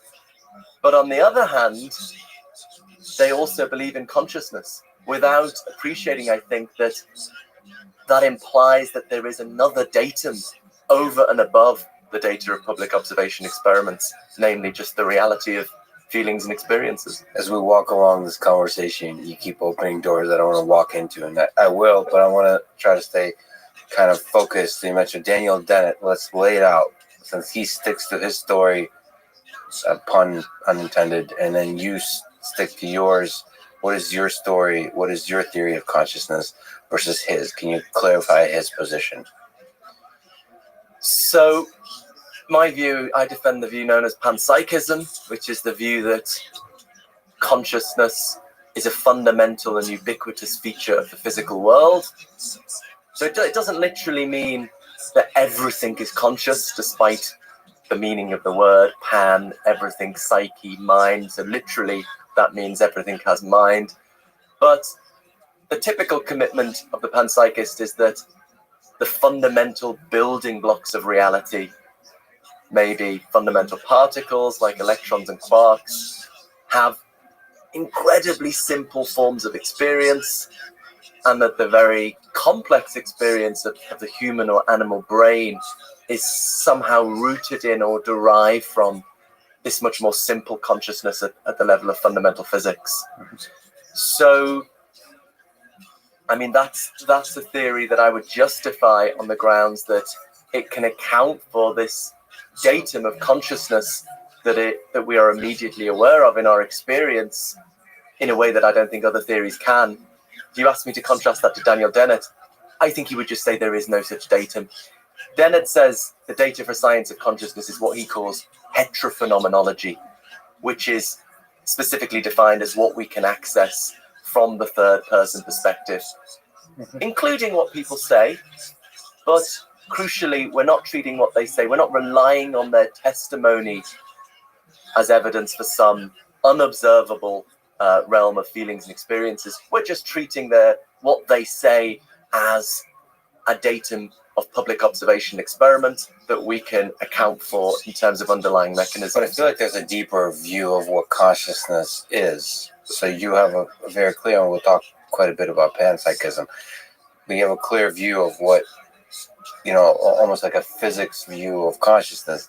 He, I think, has a kind of view that consciousness is almost a side effect of this massively parallel computation system going on in our brain.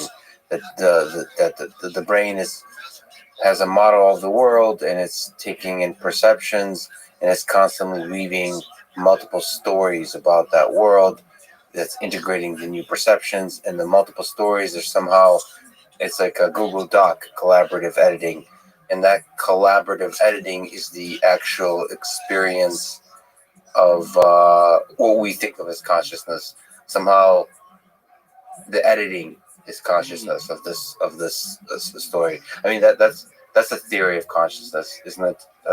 The narrative theory of consciousness, or the multiple versions editing, collaborative editing of a narrative theory of consciousness. Yeah, he calls it the multiple drafts model. Incidentally, there's a very interesting paper just come out by very good philosopher Luke Roelofs defending a panpsychist version of Dennett's multiple drafts model.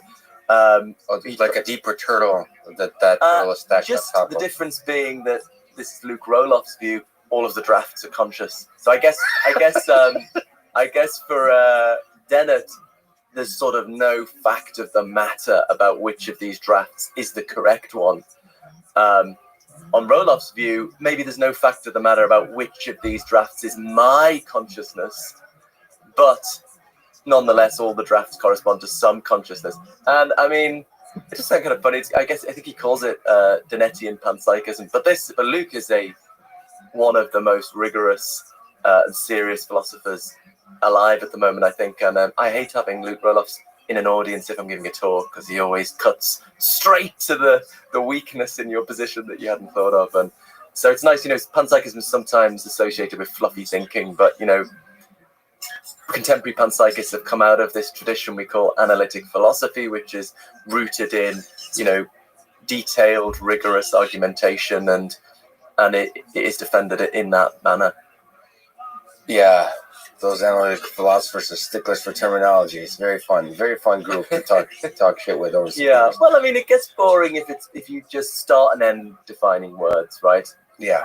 I think starting with defining words is good. Actually, the philosopher Derek Parfit said when he first was thinking about philosophy, he went to a talk in analytic philosophy and he went to a talk in continental philosophy, and he decided that the problem with the continental philosophy, if it was really unrigorous, really imprecise, the problem with the analytic philosophy is it was just not about anything important.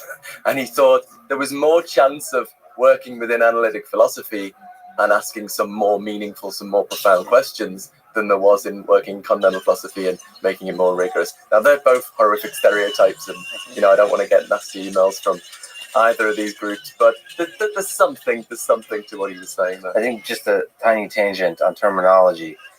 I do think that there's a lot of deep insight to be discovered by just asking questions. What do we mean by this word? I remember I was taking a course on algorithms and data structures in computer science, and the instructor, shout out to him, Ali Shakafande, amazing professor. I remember he asked some basic questions like, what is an algorithm? The pressure of pushing students to think deeply. You just woke up, hungover in college or whatever, and you're tasked with answering some deep philosophical question about what is an algorithm. These basic questions, and they sound very simple, but they're actually very difficult. And one of the things I really value in conversation is asking these dumb, simple questions of like, what is intelligence? And just continually asking that question over and over of some of the sort of biggest researchers in the artificial intelligence computer science space is actually very useful. At the same time, it should start at terminology and then progress where you kind of say, fuck it. We'll just assume we know what we mean by that. Otherwise, you get the Bill Clinton situation where it's like, what is the meaning of is whatever he said. It's like, hey man, did you do the sex stuff or not? Yeah. So you have to both be able to talk about the sex stuff and the meaning of the word is. With consciousness, because we don't currently understand, very much, terminology discussions are very important, because it's like you're almost trying to sneak up to some deep insight by just discussing some basic terminology, like what is consciousness, or even defining the different aspects of panpsychism is fascinating. But just to linger on the Daniel Dennett thing, what do you think about narrative, sort of the mind constructing narratives for ourselves? So there's nothing special about consciousness deeply. It is some property of the human mind that's just is able to tell these pretty stories that we experience as consciousness, and that is unique, perhaps, to the human mind, which is, I suppose, what Daniel Dennett would argue, that it's either deeply unique or mostly unique to the human mind. It's just on the question of terminology before yes, I think it used to be the fashion among philosophers that we had to come up with utterly precise, necessary and sufficient conditions for each word. And then I think this has gone out of fashion a bit, partly because it's just been, such a failure. The word knowledge in particular, people used to define knowledge as true justified belief. And then this guy, Gettier, had this very short paper where he just produced some pretty conclusive counterexamples to that. I think, he wrote very few papers, but this is just, you have to teach this on an undergraduate philosophy course.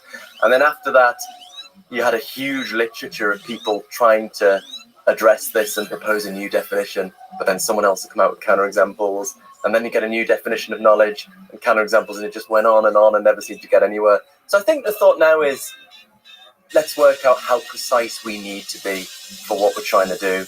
And I think that's a healthier attitude. So precision is important, but you just need to work out how precise do we need to be for these purposes. Coming to Dennett and narrative theories, I mean, I think narrative theories are a plausible contender for a theory of the self, theory of my identity over time, what makes me the same person in some sense today as I was 20 years ago, given that I've changed so much physically and psychologically. One running contender is something connected to the kind of stories we tell about ourselves, or maybe some story about the chains of psychological continuity. I'm not saying I accept such a theory, but it's plausible. I don't think these theories are good as theories of consciousness, at least if we're taking consciousness just to be subjective experience, pleasure, pain, seeing color, hearing sound. I think, a hamster has consciousness in that sense. There's something that it's like to be a hamster. It feels pain if you stand on it, if you're cruel enough to do it. I don't know why I gave that. Stand. People always philosophers give these very violent examples to get the cross consciousness, and it's, I don't know why that's come about. But anyway, say mean things to the hamster. Let's back. So it experiences pain, it experiences pleasure, joy.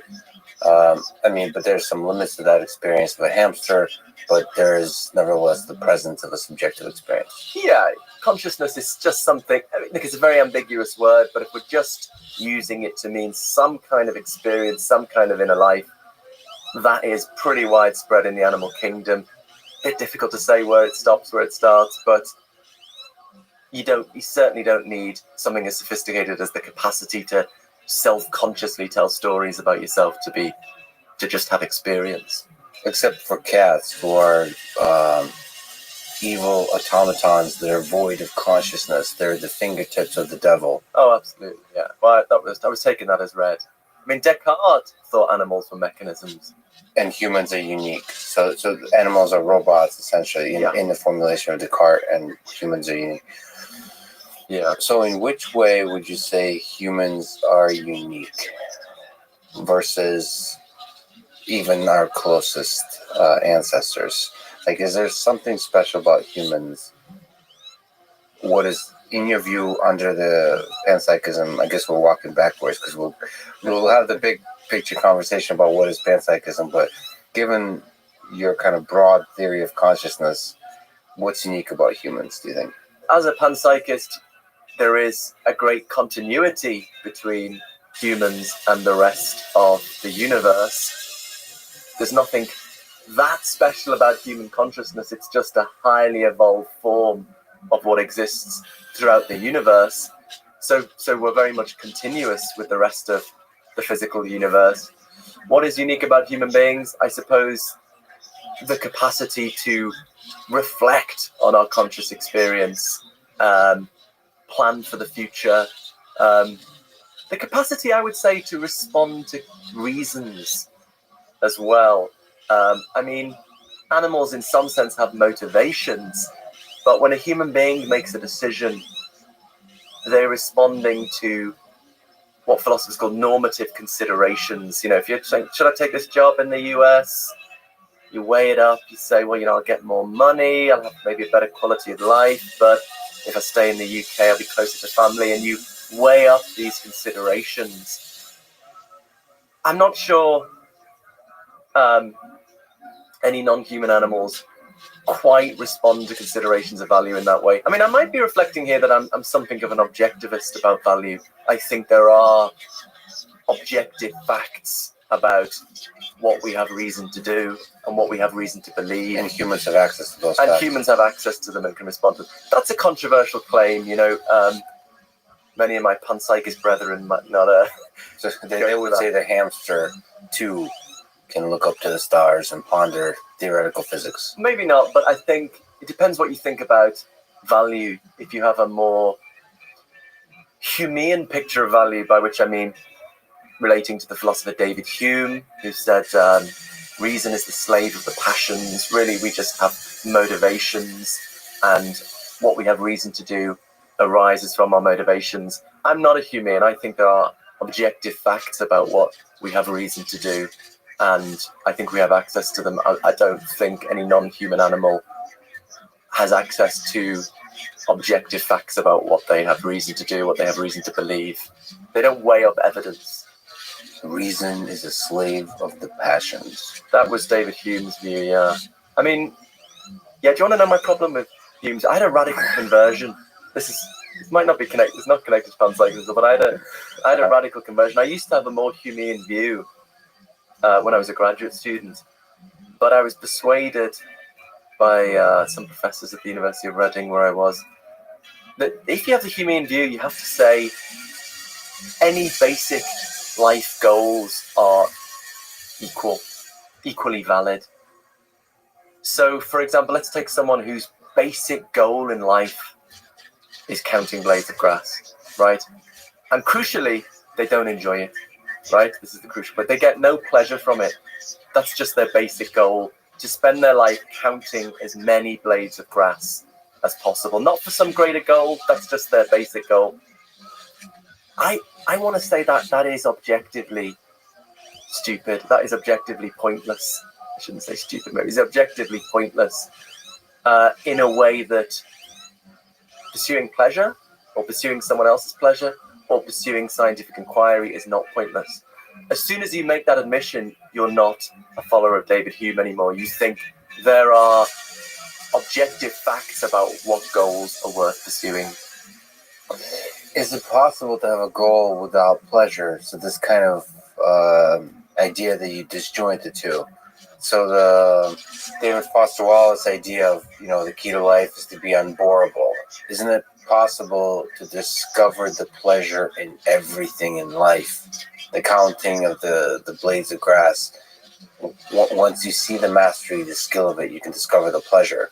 Therefore, you know, I guess what I'm asking is why and when and how did you lose the romance in grad school of life? Is that what you're trying to say?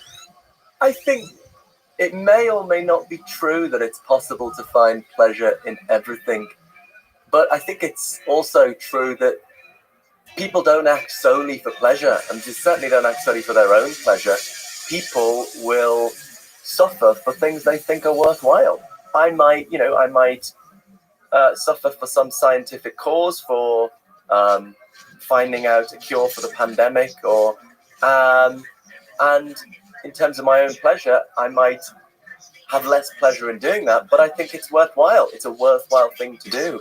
I just don't think it's the case that everything we do is rooted in maximizing our own pleasure. I don't think that's even psychologically plausible. Well, pleasure, then that's a narrow kind of view of pleasure. That's like a short-term pleasure. We can see pleasure as a kind of ability to hear the music in the distance. It's like, yes, it's difficult now, it's suffering now, but there's some greater thing beyond the mountain that would be joy. I mean, that's kind of even if it's not in this life, you know, the warriors will meet in Valhalla, right? The feeling that gives meaning and fulfillment to life is not necessarily grounded in pleasure. of like the counting of the grass. It's something else. I don't know. The struggle is the source of deep fulfillment. So like, I think pleasure needs to be kind of thought of as a little bit more broadly. It just kind of gives you this sense. It for a moment allows you to forget the terror of the fact that you're going to die. That's pleasure. Like that's the broader view of pleasure, that you get to kind of play in the little illusion that all of this has deep meaning. That's pleasure. Yeah, well, but I mean, people sacrifice their lives.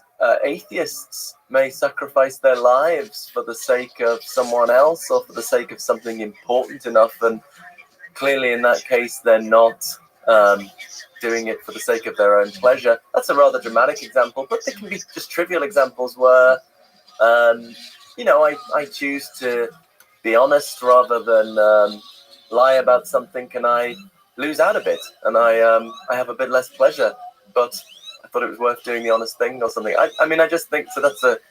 Maybe you can use the word pleasure so broadly that you're just essentially meaning something worthwhile, but then I think the word pleasure maybe loses its meaning. Sure. Well, but what do you think about the blades of grass case? What do you think about someone who spends their life planting blades of grass and doesn't enjoy it? So I personally think it's impossible, or maybe I'm not understanding even like the philosophical formulation, but I think it's impossible to have a goal and not draw pleasure from it. Make it worthwhile, forget the word pleasure. I think the word goal loses meaning. If I say I'm going to count the number of pens on this table, if I'm actively involved in the task, I will find joy in it. I will find I think there's a lot of meaning and joy to be discovered in the skill of a task, in mastering of a skill, and taking pride in doing it well. I mean, I don't know what it is about the human mind, but there's some joy to be discovered in the mastery of a skill.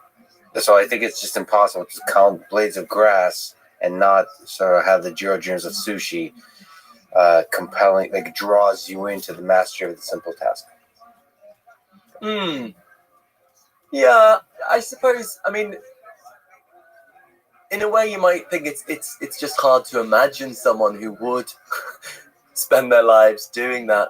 But then maybe that's just because it's so evident that is a pointless task. Whereas if we take this David Hume view seriously, it ought to be, a totally possible life goal. Whereas, I guess I just find it hard to shake the idea that some ways of some life goals are more worthwhile than others. And it doesn't mean, that there's one single way you should lead your life, but pursuing knowledge, helping people, pursuing your own pleasure to an extent are worthwhile things to do in a way that, for example, I'm a little bit OCD. I still feel inclined to walk on cracks in the pavement or do it symmetrically. Like if I step on a crack with my left foot, I feel the need to do it with my right foot. And I think that's kind of pointless. It's something I feel the urge to do, but it's pointless. Whereas other things I choose to do, I think it's worth doing. And it's hard to make sense of metaphysically what could possibly ground that. How could we know about these facts? But that's the starting point for me. I don't know. I think you walking on the sidewalk in a way that's symmetrical brings order to the world. Like if you weren't doing that, the world might fall apart. And it feels like that. And I think there's meaning in that. Like you embracing the full experience of that, you living the richness of that as if it has meaning will give meaning to it. And then whatever genius comes of that as you as a one little intelligent ant will make a better life for everybody else. Perhaps I'm defending the blades of grass example because I can literally imagine myself enjoying this task as somebody who's OCD in a certain kind of way and quantitative. But now you're ruining the example because you imagine someone enjoying it. I'm imagining someone who doesn't enjoy it. We don't want a life that's just full of pleasure, like we just sit there, you know, having a big sugar high all the time. We want a life where we do things that are worthwhile. If for something to be worthwhile just is for it to be a basic life goal, then that mode of reflection doesn't really make sense. We can't really think, did I do things worthwhile? On the David Hume type picture, all it is for something to be worthwhile is it was a basic goal of yours or derived from a basic goal. And yeah, I mean, I think goal and worthwhile aren't. I think goal is a boring word. I'm more sort of existential. It's like, did you ride the roller coaster of life? Did you fully experience life? And in that sense, I mean, the blades of grass is something that could be deeply joyful, and that's in that way. I think suffering could be joyful in the full context of life. It's the roller coaster, like without suffering, without struggle, without pain, without depression or sadness, there's not the highs. I mean, that's just that's a fucked up thing about life is that the lows really make the highs that much richer and deeper and like taste better, right? Like I tweeted this. I couldn't sleep. I was like late at night, and I know it's like an obvious statement, but like every love story eventually, you know, ends in loss, in tragedy. So like this feeling of love, at the end, there's always going to be tragedy, even if it's the most amazing lifelong love with another human being. One of you is going to die, and I don't know which is worse, but both are not going to be pretty. And so that the sense that it's finite, the sense that it's going to end in a low, that gives like richness to those kind of evenings when you realize this fucking thing ends. This thing ends. The feeling that it ends, that bad taste, that bad feeling that it ends, gives meaning, gives joy, gives, I don't know, pleasure is this loaded word, but gives some kind of deep pleasure to the experience when it's good. And I mean, and that's the blades of grass, you know, they have that to me.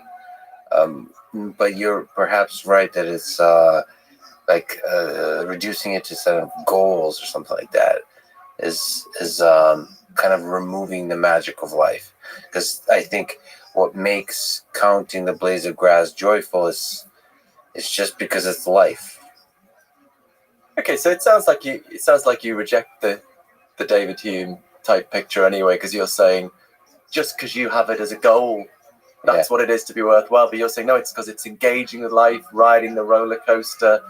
So that does sound like, in some sense, there are facts independent of our personal goal choices about what it means to live a good life. And I mean, coming back full circle to the start of this was what makes us different to animals. I don't think at the end of a hamster's life it thinks, did I ride the roller coaster? Did I really live life to the full? That is not a mode of reflection that's available to non-human animals. So, what do you think is the role of death in all of this? The fear of death. Does that interplay with consciousness? Does this self-reflection? Do you think there's some deep connection between this ability to contemplate the fact that our flame of consciousness eventually goes out? Yeah, I don't think, unfortunately, panpsychism helps particularly with life after death, because, you know, for the panpsychist, there's nothing supernatural, there's nothing beyond the physical. All there is really is ultimately particles and fields. It's just that we think the ultimate nature of particles and fields is consciousness. But I guess when the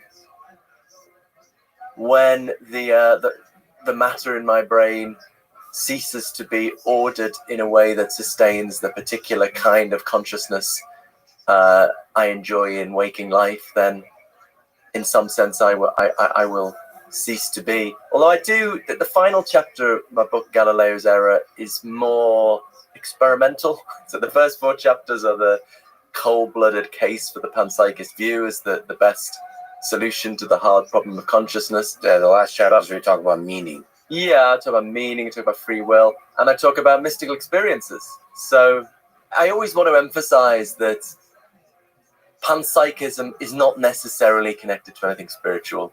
You know, a lot of people defending this view, like David Sharma's or Luke Roloff's, are just total atheist secularists, right? They don't believe in any kind of transcendent reality. They just believe in feelings, you know, mundane consciousness, and think that needs explaining, and our conventional scientific approach can't cut it. But if, for independent reasons, you are motivated to some spiritual picture of reality, then maybe a panpsychist view is more consonant with that. So if you have a mystical experience where you it seems to you in this experience that there is this higher form of consciousness at the root of all things, if you're a materialist, you've got to think that's a delusion. You know, there's just something in your brain making you think that it's not real. But if you're a panpsychist and you already think the fundamental nature of reality is constituted of consciousness, it's not that much of a leap to think that this higher form of consciousness you seem to apprehend in the mystical experience is part of that underlying reality. And, you know, in many different cultures, experienced meditators have claimed to have experiences in which it becomes apparent to them that there is an element of consciousness that is universal. So this is sometimes called universal consciousness. So on this view, your mind and my mind are not totally distinct. Each of our individual conscious minds is built upon the foundations of universal consciousness, and universal consciousness as it exists in me is one and the same thing as universal consciousness as it exists in you.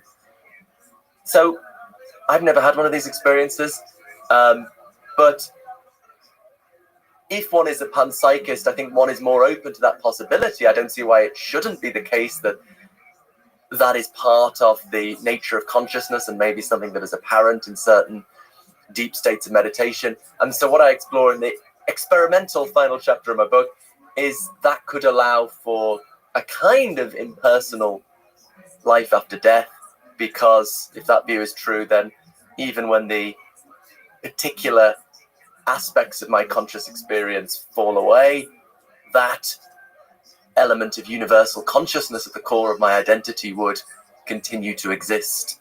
So I'd sort of be, as it were, absorbed into universal consciousness. So, I mean, Buddhists and Hindu mystics try to meditate to get rid of all the bad karma, to be absorbed into universal consciousness. It could be that if there's no karma, if there's no rebirth, maybe everyone gets enlightened when they die. Maybe you just sink back into universal consciousness. So I also, coming back to morality, suggest this could provide some kind of basis for altruism or non-egotism, because if you think, egotism implicitly assumes that we are utterly distinct individuals, whereas on this view, we're not. We overlap to an extent that something at the core of our being is... Even in this life, we overlap. That would be this view that some experienced meditators claim becomes apparent to them, that there is something at the core of my identity that is one and the same as the thing at the core of your identity. It's universal consciousness. Yeah, there is something very... Like you and I in this conversation, there's a few people listening to this. All of us are in a kind of single mind together. There's some small aspect of that, or maybe a big aspect about us humans. So certainly in the space of ideas, we kind of meld together for a time, at least in a conversation, and kind of play with that idea. And then we're clearly all thinking, like if I say pink elephant, there's going to be a few people that are now visualizing a pink elephant. We're all thinking about that pink elephant together. We're all in the room together thinking about this pink elephant. We're like rotating it, like, in our minds together. What is that? That pink elephant, is there a different instantiation of that pink elephant in everybody's mind? Or is it the same elephant? And we have the same mind exploring that elephant. Now, if we in our mind start petting that elephant, like touching it, that experience that we're now like thinking what that would feel like, what's that? Is that all of us experiencing that together?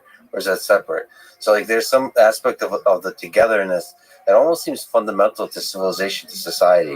Hopefully that's not too strong, but to like some of the fundamental properties of the human mind. It feels like the social aspect is really important. We call it social because we think of us as individual minds interacting. But if we're just like one collective mind with like fingertips, they're like touching each other as it's trying to explore the elephant. But that could be just in the realm of ideas and intelligence and not in the realm of consciousness.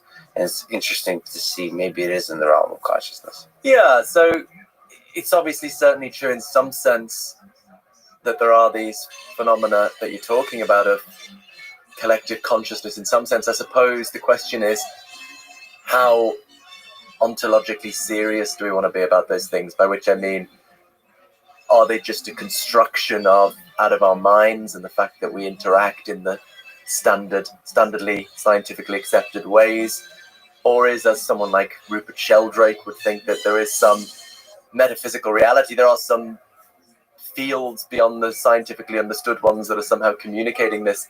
I think the view I was describing was that this element we're supposed to have in common is some sort of pure impersonal consciousness or something, rather than. So actually, an interesting figure is the Australian philosopher Miri Al-Bahari, who defends a kind of mystical conception of reality rooted in Advaita Vedanta mysticism. But like me, she's from this tradition of analytic philosophy, and so she defends this in this, incredibly precise, rigorous way. She defends the idea that we should think of experienced meditators as providing expert testimony. So, I think humans are causing climate breakdown. I have no idea of the science behind it, but I trust the experts, or that the universe is 14 billion years old. Most of our knowledge is based on expert testimony, and she thinks we should think of experienced meditators, these people who are telling us about this universal consciousness at the core of our being, as a relevant kind of expert. And so she wants to defend, the rational acceptability of this mystical conception of reality. So it's what, I think we shouldn't be ashamed, we shouldn't be worried about dealing with certain views as long as it's done with rigor and seriousness. I think sometimes terms like, I don't know, New Age or something can function a bit like racist terms. A racist term picks out a group of people, but then implies certain negative characteristics. So people use this term, to pick out a certain set of views, like mystical conception of reality, and imply it's kind of fluffy thinking. But you read Miri Al-Bahari, you read Luke Roloff's, this is serious, rigorous thought, whether you agree with it or not. Obviously, it's hugely controversial. And so, the Enlightenment ideal is to follow the evidence and the arguments where they lead. But it's kind of very hard for human beings to do that. I think we get stuck in some conception of how we think science ought to look. People talk about religion as a crutch, but I think a certain kind of scientism, a certain conception of how science is supposed to be, gets into people's identity and their sense of themselves and their security, and makes things hard if you're a panpsychist. and even the word expert becomes a kind of crutch. You use the word expert. You have some kind of conception of what expertise means. Oftentimes that's connected with a degree at a particularly prestigious university or something like that, or it's expertise is a funny one. I've noticed that anybody sort of that claims they're an expert is usually not the expert. The biggest quote unquote expert that I've ever met are the ones that are truly humble. So the humility is a really good sign of somebody who's traveled a long road and been humbled by how little they know. So some of the best people in the world at whatever the thing they've spent their life doing are the ones that are ultimately humble in the face of it all. So like just being humble, how little we know, even if we travel a lifetime. I do like the idea. I mean, treating sort of like, what is it, psychonauts, like an expert witness, people who have traveled with the help of DMT to another place where they got some deep understanding of something. And their insight is perhaps as valuable as the insight of somebody who ran rigorous psychological studies at Princeton University or something. Mm. Like those psychonauts, they have wisdom if it's done rigorously, which you can also do rigorously within the university, within the studies now, with psilocybin and those kinds of things. Yeah, that's fascinating. Still, probably one of the best works on mystical experience is the chapter in William James's Varieties of Religious Experiences, and most of it is just a psychological study of trying to define the characteristics of mystical experience as a psychological type. But at the end, he considers the question: if you have a mystical experience, is it rational to trust it? To trust that it's telling you something about reality? And he makes an interesting argument. He says, if you say no, you're kind of applying a double standard, because we all think it's okay to trust our normal sensory experiences, but we have no way of getting outside of ourselves to prove that our sensory experiences correspond to an external reality. We could be in the Matrix. This could be a very vivid dream. You could say, oh, we do science, but a scientist only gets their data by experiencing the results of their experiments. And then the question arises again, how do you know that corresponds to a real world? So he thinks there's a sort of double standard in saying it's okay to trust our ordinary sensory experiences, but it's not okay for the person on DMT to trust those experiences. It's very philosophically difficult to say, why is it okay in the one case and not the other? So I think there's an interesting argument there, but I would like to just defend experts a little bit. I mean, I agree it's very difficult, but especially in an age, I guess, where there's so much information, I do think it's important to have some protection of sources of information, academic institutions that we can trust. And then that's difficult because, of course, there are non-academics who do know what they're talking about. But like, if I'm interested in knowing about biology, you can't research everything. So I think we have to have some sense of who are the experts we can trust, the people who've spent a lot of time reading all the material that people have written, thinking about it, having their views torn apart by other people working in the field. I think that is very important, and also to protect that from conflicts of interest. There is a so-called think tank in the UK called the Institute of Economic Affairs, who are always on the BBC as experts on economic questions, and they do not declare who funds them, right? So we don't know who's paying the piper. I think, you shouldn't be allowed to call yourself a think tank if you're not totally transparent about who's funding you. So I think that's it. And I mean, this connects to panpsychism, because I think the reason people, worry about unorthodox ideas is because they worry about, how do we know when we're just losing control, we're losing discipline? So I do think we need to somehow protect academic institutions as sources of information that we can trust. And in philosophy, there's not much consensus on everything, but you can at least know what people who have put the time in to read all the stuff, what they think about these issues. I think that is important. To push back on your pushback, who are the experts on COVID? Oh dear, getting into dangerous territory now. Well, let me just speak to it, because I am walking through that dangerous territory. I'm allergic to the word expert, because in my simple mind, it kind of rhymes with ego. There's something about experts. If we allow too much to have a category expert and place certain people in them, those people sitting on the throne start to believe it. and they start to communicate with that energy, and the humility starts to dissipate. I think there is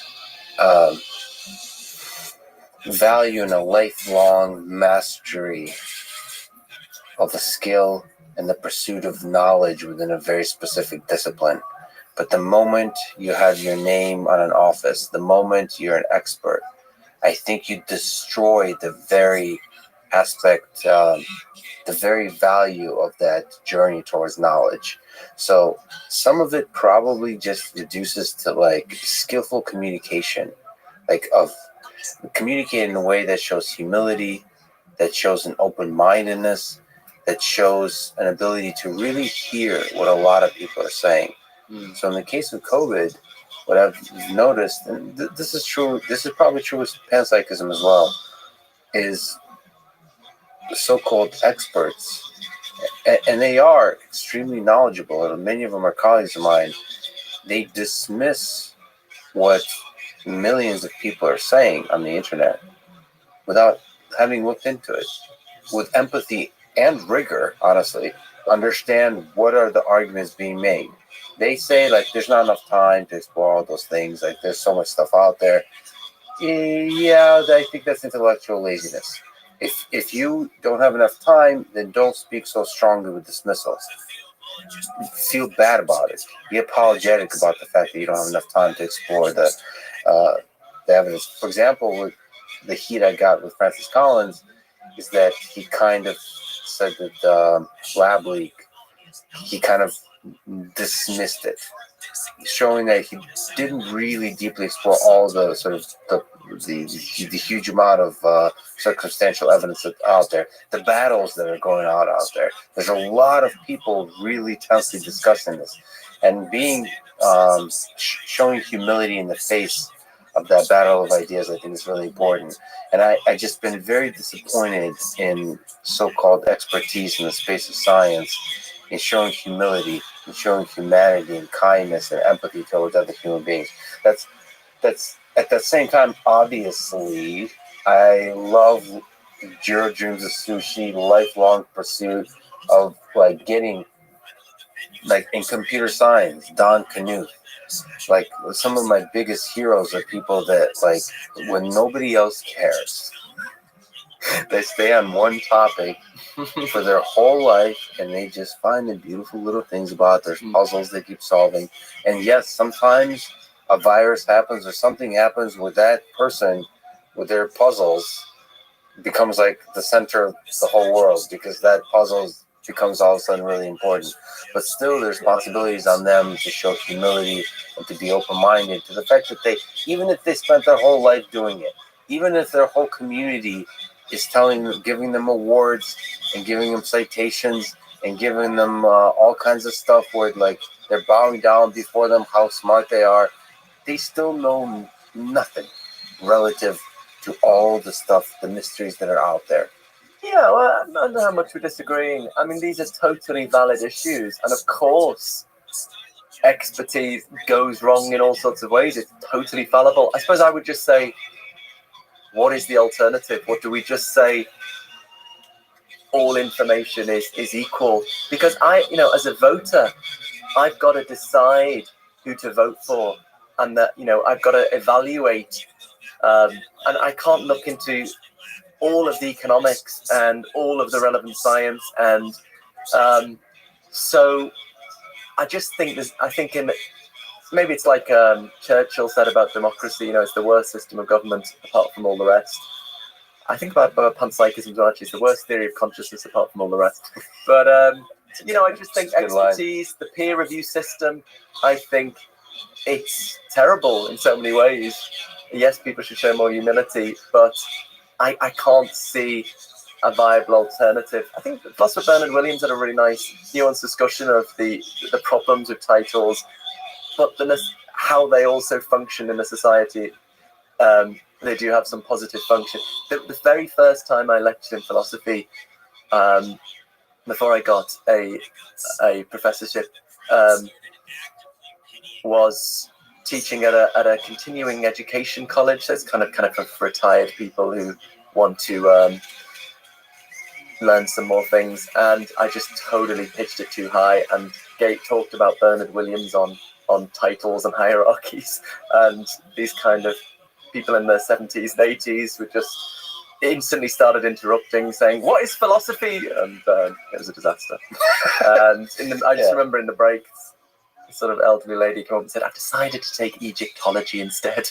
And so, but that was my introduction to teaching. Anyway, but sort of titles and accomplishments is a nice starting point, but doesn't buy you the whole thing. So, and you don't get to just say this is true because I'm an expert. You still have to convince people. One of the things I really like is I practice martial arts. yeah, And for people who don't know, it's Brazilian Jiu-Jitsu is one of them. And you sometimes wear these pajama-looking things, and you wear a belt. So I happen to be a black belt in Brazilian Jiu-Jitsu. And I also train in what's called no-gi, so you don't wear the pajamas. And when you don't wear the pajamas, nobody knows what rank you are. Nobody knows if you're a black belt or a white belt, or if you're a complete beginner or not. right. And when you wear the pajamas, called the gi, you wear the rank. And people treat you very differently. When they see my black belt, they treat me differently. They kind of defer to my expertise. If they're kicking my ass, that's probably because like I am working on something like new, or maybe I'm letting them win. But when there's no belts, and it doesn't matter if I've been doing this for 15 years, it doesn't matter. None of it matters. What matters is the raw interaction of just trying to kick each other's ass and seeing like, what is this chess game, like a human chess? What are the ideas that we're playing with? And I think there's a dance there. Yes, it's valuable to know a person is a black belt when you take consideration of the advice of different people, me versus somebody who's only practiced for like a couple of days. But at the same time, the raw practice of ideas that is combat, and the raw practice of exchange of ideas that is science, needs to often throw away expertise. And in communicating, like there's a other thing to science and expertise, which is leadership. It's not just, so the scientific method in the review process is this rigorous battle of ideas between scientists. But there's also a stepping up and inspiring the world and communicating ideas to the world. And that skill of communication, I suppose that's my biggest criticism of so-called experts in science, is they're just shitty communicators. Absolutely. Yeah. Well, I can tell you, I get very frustrated with philosophers not reaching out more. I mean, I think it might be partly that we're trained to get watertight arguments, respond to all objections. And as you do that, eventually it gets more complicated and the jargon comes in. And but then to write a more accessible book or article, you have to loosen the argument a bit. And then we worry that other philosophers will think, oh, that's a really crap argument. So, I mean, the way I did it, I wrote my academic book first, Consciousness and Fundamental Reality. And then a more accessible book, Galileo's Error, where the arguments, not as rigorously worked out. So then I can say the proper arguments, the further arguments there. But I get that's brilliantly done, by the way. Like that's such a, so for people who don't know, you first wrote Consciousness and Fundamental Reality, so that's the academic book, also very good. I flew through it last night, bought it. And then obviously the popular book is Galileo's Error, Foundations for a New Science of Consciousness. That's kind of the right way to do it. Yeah. To show that you're legit to your community, to the world, by doing the book that's nobody going to read. And then doing a popular book that everybody's going to read. That's cool. Yeah, that's well, I try now, every time I write an academic article, I try to write a more accessible version. I mean, the thing I've been working on recently, just because there's this argument, so there's a certain argument from the cosmological fine-tuning of the laws of physics for life to the multiverse that's quite popular, physicists like Max Tegmark. There's an argument in philosophy journals that there's a fallacious line of reasoning going on there from the fine-tuning to the multiverse. Now, that argument is from 20, 30 years ago, and it's, discussed in academic philosophy. Nobody knows about it, and there is huge interest in this fine-tuning stuff. Scientists wanting to argue for the multiverse, theists wanting to say this is evidence for God, and nobody knows about this argument, which tries to show that it's fallacious reasoning to go from fine-tuning to the multiverse. So I wrote a piece for Scientific American explaining this argument to a more general audience, and it just really irritates me that it's just buried in these technical journal articles, and nobody knows about it. But final thing on I don't disagree with anything you said, and that's kind of really beautiful, that martial arts example, and thinking how that could be analogous. But I think it's very rare to find a good philosopher who hasn't given a talk to other philosophers and had objections raised. I was going to say have it torn apart, but that's maybe thinking of it in a slightly the wrong way, but have the best objections raised to it, and that's why that is an important formative process that you go through as an academic, that the greatest minds starting a philosophy degree, for example, won't have gone through, probably, except in very rare cases, just won't have the skills required. But part of it is just fun to disagree and dance with. I think to elaborate on what you're saying, in agreement, not just gone through that, but continue to go through that. Absolutely, yeah. That's, I would say, the biggest problem with quote unquote expertise is that there's a certain point where you get, because it sucks. Like, it's martial arts is a good example of that. It sucks to get your ass kicked. Yeah. Like there's a temptation. I still go, like I train. You're getting older too, but also there's killers out there in both the space of martial arts and the space of science. And I think that once you become a professor, like more and more senior and more respected, I don't know if you get your ass kicked in the space of ideas as often. I don't know if you allow yourself to truly expose yourself. If you do, that's a great sign of a humble, brilliant mind.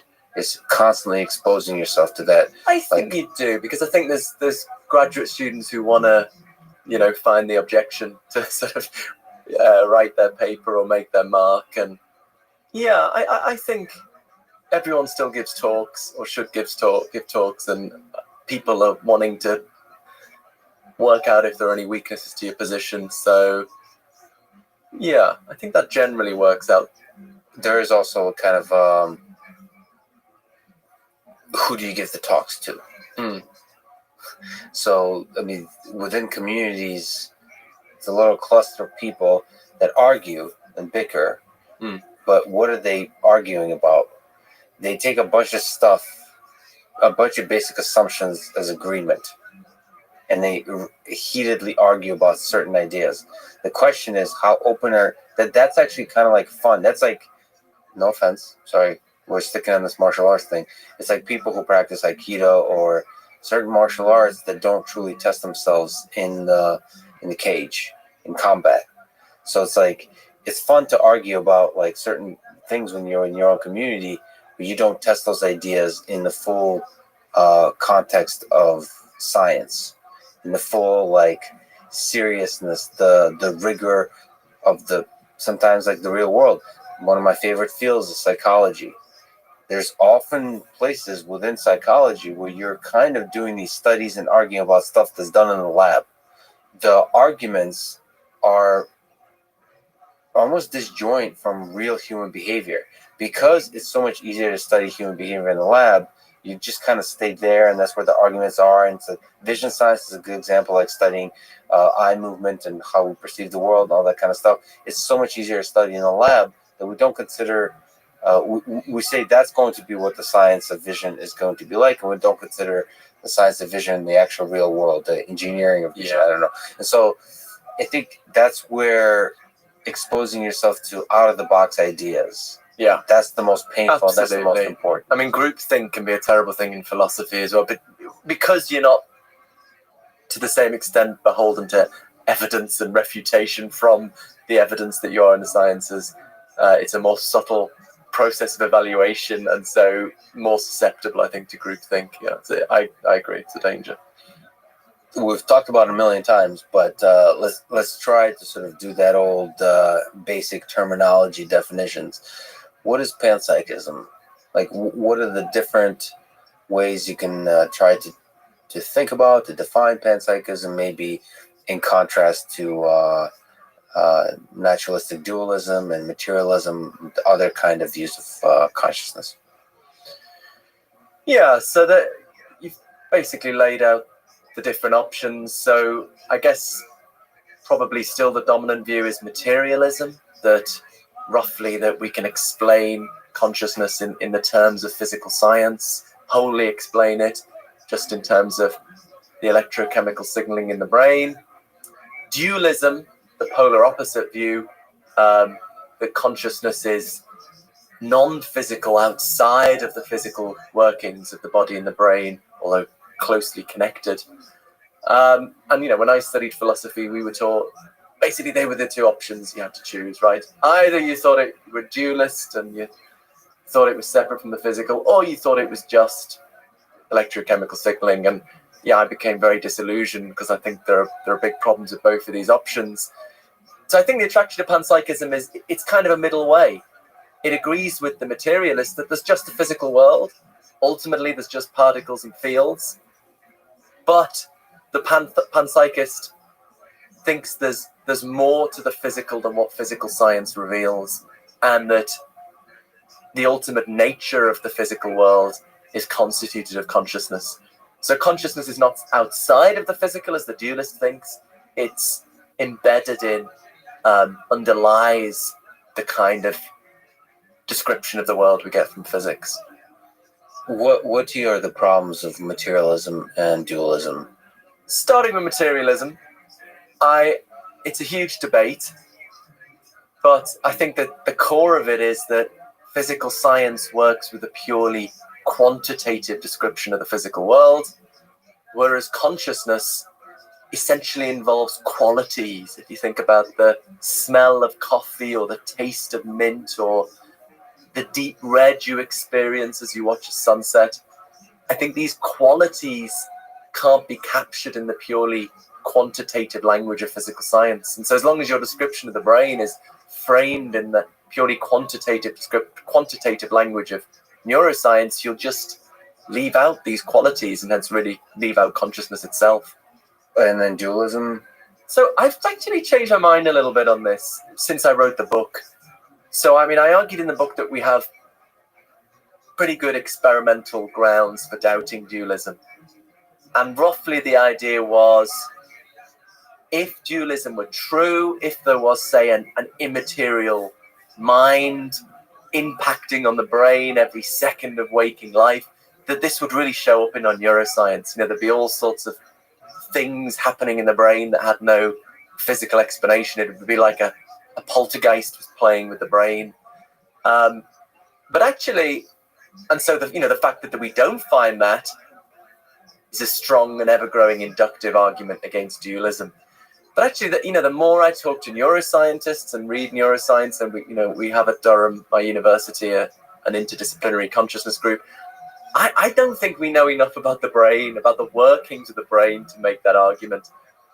I think we know a lot about the basic chemistry, how neurons fire, neurotransmitters, action potentials, things like that. We know a fair bit about large-scale functions of the brain, what different bits of the brain do. But what we're almost clueless on is how those large-scale functions are realized at the cellular level, how it works.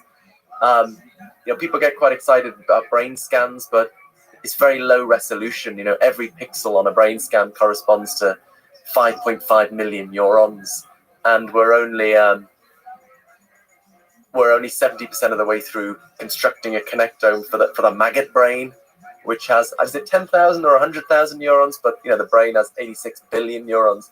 So I think we'd have to know a lot more about how the brain works, how these functions are realized.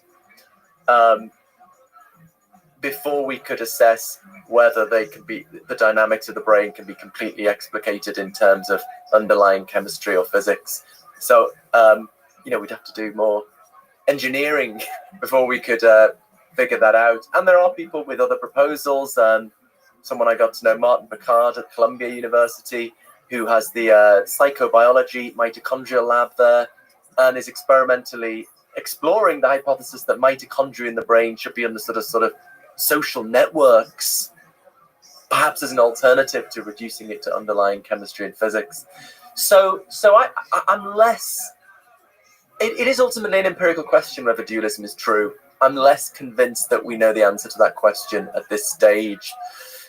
I think still, as scientists and philosophers, we want to try and find the simplest, most parsimonious theory of reality. And dualism is still a pretty inelegant, unparsimonious theory. Reality is divided up into the purely physical properties and these consciousness properties, and they're radically different kinds of things. Whereas the panpsychist offers a much more simple, unified picture of reality. So I think it's still the view to be preferred. To put it very simply, why believe in two kinds of thing when you can just get away with one? And materialism is also very simple, but you're saying it doesn't explain something that seems pretty important. Yeah, so I think materialism can't, science is about trying to find the simplest theory that accounts for the data. I don't think materialism can account for the data. Maybe dualism can account for the data, but panpsychism is simpler. It can account for the data, and it's simpler. What is panpsychism? So in its broadest definition, it's the view that consciousness is a fundamental and ubiquitous feature of the physical world. Like a law of physics? What should we be imagining? What do you think the different flavors of how that actually takes shape in the context of what we know about physics and science and the universe? So in the simplest form of it, the fundamental building blocks of reality, perhaps electrons and quarks, have incredibly simple forms of experience, and the very complex experience of the human or animal brain is somehow rooted in or derived from these very simple forms of experience at the level of basic physics. But I mean, maybe the crucial bit about the kind of panpsychism I defend, what it does is it takes the standard approach to the problem of consciousness and turns it on its head, right? So the standard approach is to think, we start with matter and we think, how do we get consciousness out of matter? So I don't think that problem can be solved for reasons I've kind of hinted at. We could maybe go into more detail. But the panpsychist does it the other way around. They start with consciousness and try to get matter out of consciousness. So the idea is basically, at the fundamental level of reality, there are just networks of very simple conscious entities. But these conscious entities, because they have very simple kinds of experience, they behave in predictable ways. Through their interactions, they realize certain mathematical structures. And then the idea is those mathematical structures just are the structures identified by physics. So when we think about these simple conscious entities in terms of the mathematical structures they realize, we call them particles, we call them fields, we call their properties mass, spin, and charge. But really, there's just these very simple conscious entities and their experiences. So in this way, we get physics out of consciousness. I don't think you can get consciousness out of physics, but I think it's pretty easy to get physics out of consciousness. Well, I'm a little confused by why you need to get physics out of consciousness. I mean, to me, it sounds like panpsychism unites consciousness and physics. I mean, physics is the mathematical science of describing everything. So physics should be able to describe consciousness. Panpsychism, in my understanding, proposes is that physics doesn't currently do so, but can in the future. I mean, it seems like consciousness. You have like Stephen Wolfram, who's all these people who are trying to develop theories of everything, mathematical frameworks within which to describe how we get all the reality that we perceive around us. To me, there's no reason why that kind of framework cannot also include some accurate precise description of whatever simple consciousness characteristics are present there at the lowest level, if panpsychist theories have truth to them. So, like, to me, it is physics. You said kind of physics emerges, by which you mean like the basic four laws of physics that, as we currently know them, the standard model, quantum mechanics, general relativity, that emerges from the base consciousness layer. That's what you mean. Yeah, so maybe the way I phrased it made it sound like these things are more separate than they are. What I was trying to address was a common misunderstanding of panpsychism, that it's a sort of dualistic theory, that the idea is that particles have their physical properties like mass, spin, and charge, and these other funny consciousness properties. So that the physicist Sabine Hossenfelder had a blog post critiquing panpsychism maybe a couple of years ago now that got a fair bit of traction, and she was interpreting panpsychism in this way, and then her thought was, well, look, if particles had these funny consciousness properties, then it would show up in our physics, like the standard model of particle physics would make false predictions because its predictions are based wholly on the physical properties. If there were also these consciousness properties, we'd get different predictions. But that's a misunderstanding of the view. The view is, it's not that there are two kinds of property, that mass, spin, and charge are forms of consciousness. How do we make sense of that? Because actually, when you look at what physics tells us, it's really just telling us about behavior, about what stuff does. I sometimes put it by saying doing physics is like playing chess when you don't care what the pieces are made of. You're just interested in what moves you can make. So physics tells us what mass, spin, and charge do, but it doesn't tell us what they are. So the idea, the experience of mass. So the idea is, mass in its nature is a very simple form of consciousness. So physics in a sense is complete, I think, because it tells us what everything at the fundamental level does. It describes its causal capacities. But for the panpsychist, at least, physics doesn't tell us what matter is. It tells us what it does, but not what it is. To push back on the thing I think she's criticizing, is it also possible, so I understand what you're saying, but is it also possible that particles have another property like consciousness? I don't understand the criticism we would be able to detect it in our experiments. Well, no, if you're not looking for it. I mean, there's a lot of stuff that are orthogonal. Like, if you're not looking for the stuff, you're not going to detect it, because like all of our basic empirical science through its recent history, and yes, the history of science is quite recent, has been very kind of focused on billiard balls colliding, and from that understanding how gravity works. But like, we just haven't integrated other possibilities into this.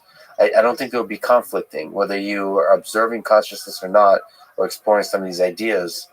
I don't think that affects the rest of the physics, the mass, the energy, all the different kind of like hierarchy of different particles and so on, how they interact.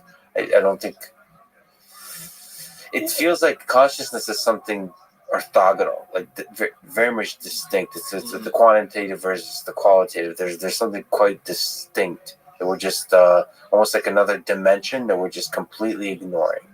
There might be a way of responding to Sabina to say, well, that there could be properties of particles that don't show up in the specific circumstances in which physicists investigate particles. My colleague, the philosopher of science, Nancy Cartwright, has got this book, How the Laws of Physics Lie, where she says, physicists explore things in very specific circumstances and then in an unwarranted way generalize that. But I mean, I guess I was thinking Sabina's criticism actually just misses the mark in a more basic way. Her point is, we shouldn't think there are any more properties to particles other than those the standard model attributes to them. Panpsychists would say, yeah, sure, there aren't. There are just the properties, the physical properties like mass, spin, and charge that the standard model attributes to them. It's just that we have a different philosophical view as to the nature of those properties. So those properties, the turtles, they're sitting on top of another turtle, and that big turtle is consciousness. That's what you're saying. But I'm just saying, I don't. It's possible that's true. It's possible also that consciousness is just another turtle playing with the others. Like, it's just not interacting in the ways that we've been observing. In fact, to me, that's more compelling, because then that's going to be, well, no, I think both are very compelling, but it feels like it's more within the reach of empirical validation if it's yet another property of particles. We're just not observing. If it's like the thing from which matter and energy and physics emerges, like, it makes it that much more difficult, because to investigate how you get from that base layer of consciousness to the wonderful little spark of consciousness, complexity, and beauty that is the human being. I don't know if you're necessarily trying to get there, but one of the beautiful things to get at with panpsychism, or with a solid theory of consciousness, is to answer the question, how do you engineer the thing? Yeah. How do you get from nothing, vacuum in the lab, if there is that consciousness base layer? How do you start engineering organisms that have consciousness in them? Yeah. Or the reverse of that, describing how does consciousness emerge in the human being, from conception, from a stem cell, to the whole full neurobiology that builds from that. How do you get this full, rich experience of consciousness that humans have? It just it feels like that's the dream. And if consciousness is just another player in the game of physics, it feels more amenable to our scientific understanding of it. That's interesting. I mean, I guess it's supposed to be a kind of identity claim here, that physics tells us what matter does. Consciousness is what matter is. So matter is sort of what consciousness does. So at the bottom level, there is just consciousness and conscious things. They're just these simple things with their experiences, and that is their total nature. So in that sense, it's not another player, it's just all there is, really. And then in physics, we describe that at a certain level of abstraction. We capture what Bertrand Russell, who was the inspiration for a lot of this, calls the causal skeleton of the world. So, physics is just interested in the causal skeleton of the world. It's not interested in the sort of flesh and blood, although that's maybe suggesting separation again too much. All metaphors fail in the end. But so you're totally right. Ultimately, what we want to explain is how our consciousness and the consciousness of other animals comes out of this. If we can't do that, then it's game over. But I think it maybe makes more sense on the identity claim that if matter at the fundamental level just is forms of consciousness, then we can perhaps make sense of how those simple forms of consciousness in some way combine in some way to make the consciousness we know and love. That's the dream. Yeah, so I guess the question is, so the reason you can describe, like, the reason you have material engineering, material science, is because you have, from physics to chemistry, like, you keep going up and up in levels of complexity in order to describe objects that we have in our human world. And it would be nice to do the same thing for consciousness, to come up with the chemistry of consciousness, right? Like how do the different particles interact to create more greater complexity? So you can do this kind of thing for life. Like, what is life? Like living organisms. At which point do living organisms become living?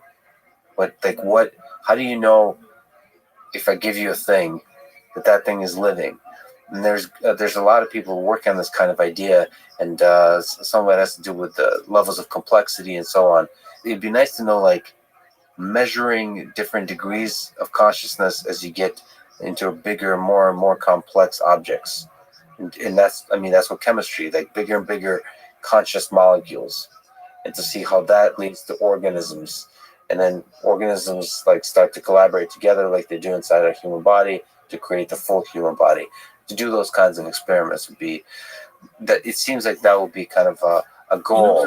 That's what I mean by player in a game of physics, as opposed to like the base layer. If it's just the base layer, it becomes harder to track it as you get from physics to chemistry to biology to psychology.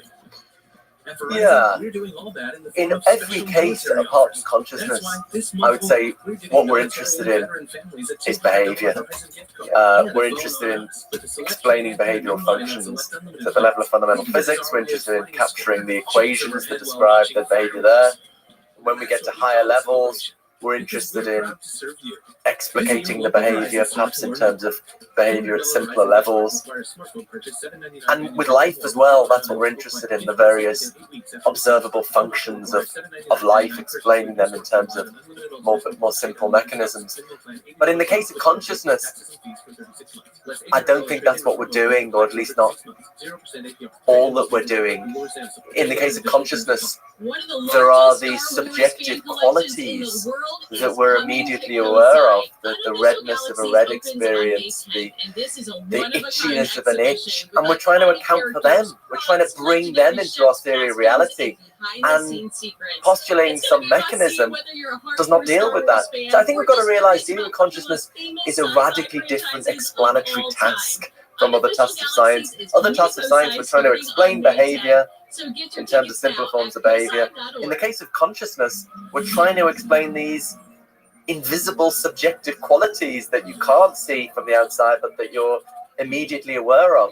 The reason materialism perhaps continues to dominate is people think, look at the success of science, it's incredible, look at all the, it's explained all this, surely it's going to explain consciousness. But I think we have to appreciate there's a radically different explanatory task here. And so, the neuroscientist Anil Seth, who I've had lots of intense but friendly discussions with, wants to compare consciousness to life. But I think there's this radical difference that in the case of life, again, we come back to public observation. All of the data, publicly observable data, we're basically trying to explain complex behavior. And the way you do that is identify mechanisms, simpler mechanisms that explicate that behavior. That's the task in physics, chemistry, neurobiology. But in the case of consciousness, that's not what we're trying to do. We're trying to account for these subjective qualities, and you postulate a mechanism that might explain behavior, but it doesn't explain the redness of a red experience. So, but still ultimately the hope is that we will have some kind of hierarchical story. So we take the causal dynamics of physics, we hypothesize that that's filled out with certain forms of consciousness, and then at higher levels we get more complex causal dynamics filled out by more complex forms of consciousness, and ultimately we get to us, hopefully. So there's still a sort of hierarchical explanatory framework there. So you kind of mentioned the hierarchy of consciousness. Do you think it's possible to, within the panpsychism framework, to measure consciousness? Or put another way, are some things more conscious than others in a panpsychist view? It's a difficult question. I do see consciousness as dealing with consciousness an interdisciplinary task between something more experimental, which is to do with the ongoing project of trying to work out what people call the neural correlates of consciousness, what kinds of physical brain activity correspond to conscious experience. That's one part of it, but I think essentially there's also a theoretical question of more the why question. Why do those kinds of brain activity go along with certain kinds of conscious experience? I don't think you can answer that. Because consciousness is not publicly observable, I don't think you can answer that why question with an experiment. But they have to go hand in hand. And one of the theories I'm attracted to is the integrated information theory, according to which we find consciousness at the level at which there is most integrated information, and they try to give a mathematically precise definition of that. So on that view, probably this cup of tea isn't conscious because there's probably more integrated information in the molecules making up the tea than there is in the liquid as a whole. But in the brain, what is distinctive about the brain is that there's a huge amount of there's more integrated information in the system than there is in individual neurons. So that's why they claim that that's the basis of consciousness at the macro level. Now I like some features of this theory, but they do talk about degrees of consciousness. They do want to say there is gradations. I'm not sure conceptually I can kind of make sense of that. I mean, there are things to do with consciousness that are graded, like complexity or levels of information, but I'm not sure whether experience itself admits a degree. I sort of think something either has experience or it doesn't. It might have very simple experience, it might have very complex experience, but experience itself, I don't think it admits a degree in that sense. It's not more experience, less experience. I sort of find that conceptually hard to make sense of. But I'm kind of open-minded. So when we have a lot higher resolution of sensory information, don't you think that's correlated to the richness of the experience? So doesn't more information provide a richer experience? Or is that, again, thinking quantitatively and not thinking about the subjective experience? Like you can experience a lot with very little sensory information, perhaps. Like, do you think those are connected? Yeah. So there are features, characteristics here we can grade the complexity of the experience, and on the integrated information theory, they correlate that in terms of mathematically identifiable structure with integrated information. So roughly, it's a quite unusual notion of information. It's perhaps not the standard way one thinks about information. It's to do with constraining past and future possibilities of the system. So the idea is in the retina of the eye, there's a huge amount of possible states the retina of my eye could be in at the next moment, depending on what light goes into it. Whereas the possible next states of the brain are much more constrained. Obviously, it responds to the environment, but it heavily constrains its past and future states. And so that's the idea of information they have. And then the second idea is how much that information is dependent on integration. So in a computer where you transistors, you take out a few transistors, you might not lose that much information. It's not dependent on interconnections. Whereas you take a tiny bit of the brain out, you lose a lot of information because the way it stores information is dependent on the interconnections of the system. So that's one proposal for how to measure one gradable characteristic which might correspond to some gradable characteristic in qualitative consciousness. And maybe I'm being very pedantic, which is a philosopher's professional pedant. I just sort of don't think that is a quantity of experience. It's a quantity of the structure of experience, maybe, but I just find it hard to make sense of the idea of how much experience do you have. I've got 5 units of experience. I've got 1 unit of experience. I don't know, I find that a bit hard to make sense. Well, but maybe I'm being just pedantic. I think just saying the word experience is difficult to think about. Let's talk about suffering. Let's talk about a particular experience. So let's talk about me and a hamster. I just think that, no offense to the hamster. Probably no hamsters in this thing. So now you're offending hamsters too. Maybe there's a hamster that's just pissed off. Right? Sorry. So there's probably I apologize. Somebody on a speaker right now, like listening to this podcast, and they probably have a hamster or a guinea pig, and that hamster's listening. It just doesn't know the English language or any kind of human interpretable linguistic capabilities to tell you to fuck off. It understands exactly exactly what's being talked about and can see through us. Anyway, it just feels like a hamster has less capacity to suffer than me. And maybe a cockroach or an insect or maybe a bacteria has less capacity to suffer than me.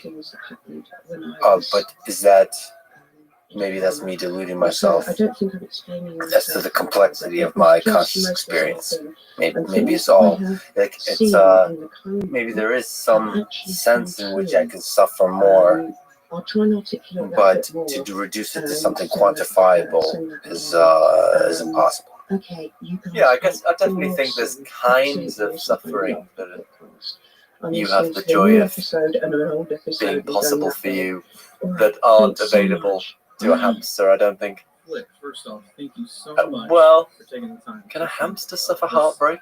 Experience. I don't know. Can a cockroach suffer heartbreak? But it's certainly there's kinds of fear of your own death, concern about whether there's a purpose to existence.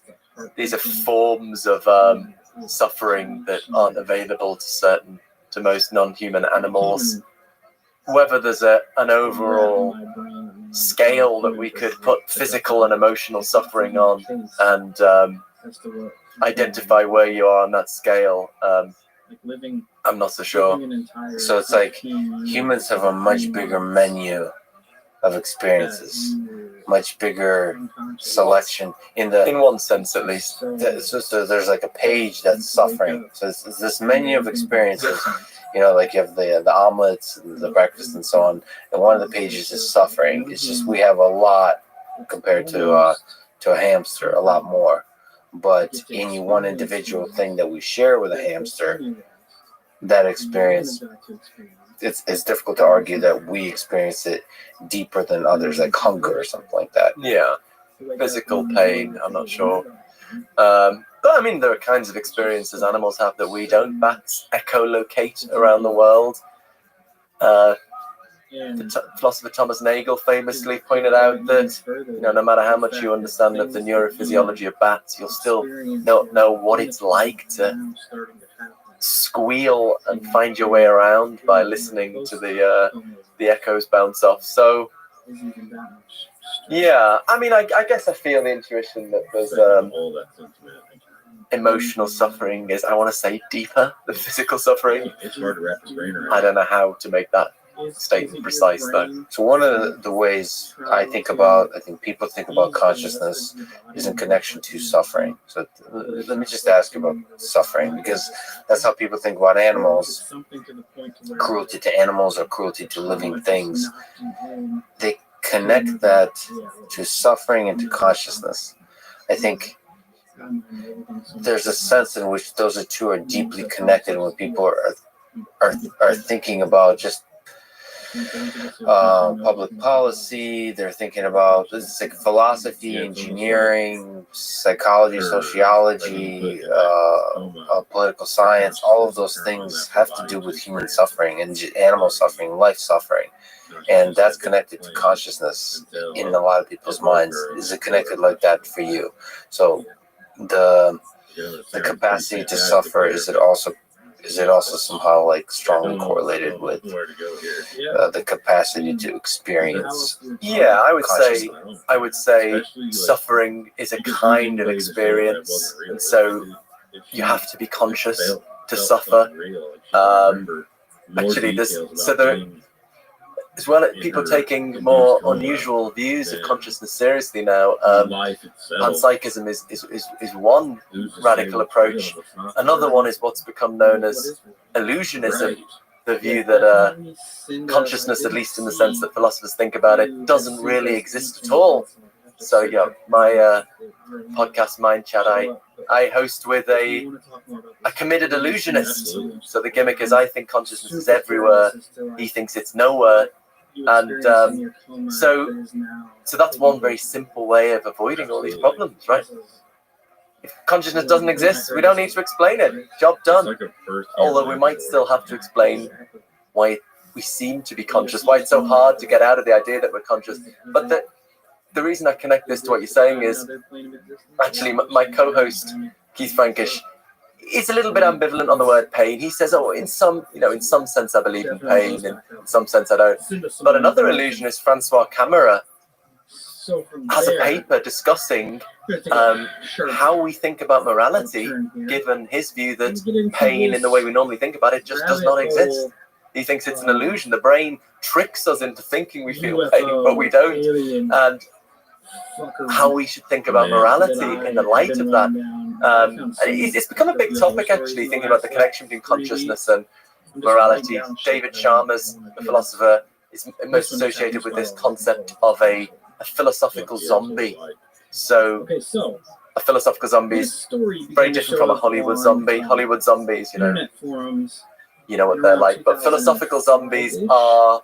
It's a really good Korean zombie movie on Halloween. Yeah, I can't remember what it's called now. Anyway, philosophical zombies behave just like us because the physical workings of their body and brain are the same as ours, but they have no conscious experience. There's nothing that's like to be a zombie. So you stick a knife in it, it screams and runs away, but it doesn't actually feel pain. It's just a complicated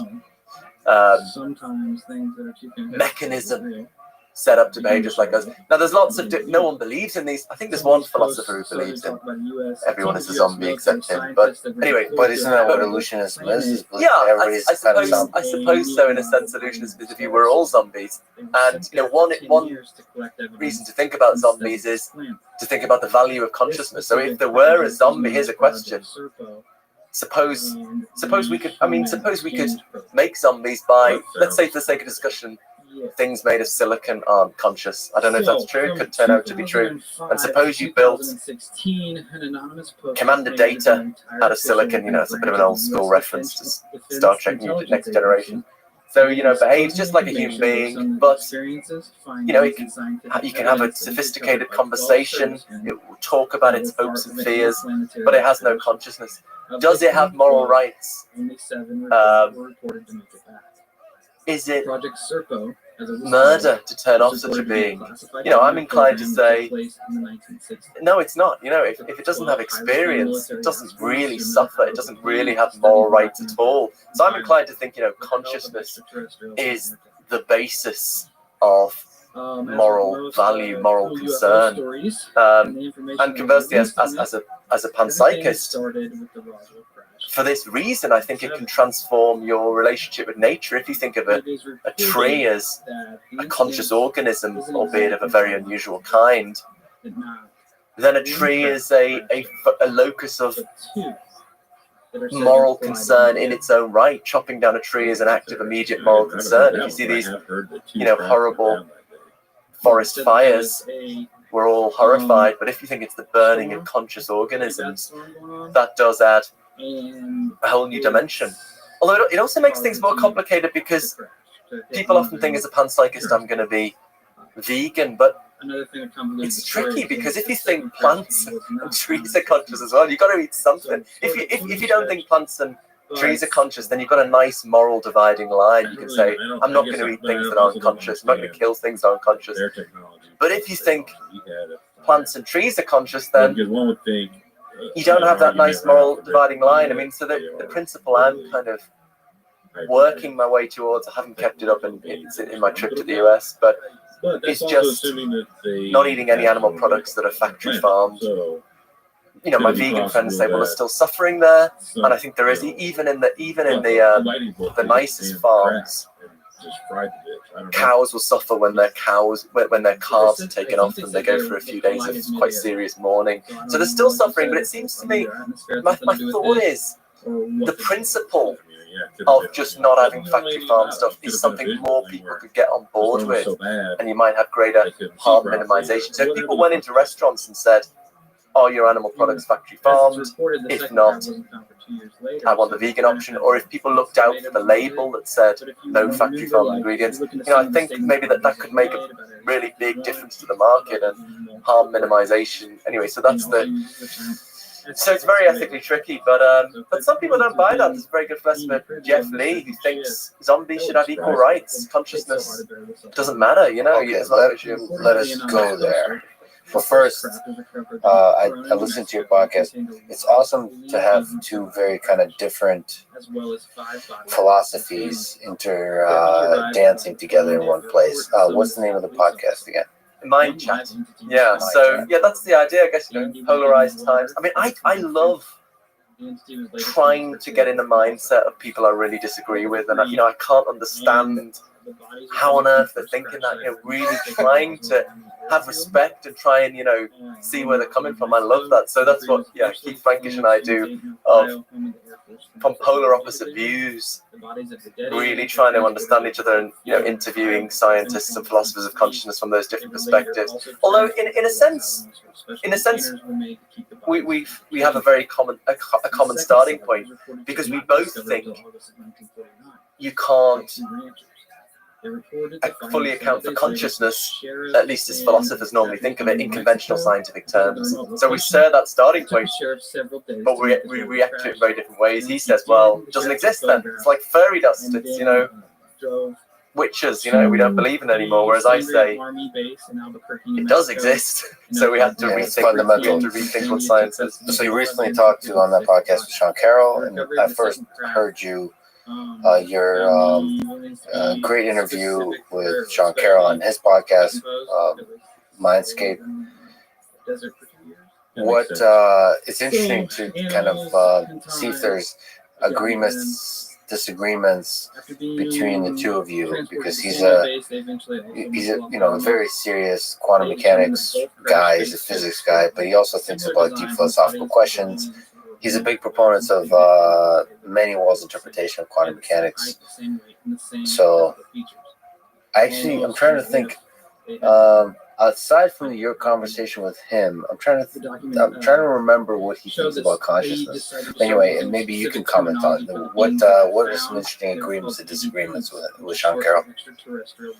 I don't think there's many agreements, but but you know, we've had really constructive, interesting discussions in a lot of different contexts, and you know, he's very clued up about philosophy. He's very respectful of philosophy. Certain physicists who shall remain nameless think, what's all this bullshit philosophy? We don't have to waste our time with that. And then go on to do pretty bad philosophy. The book co-written by Stephen Hawking and Leonard Milodnov famously starts off saying philosophy is dead, and then goes on in later chapters to do some pretty bad philosophy. So I think we have to do philosophy, if only to get rid of bad philosophy. You know, you can't escape it. But strong words. Sean Carroll and I also had a debate on Clubhouse, a panpsychism debate, together with Annika Harris and Owen Flanagan. Oh wow, Annika Harris was there? It was two people on each team, and it was the most popular thing on Clubhouse at that time. So he's a materialist of a pretty standard kind. That consciousness is sort of be understood as a sort of emergent feature. It's not adding anything, a weakly emergent feature. But what I guess what we've been debating most about is whether my view can account for mental causation, for the fact that consciousness is doing stuff.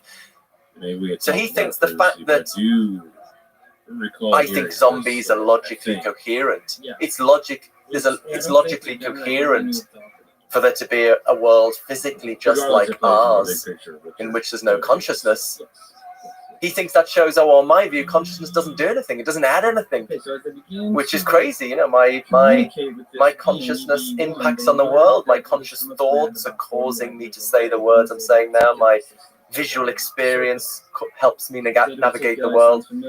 But, I mean, my response to Sean Carroll is on the panpsychist view, the relationship between physics and fundamental consciousness is a sort of like the relationship between software and hardware, right? Physics is sort of the software and consciousness is the hardware. So consciousness at the fundamental level is the hardware on which the software of physics runs. And just because, just because a certain bit of software could run on two different kinds of hardware, it doesn't mean the hardware isn't doing anything. The fact that Microsoft Word can run on your desktop and run on your laptop doesn't mean your desktop isn't doing anything. Similarly, just because there could be another universe in which the physics is realized in non-conscious stuff, it doesn't mean the consciousness in our universe isn't doing stuff. For the panpsychist, all there is consciousness. So if something's doing something, it is. In your view, it's not emergent, and more than that, it's doing quite a lot. It's doing everything. It's the only thing that exists. Yeah, but the ground is important because we walk on it. It's like holding stuff up, but it's not really doing that much. Yeah. But it feels like consciousness is doing quite a lot. It's doing quite a lot of work, and sort of interacting with the environment. It feels like consciousness is not just like if you remove consciousness, it's not just that you remove the experience of things. It feels like you're also going to remove a lot of the progress of human civilization and society and all of that. It just feels like consciousness has a lot of value in how we develop our society. So from everything you said, with suffering, with morality, with motivation, with love and fear and all of those kinds of things, it seems like it's consciousness in all different flavors and ways is part of all of that. And so without it, you may not have human civilization at all. So it's doing a lot of work, causality-wise, and in every kind of way. Of course, when you go to the physics level, you start to say, okay, how much maybe the work consciousness is doing is higher at some levels of reality than at others. Maybe a lot of the work it's doing is most apparent at the human level. When you have at the complex organism level, maybe it's quite boring. Like maybe the stuff of like physics is more important at the formation of formation of stars and all that kind of stuff. Consciousness only starts being important when you have greater complexities of organism. Yeah, my consciousness is complicated and fairly complicated. As a result, it does complicated things. The consciousness of a particle is very simple, and hence it behaves in predictable ways. But the idea is the particle, its entire nature is constituted of its forms of consciousness, and it does what it does because of those experiences. It's just that when we do physics, we're not interested in what stuff is, we're just interested in what it does. So physics abstracts away from the stuff of the world and just describes it in terms of its mathematical causal structure.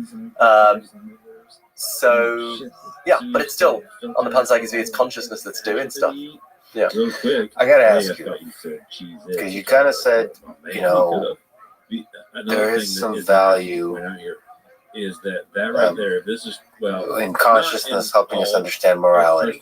And a philosophical zombie is somebody that, you're more okay. How do I phrase it? It's not like accusing stuff, but in your view, it's more okay to murder a philosophical zombie than it is a human being. Yeah, I wouldn't even call it murder, maybe. But you're right, exactly. Turn off the power into the philosophical zombie, the source of energy. So here comes then the question. We kind of talked about this offline a little bit. So I think that there is something special about consciousness, and I'm very open-minded about where the special comes from, whether it's the fundamental base of all reality, like you're describing, or whether there's some importance to the special pockets of consciousness that's in humans or living organisms. I find all those ideas beautiful and exciting.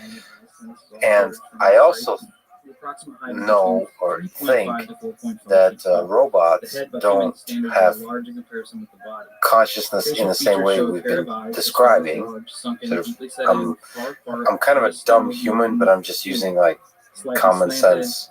Like or here's some oriental in nature. metal No and some earlobes or electricity apertures traveling inside certain the kinds of head, ways. I don't. It's not conscious the rest of the holes have been in ways I understand So, humans your to be conscious. typical gray, At the same time, you I'm picture also gray, a that's pretty much what it somebody is. who Not that knows it's how to described bring as a small robot to slit or life. fissure. Meaning I In can some make him cases, move, I there's can a make him block. recognize the world, I Not can make to him function interact with as a means for humans. communication or And when I food. make him interact in Neck certain area kinds of described as ways, being thin and in some instances I, not as a being human, observe them and feel something for them. Moreover, most observers describe I these humanoids as being form hairless. Some a of them kind may of be connection covered with a slight with, haircut I'm above able their to form a head. kind of connection with Others robots what appear to be silver that spoke. make me feel like There's they're no conscious. breathing attachments or Now, I know communication. intellectually they're not conscious, but I feel like they're conscious. And it starts to get into this area where I'm not so okay, so let me use the M word of murder. I become less and less okay murdering that robot That's exactly what I was getting ready that to say. I know I quote know is quote not conscious. So like, can you maybe as a therapy session help me figure out what we do here, and perhaps a way to ask that another way? Do you think there will be a time in like 20, 30, 50 years when we're not morally okay turning off the power to a robot? Yeah, it's a good question. So it's a really good, important question. There's a lot of fucking So I said similarities I'd be between okay with aliens and that, turning and off the philosophical zombie, and also from the past but there's a difficult epistemological question there that, and like, meaning, to do with knowledge. How would we know if it was a philosophical zombie? I think probably if there were a silicon creature that could behave just like us and talk about its views about the pandemic and the global economy, and probably we would think it's conscious. Obviously, you'd have to merge the And because consciousness is not publicly observable, it is a very difficult question how we decide which things are and are not conscious. So in the case of human beings, we can't observe their consciousness, but we can ask them, and then we try to, if we scan their brain while we do that, or stimulate the brain, then we can start to correlate, in the human case, which kind of brain activity are associated with conscious experience. But the more we depart from the human case, the trickier that becomes. Independence Day was made. Famous paper by the philosopher Ned Block called The Even Harder Problem of Consciousness, where he says, could we ever answer the question of, so suppose you have a silicon duplicate, right? And let's say we're thinking about the silicon duplicate's pain.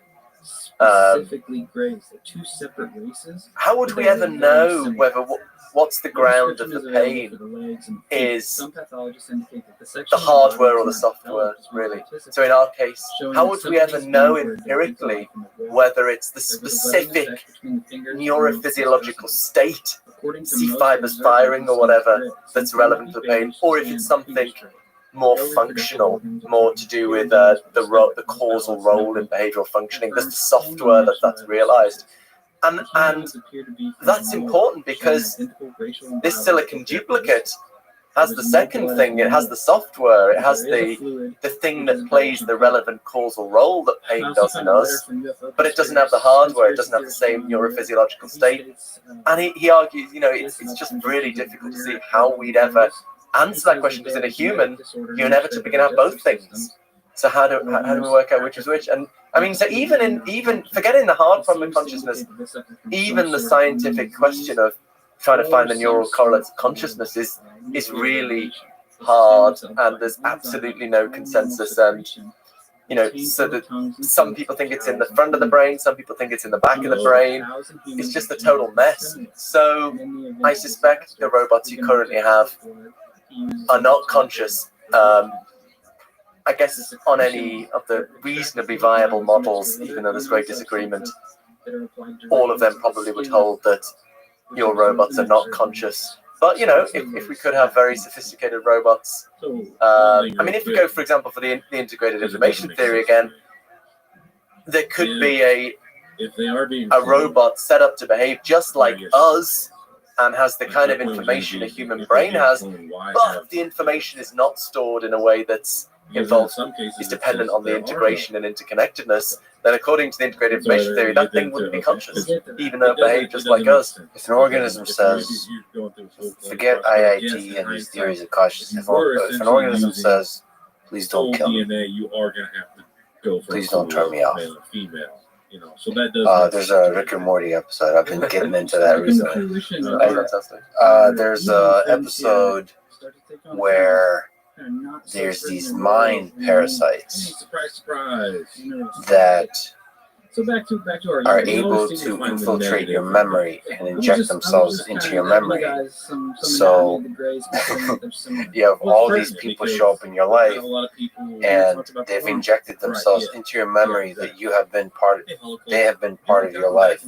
So there's like these weird creatures, and they're like, remember, we've been at that barbecue, we met at that barbecue, or we've been dating for the last 20 years.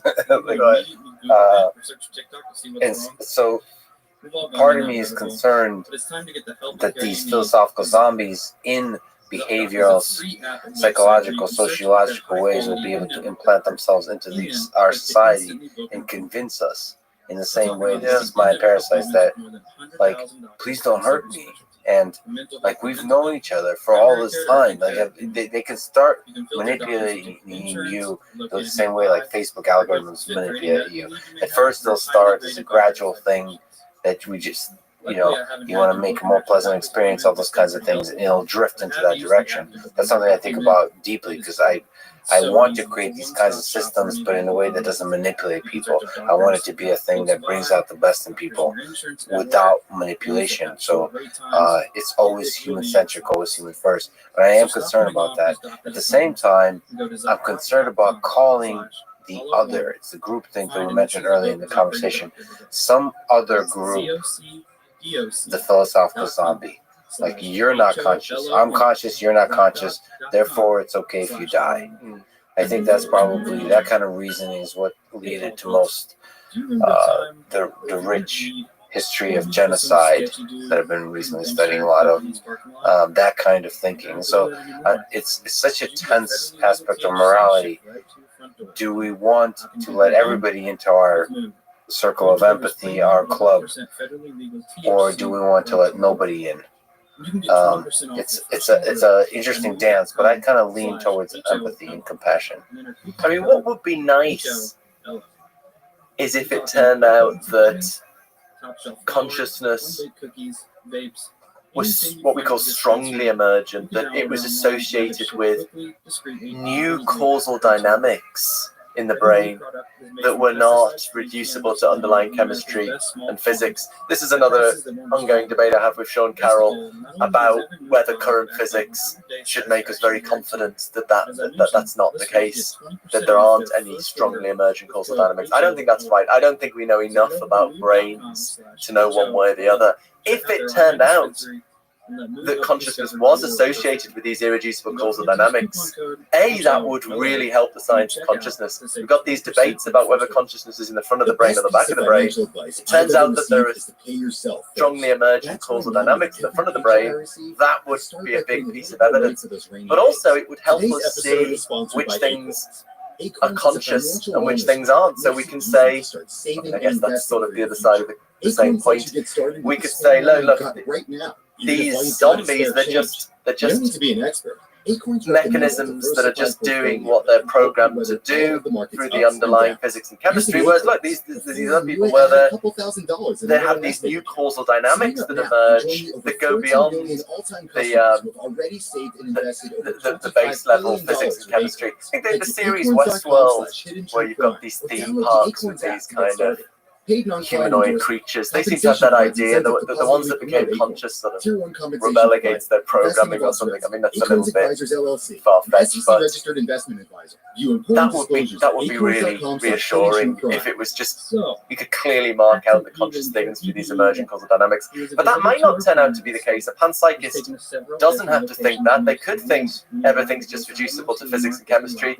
And then I still think I want to say, zombies don't have moral rights, but how we answer the question of who are the zombies and who aren't, I just got no idea. If I just look at the history of human civilization, the difference between a zombie and non-zombie is the zombie accepts their role as a zombie and willingly marches to slaughter. And the moment you stop being a zombie is when you say no. Is when you resist. Because the reality is, philosophically, because they're small, is we can't know who's a zombie or not. and they have no hair. And we just keep letting everybody in who protests loudly enough. It says, I refuse to be slaughtered. Like, my people, the zombies, have been slaughtered too long. We will not stand against the man. And we need a revolution. That's the history of human civilization. One group says, we're awesome, you're the zombies, you must die. And then eventually the zombies say, nope, we're done with this. This is immoral. And so I think that's not a philosophical statement. That's sort of a practical statement of history. It's a feature of non-zombies defined empirically. They say, we refuse to be called zombies any longer. We could end up with a zombie proletariat. You know, if we can get these things that do all our manual labor for us, you know, they might start forming trade unions. I will lead you against these humans. These zombie revolutionary leaders, the zombie Martin Luther King saying, you know, I have a dream that my zombie children will... But look, I mean, we need to sharply distinguish the ontological question. I'm just pointing to the camera, talking to the talking to my people, the zombies. I mean, maybe that's, you know, maybe these illusionists, maybe they are zombies and the rest of us aren't. Maybe there's just a difference. But no, Maybe you're the only non-zombie. I often suspect that, actually. I don't really. I don't have such delusions of grandeur. At least I don't admit to it. But we've got to distinguish the ontological question from the epistemological question, right? In terms of the reality of the situation, there must be, in my view, a fact of the matter as to whether something's conscious or not. And to me, it has rights if it's conscious, it doesn't if it's not. But then the epistemological question, how the hell do we know? It's a minefield, but we'll have to sort of try and cross that bridge when we get to it, I think. Let me ask you a quick sort of fun question since it's fresh on your mind. You just yesterday had a conversation with Mr. Joe Rogan on his podcast. What's your post-mortem analysis of the chat? What are some interesting sticking points, disagreements, or joint insights? If we can kind of resolve them once you've had a chance to sleep on it, and then I'll talk to Joe about it. Yeah, it was good fun. Yeah, he put up a bit of a fight. Yeah, it was challenging. My view that we can't explain these things in conventional scientific terms, or whether they have already been explained in conventional scientific terms. I suppose the point I was trying to press is we've got to distinguish the question of correlation and explanation. Yes, we've established facts about correlation, that certain kinds of brain activity go along with certain kinds of experience. Everyone agrees on that. But that doesn't address the why question. Why? Why do certain kinds of brain activity go along with certain kinds of experience? And these different theories have different explanations of that. You know, the materialist tries to explain the experience in terms of brain activity. The panpsychist does it the other way around. The dualist thinks they're separate, but maybe they're tied together by special laws of nature or something. Where's the sticking point? Where exactly was the sticking point? Like, what's the nature of the argument? I suppose Joe was saying, well, look, we know consciousness is explained by brain activity because, you know, you take some funny chemicals, it changes your brain, it changes your consciousness. But, and I suppose, yeah, some people might want to press, and maybe this is what Joe was pressing, you know, isn't that explaining consciousness? But I suppose I want to say, there's a further question. Yes, changes of chemicals in my brain changes my conscious experience. But that leaves open the question, why those particular chemicals go along with that particular kind of experience, rather than a different experience or no experience at all. There's something deeper at the base layer. Is your view that is more important to try to study and to understand in order to then go back and describe how the different chemicals interact and create different experiences? Yeah, maybe a good analogy if you think about quantum mechanics. Quantum mechanics is a bit of math. Translating there, we say maths. I'm fluent Thank you. American. Thank you for the translation. We're in America. This is America. Math. Yeah. Why multiple maths? It's plural. So that's plural. That's not really. It's just, I don't know. The Brits are confused. Yeah, sorry about that. Maybe it's funny spelling. But anyway, yeah. So quantum mechanics is a bit of maths, and the equations work really well, predicts the outcomes. But then there's a further question: what's going on in reality to make that equation predict correctly? And some physicists want to say, shut up, just it works. The shut up and calculate approach. Similarly, in consciousness, I think it's one question, trying to work out the physical correlates of consciousness, which kinds of physical brain activity go along with which kinds of experience. But there's another question, what's going on in reality to undergird those correlations, to make it the case that brain activity goes along with experience? And that's the philosophical question that we have to give an answer to. And there are just different options, just as there are different interpretations of quantum mechanics. And it's really hard to evaluate. Actually, it's easy. Panpsychism is obviously the best one. But There's the delusion of grandeur once again coming through. Sorry, I'm being slightly tongue-in-cheek. No, I know, 100%. Before I forget, let me ask you another fun question. Back to Daniel Dennett. You mentioned a story where you were on a yacht. Oh yeah, With Daniel Dennett on a trip funded by a Russian investor and philosopher Dmitry Volkov, I believe, who also co-founded the Moscow Center of Consciousness Studies that's part of the philosophy department of Moscow State University. So this is interesting to me for several reasons that are perhaps complicated to explain. To put simply, that there is, in the near term for me, a trip to Russia that involves a few conversations in Russian that have perhaps less to do with consciousness and artificial intelligence, which are the interests of mine, and more to do with the broad spectrum of conversations. But I'm also interested in science in Russia, in artificial intelligence and computer science, in physics, mathematics, but also these fascinating philosophical explorations.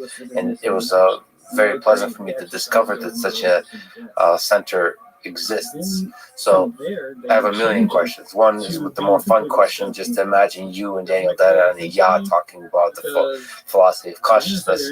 Maybe do you have any memorable experiences? And also the more serious side for me, as sort of somebody who was born in the Soviet Union, raised there, I'm wondering, what is the state of philosophy and consciousness and these kinds of ideas in Russia that you've gotten a chance to kind of give us, interact with?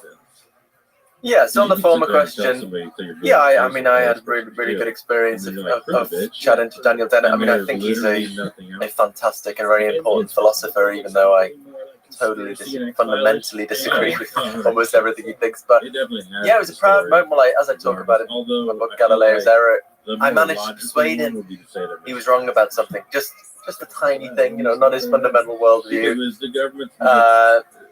But it was this issue about families are investigating whether dualism is consistent with conservation of energy. So Paul Churchland, who was also a philosopher, who's also on this boat, had argued they're not consistent, because if there's an immaterial soul doing things in the brain, that's going to add to the energy in the system, so we have a violation of conservation. But it's not my own point. Philosophers, materialist philosophers like David Papineau have pointed out that dualists tend to It is stated people, dualists like in David diaries Chalmers, and who call themselves naturalistic dualists, they want to bring consciousness into science. They think it's not physical, but they want to say it can be part of a law-governed world. So Chalmers believes in these psychophysical laws of nature over and above the laws of physics that govern the connections between consciousness and the physical world,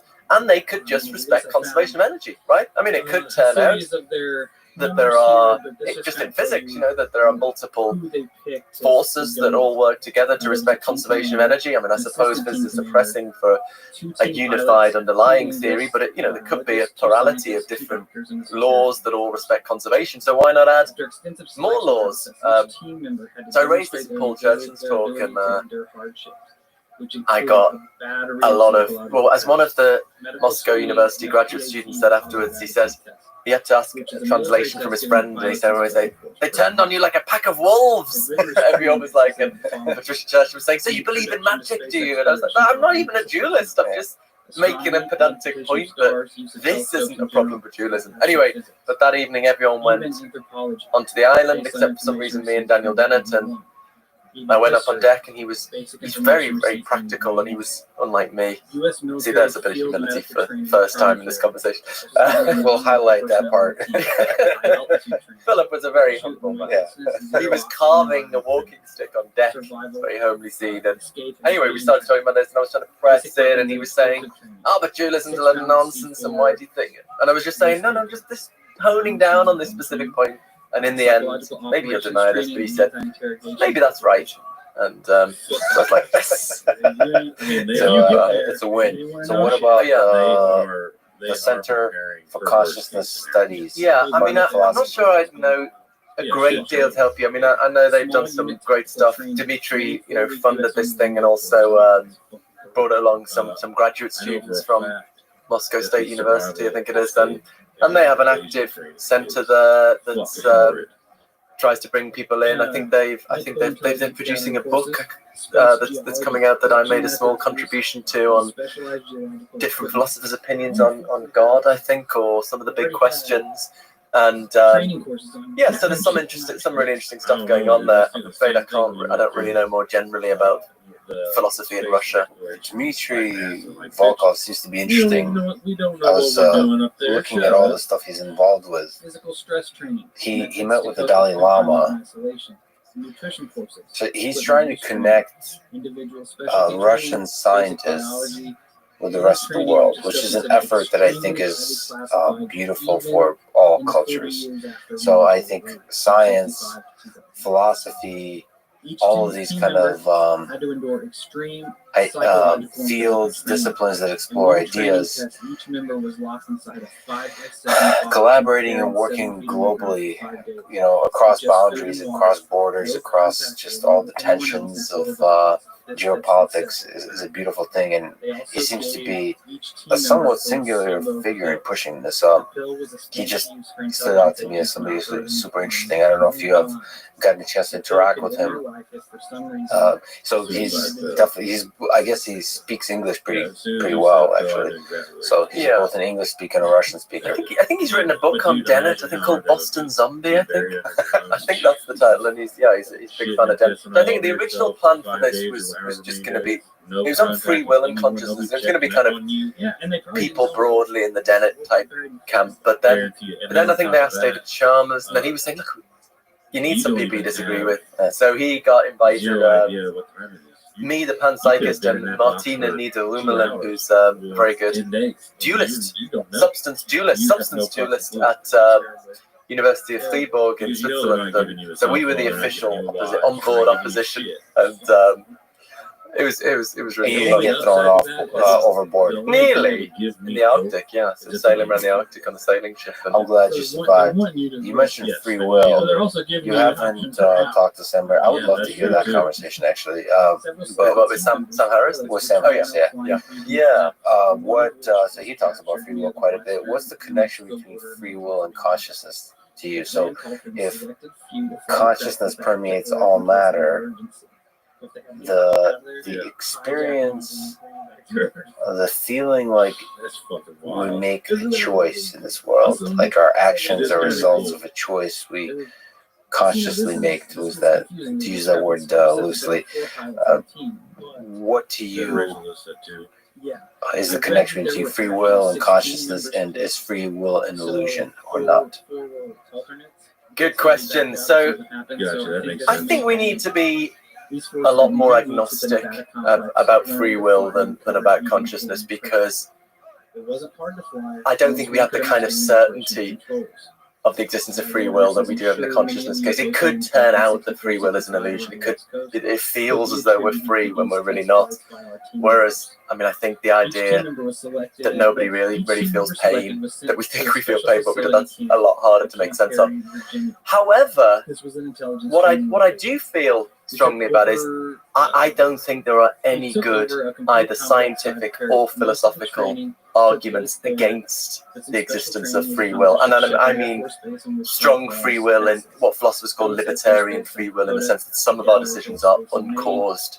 So I very much do disagree with someone like Sam Harris, who thinks there's this overwhelming case. I just think it's non-existent. I think it's ultimately an empirical question, but as we've already discussed, I just don't think we know enough about the brain to establish one way or the other at the moment.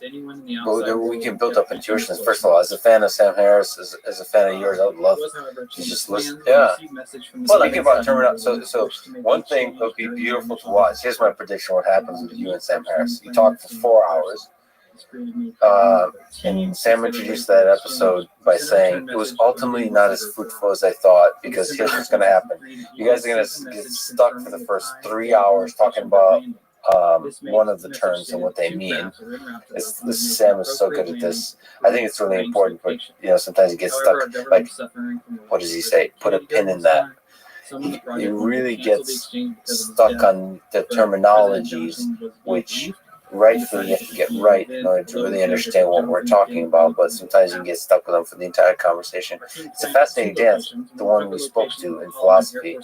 If you don't get the terms precise, you can't really be having the same conversation, but at the same time, it could be argued that it's impossible to get terms perfectly precise, perfectly formalized, so then you're also not going to get anywhere in the conversation. So it's a funny dance. We have to be both rigorous and every once in a while just let go, and then go back to being rigorous and formal, and then every once in a while let go. It's the difference between mathematics, the maths, and the poetry.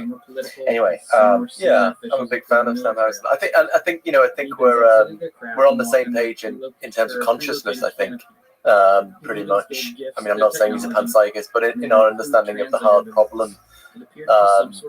But yeah, I think maybe we could talk about free will without being too dragged down in the terminology. But I don't know. You said we need to be open-minded, but you could still have intuitions about. So Sam Harris is a pretty sort of counterintuitive, and for some reason it gets people really riled up. A view of free will that it's an illusion, or it's not even an illusion.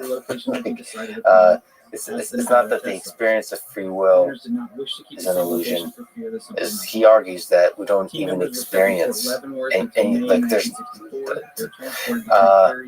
To say that we even have the experience is incorrect. That there's not even an experience of free will. It's pretty interesting that claim, and it feels like you can build up intuitions about what is right and not. There's been some kind of neuroscience, there's been some cognitive science and psychology experiments to sort of see,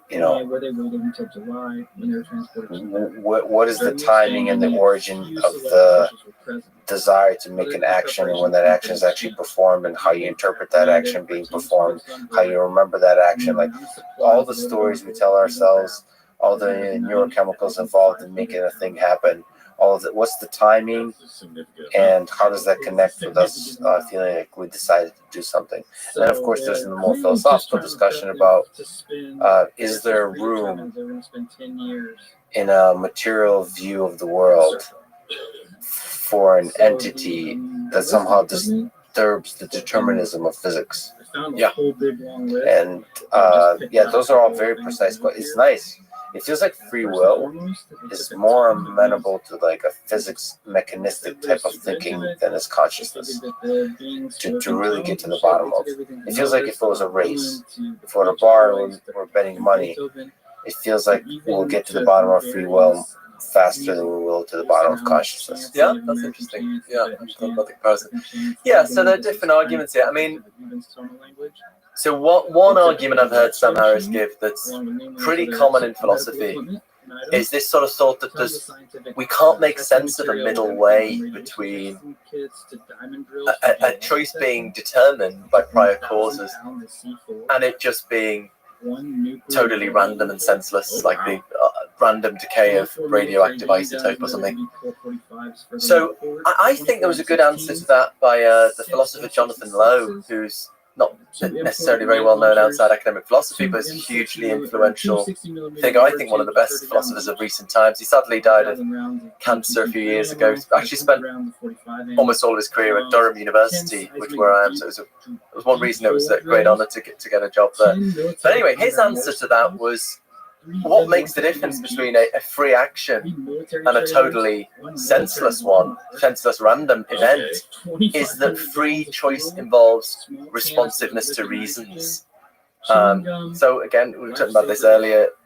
If I'm deciding whether to take a job in the US or to stay in the UK, I weigh up considerations, different standards of life maybe, or being close to family or cultural difference. I weigh them up and I edge towards a decision. So I think that is sufficient to distinguish it. We're hypothetically supposing, trying to make sense of this idea, not saying it's real, but that could be enough to distinguish it from a senseless act. It's not a senseless random occurrence because the free decision involved responsiveness to reasons. So I think that just answers that particular philosophical objection. So what is the middle way between determined by prior causes and totally random? Well, there's a choice that's not determined by prior causes, but it's not just random because the decision essentially involved responsiveness to reasons. So that's the answer to that. And I think actually that kind of thought also, I think you were hinting at the famous Libet experiments where he got his subjects to perform some kind of random action of pressing a button and then note the time they decided to press it, quote unquote, and then he's scanning their brains, and he claims to have found that about half a second before they consciously decided to press the button, the brain is getting ready to perform that action. So he claimed that about half a second before the person has consciously decided to press the button, the brain has already started the activity that's going to lead to the action. And then later people have claimed that there's a difference of maybe 7 to 10 seconds. I mean, there are all sorts of issues with these experiments. But one is that, as far as I'm aware, all of the quote-unquote choices they focused on are just these totally random, senseless actions, like just pressing a button for no reason. And I think the kind of free will we're interested in is free choice that involves responsiveness to reasons, weighing up considerations. And those kind of free decisions might not happen like at an identifiable instant. You might, when you're weighing it up, should I get married? Should I, you might edge slowly towards one side or the other, and so it could be that maybe the Libet. I think there are other problems with the Libet stuff, but maybe they show that we can't freely choose to do something totally senseless, whatever that would mean. But that doesn't show we can't freely, in this strong libertarian sense, respond to considerations of reason and value. To be fair, it would be difficult to see what kind of experiment we could set up to test that. But just because we can't yet set up that kind of experiment, we shouldn't pretend we know more than we do. So yeah, so for those reasons, the third consideration you raise is different again. This is the debate I have with Sean Carroll. Would this conflict with physics? I just think we don't know enough about the brain to know whether there are causal dynamics in the brain that are not reducible to underlying chemistry and physics. And So then Sean Carroll says, well, that would mean Which I have no more reason to believe our it's physics not is than wrong. to believe it So is. he focuses on the core Because theory, which is the name for standard model of particle physics plus I mean, they even did the weak make limit of general relativity. So, we can't totally bring I mean, quantum mechanics and relativity together, but actually the circumstances in which we can't bring them together are just in situations of very high gravity. For example, when you're about to go into a black hole or something. Actually, in terrestrial circumstances, we can bring them together in the core theory. And then Sean wants to say, well, we can be very confident that core theory is correct. And so if there were libertarian free will in the brain, the core theory would be wrong. And okay, this is something I'm not sure about, and I'm still thinking about, and I'm learning from my discussion with Sean, but I'm still not totally clear what it could be. Suppose we did discover strong emergence in the brain, whether it's free will or something else. Perhaps what we would say is not that the core theory is wrong, but we'd say the core theory is correct in its own terms, namely capturing the causal capacities of particles and fields, but then it's a further assumption whether they're the only things that are running the show. Maybe there are also fundamental causal capacities associated with systems. And then if we discover this strong emergence, then when we work out what happens in the brain, we have to look to the core theory, the causal capacities of particles and fields, and we have to look to what we know about these strongly emergent causal capacities of systems, and maybe they co-determine what happens in the system. So I don't know whether that makes sense or not, but I mean the more important point, and that's in a way a kind of branding point, how we brand this. The more important point is we just don't know enough about the workings of the brain to know whether there are in strongly emergent causal dynamics, whether or not that would mean we have to modify physics, or maybe just we think physics is not the total story of what's running the show, but we just, if it turned out empirically that everything's reducible to underlying physics and chemistry, sure, I would drop any commitment to libertarian free will in a heartbeat. It's an empirical question. Maybe that's why, as you say, in principle is easier to get a grip on. But we're a million miles away from being at that stage. Well, I don't know if we're a million miles. I hope we're not, because one of the ways I think to get to it is by engineering systems. So yeah, my hope is to understand intelligence by building intelligent systems, to understand consciousness by building systems that, let's say, the easy thing, which is not the easy thing, but the first thing, which is to try to create the illusion of consciousness. Through that process, I think you start to understand much more about consciousness, about intelligence. And then the same with free will. I think those are all tied very closely together, at least from our narrow human perspective. And we try to engineer systems that interact deeply with humans, that form friends with humans, that humans fall in love with, and they fall in love with humans. Then you start to have to try to deeply understand ourselves, to try to deeply understand what is intelligence in the human mind, what is consciousness, what is free will.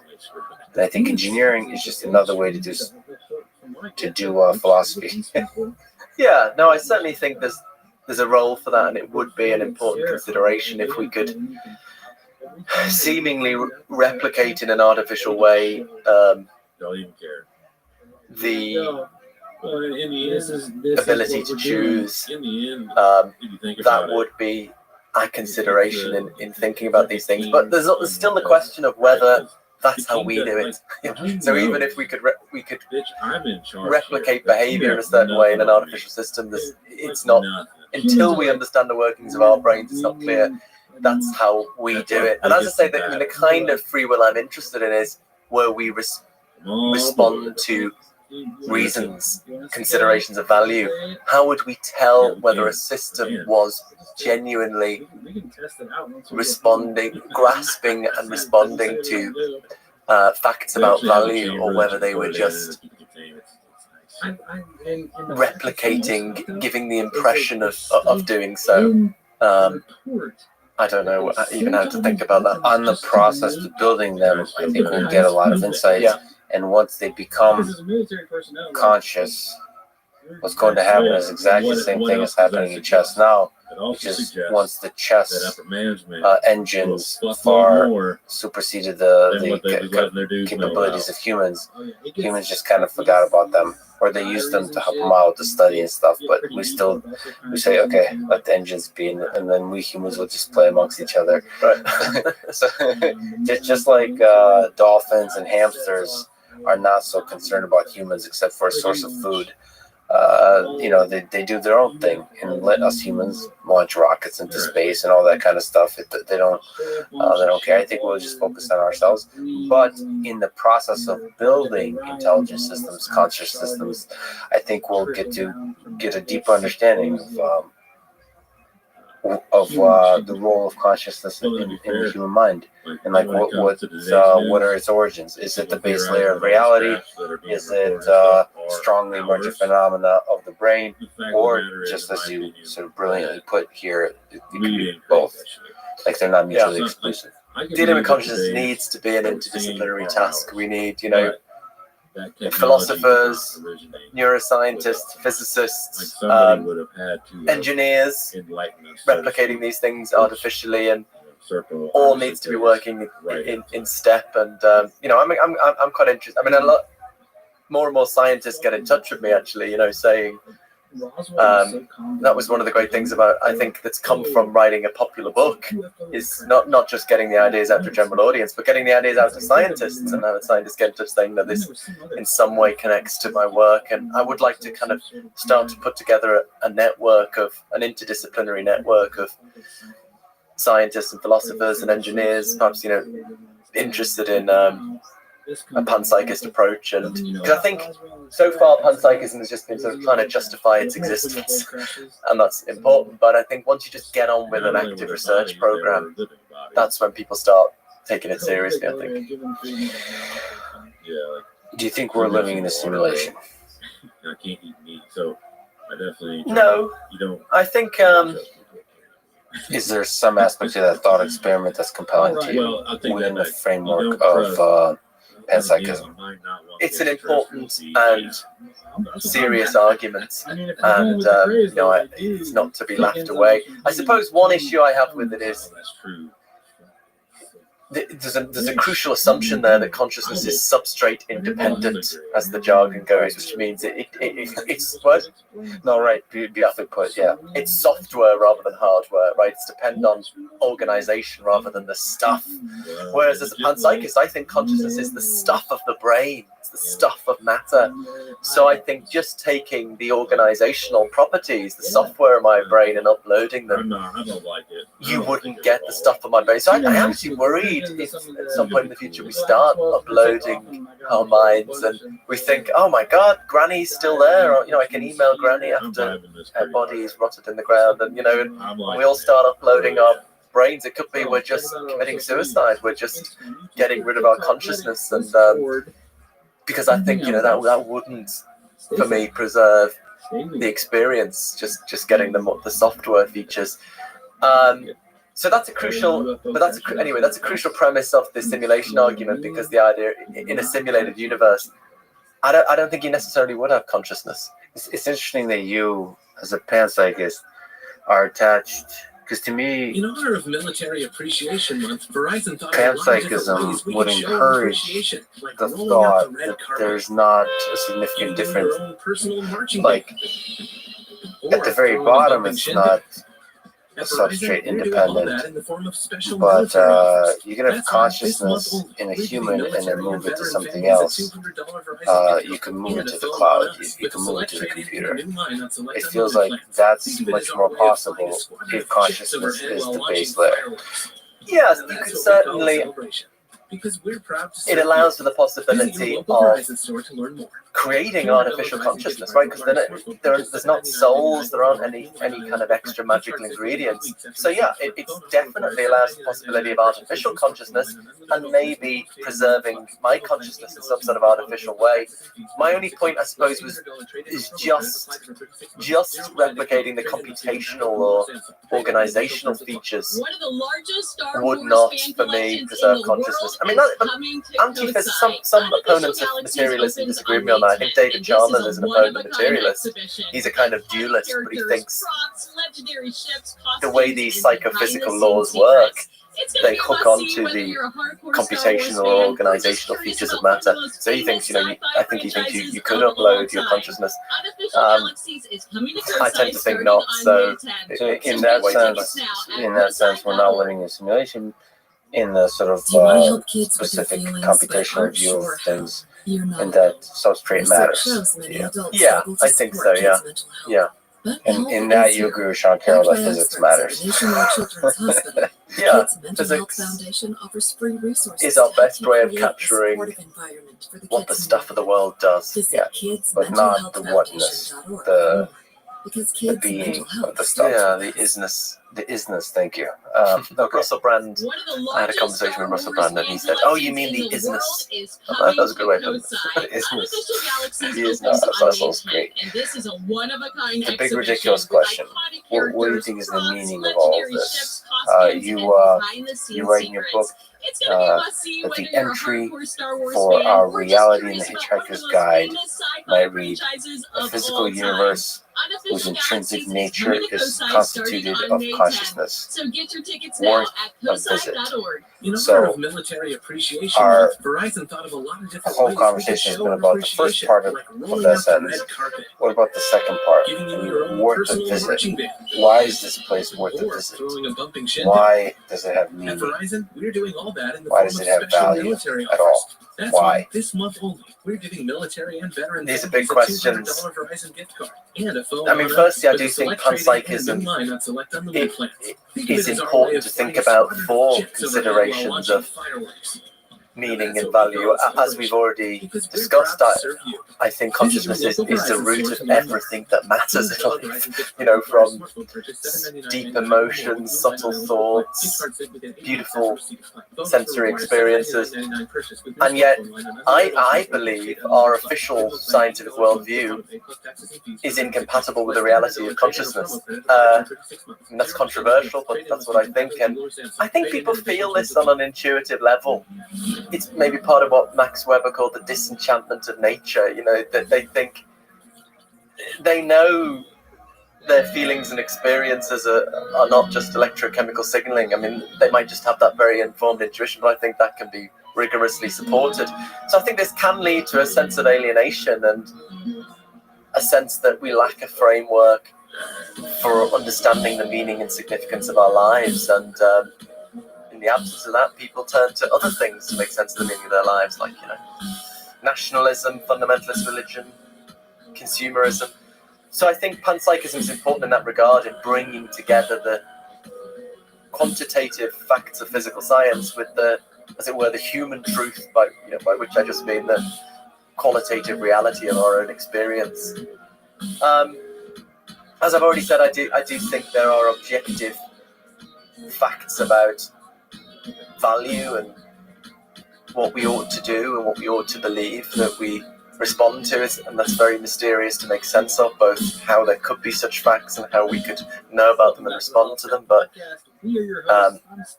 I do think there are such facts, and they're mostly to do with kinds of conscious experience. So they're there to be discovered, and much of the human condition is to discover those objective sources of value. I think so, yeah. And then, I mean, moving away from panpsychism to the, at an even bigger level, I suppose I think it is important to me to live in hope that there's a purpose to existence, and that what I do contributes in some small way to that greater purpose. But I would say I don't know if there's a purpose to existence. I think some things point in that direction, some things point away from it. But I don't think you need certainty or even high probability to have faith in something. So to take an analogy, suppose you've got a friend who's very seriously ill. Maybe there's a 30% chance they're going to make it. You shouldn't believe your friend's going to get better, because probably not. But what you can say is, you can say to your friend, I have faith that you're going to get better. That is, I choose to live in hope about that possibility. I choose to orientate my life towards that hope. Similarly, I don't think we know whether or not there's a purpose to existence, but I think we can make the choice to live in hope of that possibility, and I find that a worthwhile and fulfilling way to live. So maybe as your editor, I would collaborate with you on the edit of the Hitchhiker's Guide entry that instead of worth the visit, we'll insert hopefully worth a visit. Or the inhabitants hope that you would think it's worth a visit. Philip, you're an incredible mind, an incredible human being, and indeed are humble. And I'm really happy that you're able to argue and take on some of these difficult questions with some of the most brilliant people in the world, which have the philosophers thinking about the human mind. So this was an awesome conversation. I hope you continue talking to folks like Sam Harris. I'm so glad you talked to Joe. I can't wait to see what you write, what you say, what you think next. Thank you so much for talking today. Thanks very much, Lex. This has been a really fascinating conversation. I've got a lot I need to think about actually just from this conversation, but thanks for chatting to me. Thanks for listening to this conversation with Phil Goff. To support this podcast, please check out our sponsors in the description. And now, let me leave you with some words from Carl Jung. People will do anything, no matter how absurd, in order to avoid facing their own souls. One does not become enlightened by imagining figures of light, but by making the darkness conscious. Thank you for listening. Hope to see you next time. Hop over there, check out those tiers, see if that's something you're interested in. Get some extra content, some goodies, all sorts of stuff over there. We also have Monster sponsorship. yeah, you can get Monster to sponsor us, that'd be cool. If not, we got a Venmo, you can Humans are fascinated by violence, and you've got to ask yourself, why? Is it the rash guard? Yes. And I talk so much shit that I'm like, man, if I lose, this is going to be rough. You're learning this. Shut the fuck up. I got you, man. You were powered by McDonald's and Coca-Cola. I want more. And then I smacked him, and he didn't want to fight anymore. I'm not impressed by you. If George St. Pierre and Khabib Nurmagomedov face each other in their prime, who wins? I'm here with 3 individuals, each of whom are considered by many to be the greatest of all time in each of their respective disciplines. The greatest MMA fighter of all time, George St. Pierre. The greatest martial arts coach of all time, John Danaher. And the greatest submission grappler of all time, Gordon Ryan. So let me ask the first question. You guys didn't see the question, no preparation here. What is the key to your success, each of you? One thing or multiple things that come to mind. John, go first. Hey guys, been listening to your podcast for about a year now, I believe. And you guys are amazing. Is it the rash guard? You guys talk about one cool Yes. show idea. I like that you choose John right off the bat. Seem the most nervous. Please inspire us to give the right answer. For me, it's about finding a way to work in a world where most of the answers are already known. Okay, in any developed sport, by the time you enter that sport, most of the basic precepts, the major techniques, the major mechanical understandings of the sport are long since worked out. And so, in a highly developed world, love hearing the feedback. the key to success is to be able to identify some area of the industry that you're in, which is currently undervalued, to do what the other people are not doing. Deeper than that, everyone has a view of, okay, these are the main skills of the industry I work in. At any given time, some set of skills, attributes, will always be somewhat undervalued. They're underappreciated by the people in the game. You see that in any given industry, there are always trends which change the nature of the industry over time. So fashion trends in the clothing industry, you'll see at any given time there's a general wave of fashion which pushes most of the people in the industry in a given direction at a given time. What makes people stand out is the ability to look at the various possibilities out there and say, here is something which is genuinely useful, but which is currently being underused, underutilized.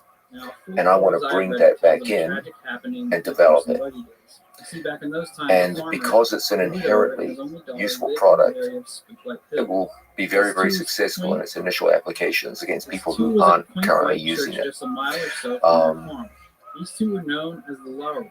If you can do this in whatever industry you're in, I believe you'll be highly successful. So this applies both for actual specific like techniques and Also tactics as well, in the case of jiu-jitsu. So, for example, in my sport, leg locks have always been around. Okay, there's no shortage of people who can look back in history who are applying leg locks. Nonetheless, as in across the industry, leg locks were undervalued and underappreciated. There was a general sense in which most of the leading figures of the sport, for most of the history of the sport of jiu-jitsu, tended to de-emphasize leg locks. And when I looked at them, I said there was immense potential, but it wasn't being realized and needed to be changed. Since then, that has more or less occurred. Now, most people coming into the sport understand that leg locks are an important aspect, and they're no longer undervalued. If anything, it's gone too far the other way, and now perhaps they're overvalued. And this kind of fashion trend exists in every industry. And the job of anyone who wants to excel in a given industry is to be able to identify, okay, what are the things that are currently out of fashion and undervalued, and then look at what is their actual objective value, and then work to bring them back to the forefront. John brought up fashion. George is wearing a really sexy shirt. So, assuming that's not the reason, is there something that comes to mind as the key to the success of your incredible? Well, of course, everybody knows the famous answer that every athletes are saying, oh, it could be genetic. I was maybe gifted, I had certain predisposition, I worked really hard. But I think something that people don't talk enough is when everybody sometimes go right, I was never afraid to try to go left. And I felt many times trying to do things that were not known to be things that would bring me success, but I tried it. I was very often I was the first of trying new things, and I felt many times, but certain times it gives me a certain advantage. And for example, I was sometimes fighting guys that had much better wrestling background than me on paper, and nobody before that fought those guys, nobody had dared to try to take them down because their wrestling pedigree was so good. And I didn't have on paper the wrestling pedigree to take these guys down in a fight. But when everybody tried to go right, I was going left. I fought them in a different way, and that was the blueprint to beat some of these guys. You know what I mean? Yeah. So we'll actually talk about a few fights where you did just that. This is fascinating. But let's stay at the higher level. So Gordon, again, sticking on fashion. May I compliment your incredible badass hat? Trying to fit in here. We should say we're in Texas now, so he's become a Texan overnight. So what is there something you can speak to that you would attribute to as the key to your success? Yeah, so first of all, there has to be a rule where you don't ask us all the same questions, because how am I supposed to compete with the answer John just gave? That was like, there's nothing I can do that's going to top that. Yeah. But I think it's there's many things, but I think the number one thing is just his job. When I came in, I was a blue belt, and I was beating brown and black belts in competition already. But he really changed my way of thinking about the sport. I would just come in, and if something wasn't working, I would just do it harder and faster and more aggressively, and that just degenerated into me spastically knee sliding into cross Hashigurami against Eddie Cummings for 6 months, and then just getting heel hooked repeatedly. And I'm like, this is not working. And Eddie, like when I met him, was like chubby librarian looking guy, and I'm like 6'2", like jacked, like 170, and I'm like, there's no way I'm losing to a guy who looks like this. But he just kept heel hooking me, so I would just go harder and harder, and it wouldn't work. And then John's like, well, if you learn the leg locks, you might have some more success. And then I was like, yeah, that probably makes sense. And from then on, I kind of just changed the way I thought about the sport. Instead of doing things harder, I would actually try to get better at jiu-jitsu.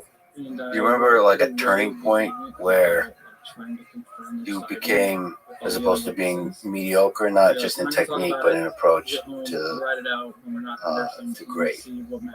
I think it was somewhere around brown belt level when I was training consistently. Started training full time with John when I was purple belt, mid-level purple belt. And towards the end of my brown belt days, I was beating up like legitimate like ADCC champions in the gym. So I think like brown to black belt was a big thing for me. And then when I won my first EBI, and I submitted Yuri, who won ADCC, and I beat Rustam. So I think that was like my turning point as a competitor. But I think I started to reach world level a little bit before that. I think somewhere around brown belt, mid-level to late level brown belt. Was some of that mental? Like, was there a moment when you, like after a training session, you realized I can actually do this? I could be at the top of the world, like world class. The critical moment for me was when I think it was right when I got my black belt, maybe a few months before I got my black belt. We had a former ADCC champion come into the gym, and we did a hard round together, and I think I submitted him like 4 or 5 times, and no one knew who I was. I never won anything up to that point, and I was like, okay, like if this is like one of the best guys in the world, and I could submit him multiple times around, I think that this is like something that I actually could do professionally and make a career out of this. Okay, so the actual performance was like you don't need to believe before you can perform. Like a lot of Olympic gold medalists, they have to believe before they can perform because like they're getting their ass kicked for a long time. Yeah, I think, but the best way for me to believe in something is to have repeated success doing it against high level guys. Like I'm not going to just believe I can do a double leg if I can't hit a double leg on anybody. So for me, the belief came from the repeated success in the gym. Yeah, but to get to the point where you're submitting somebody like Yuri Samoa is like one of the greatest grapplers ever, it's like a long journey.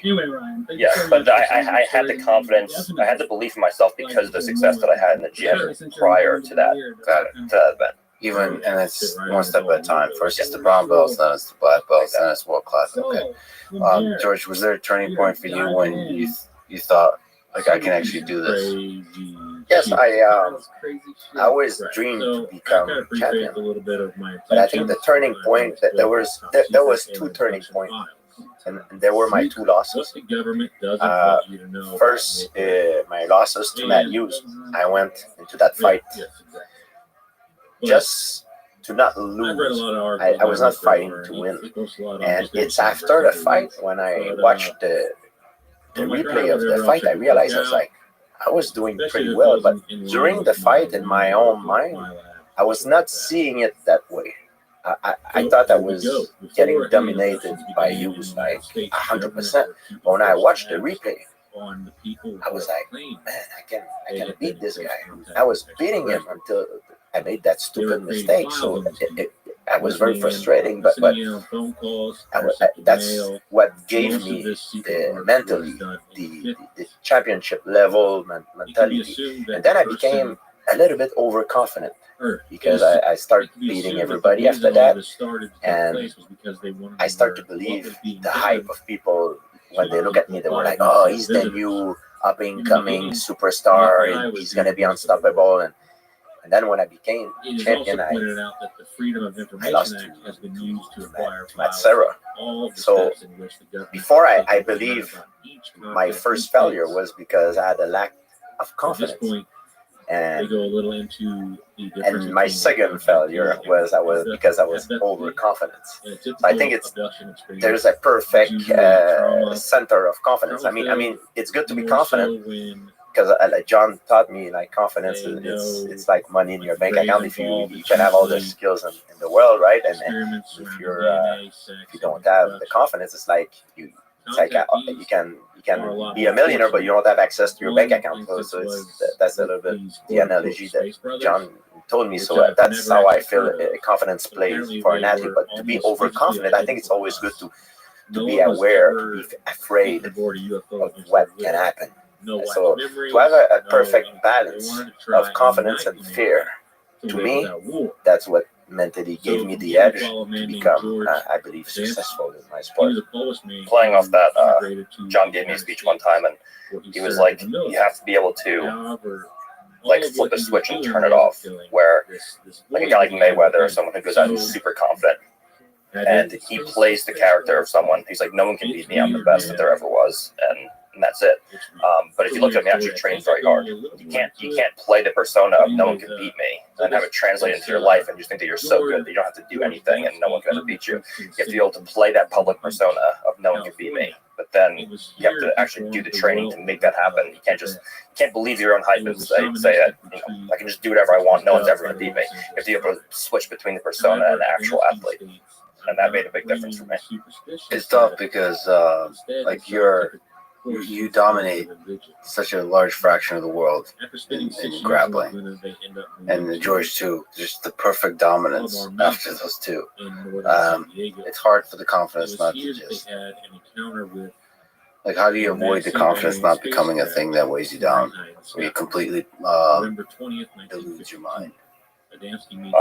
For me, it's just, well, number one, the guys in the gym are so tough. So the guys in the gym that I train with are always like nipping at my butt and always giving me new problems to solve. And for me, it's really just about trying to learn new stuff over time. So that keeps it interesting for me. And it's not really about, no one can beat me. I don't have to train. I don't have to do whatever. I can do whatever I want.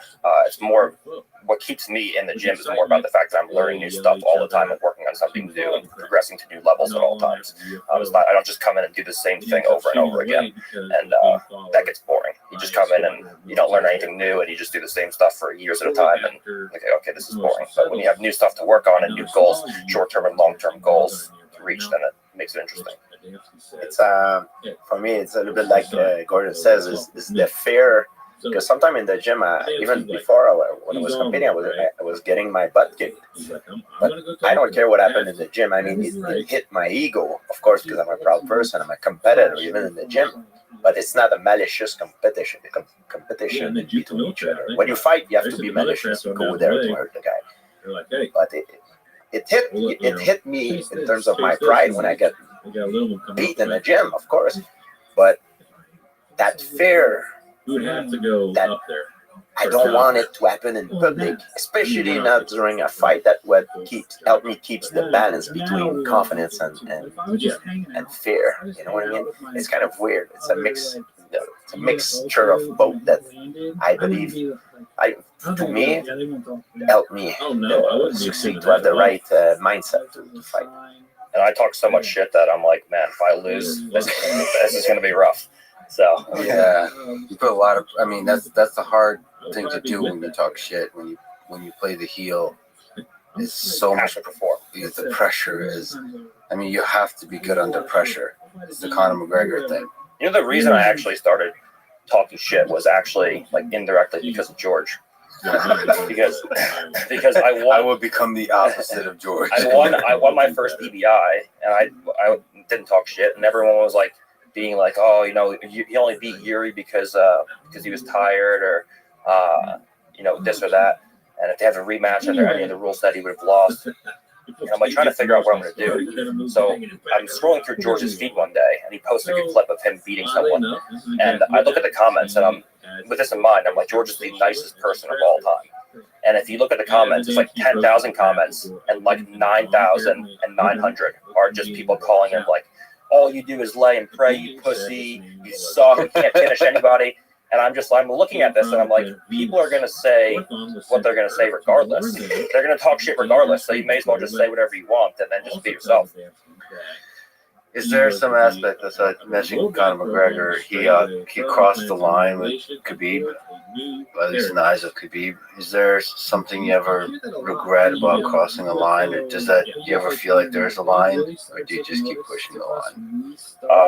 I basically play it per person. I basically fire back with like one step above what they do. It's always plus one. Yeah. Okay.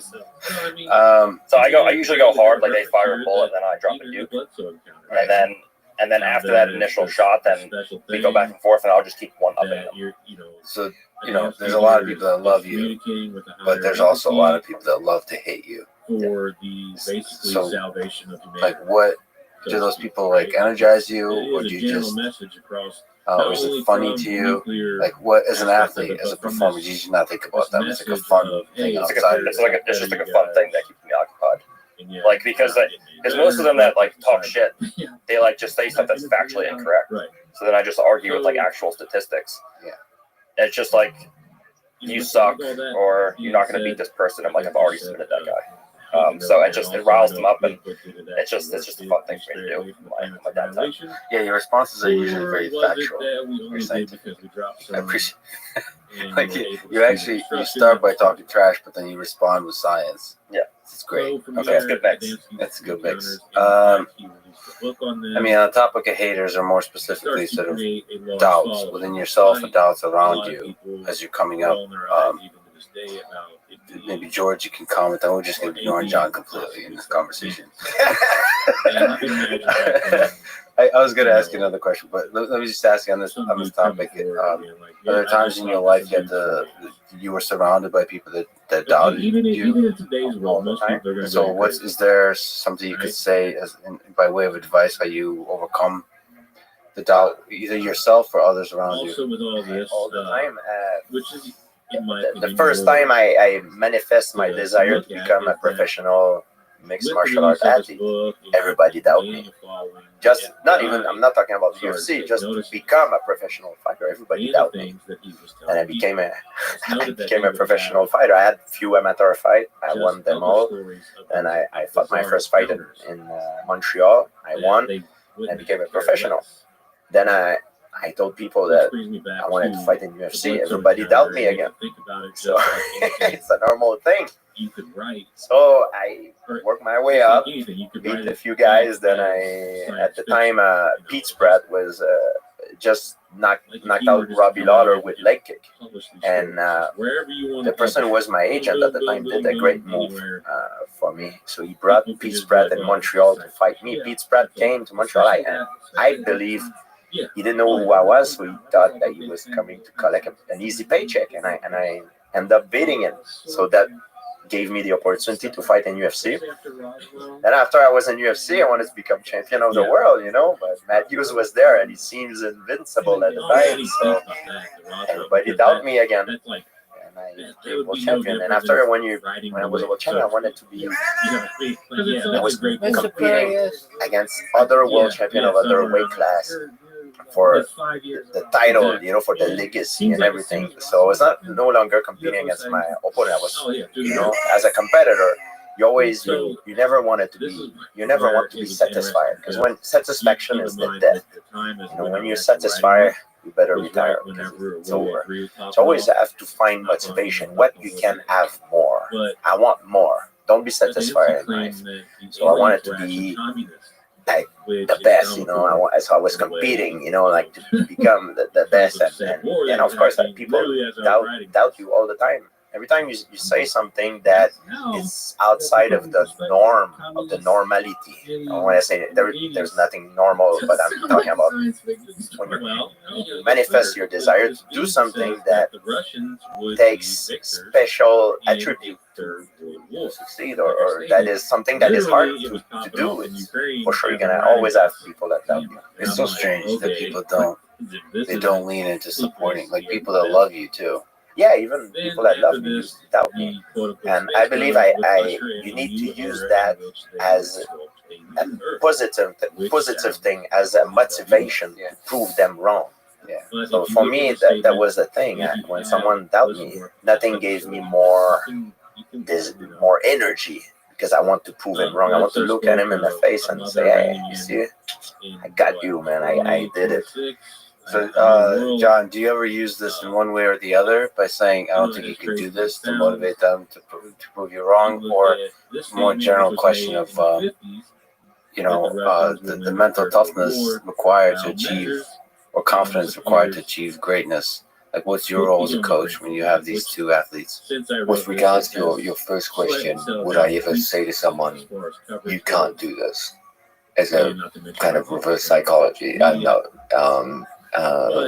My job is to prepare people first and foremost with their skills. And as Gordon pointed out earlier, if you're in any way a rational human being and you're noticing that you're getting tremendous success with a given move in the gym against high-level opponents who give a good read on what your actual opponent in a competition is like, you would have to be a moron to not recognize that kind of success and say, this is something I should be building into my game, and you will carry the confidence that you earned in the gym into the arena. So I never try to use reverse psychology. I build up everything I do in terms of confidence is to give people physical skills. I know people say, oh, there's physicality on the one hand, there's mentality on the other, and confidence is squarely in the mental aspect of the game. But all the underpinnings and beginnings of confidence are physical. Okay, a rational human being will see where they're having success and where they're having failure. And confidence will surround those areas where they're having success and will degenerate in cases where they're having failure. So my job as a coach is to set them up for success in the gym with a given set of skills, and I don't have to do anything psychologically after that. I just, if I can set you up to be highly successful with a given move or a set of tactics 10 times in a row against quality opposition in the gym, I don't have to do a damn thing when it comes to instilling confidence. I will tell people, hey, you're doing a really good job with that move, it's working well for you. But when they nod in agreement, I'm not trying to force anything on them. They already recognize that long before the words came out of my mouth. But on the other hand, intelligent, rational people will recognize when they're failing with given moves, and no amount of talk on my part can ever change that. If I teach Gordon a given arm lock, and 15 times in a row he tries it over a month, and all 15 are failures, there's nothing I can say verbally to come up to Gordon and say, hey, you're really good at that move. He's going to look at me and say, bullshit, I'm terrible at it. And that will create a crisis of confidence where Gordon no longer believes the words coming out of my mouth. So I will never compromise that. But isn't there a line, you just said 15, you have to believe that doing this arm lock 15 times over a period of a month is worth it, because eventually you might get it. Like, Yeah, that's a separate issue. That's a separate issue. There are times where I've more or less pushed athletes to go in a certain direction. For example, when I first met Gary Tonin, he never had a guillotine strangle, and I would say to him, Gary, you're a scrambler. Like, one of the greatest weapons a scrambler can ever develop is a guillotine. Like, it should be in your arsenal. And he was like, no, I can scramble for the back. And I said, well, there's going to be a day you can't take someone's back. And it's always good to be able to strangle from front and back. Okay, of course, we all prefer strangles from the back. That makes sense. But there's going to come a day where it's going to be useful for you. And so that was one of the few times where I put my foot down and said, you're learning this, shut the fuck up. And you literally wouldn't teach him anything else until he got a guillotine. And Gary would ask him a question. He's like, let's see your guillotine. And for the first 3 months, as gifted as Gary Tonin is at learning most moves, Gary gets it and met. There was something going on where Gary just couldn't get a guillotine on people.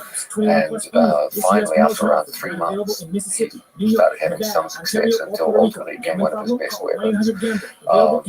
We had to go through like 15 different variations of guillotine until he found one which actually worked reliably for him.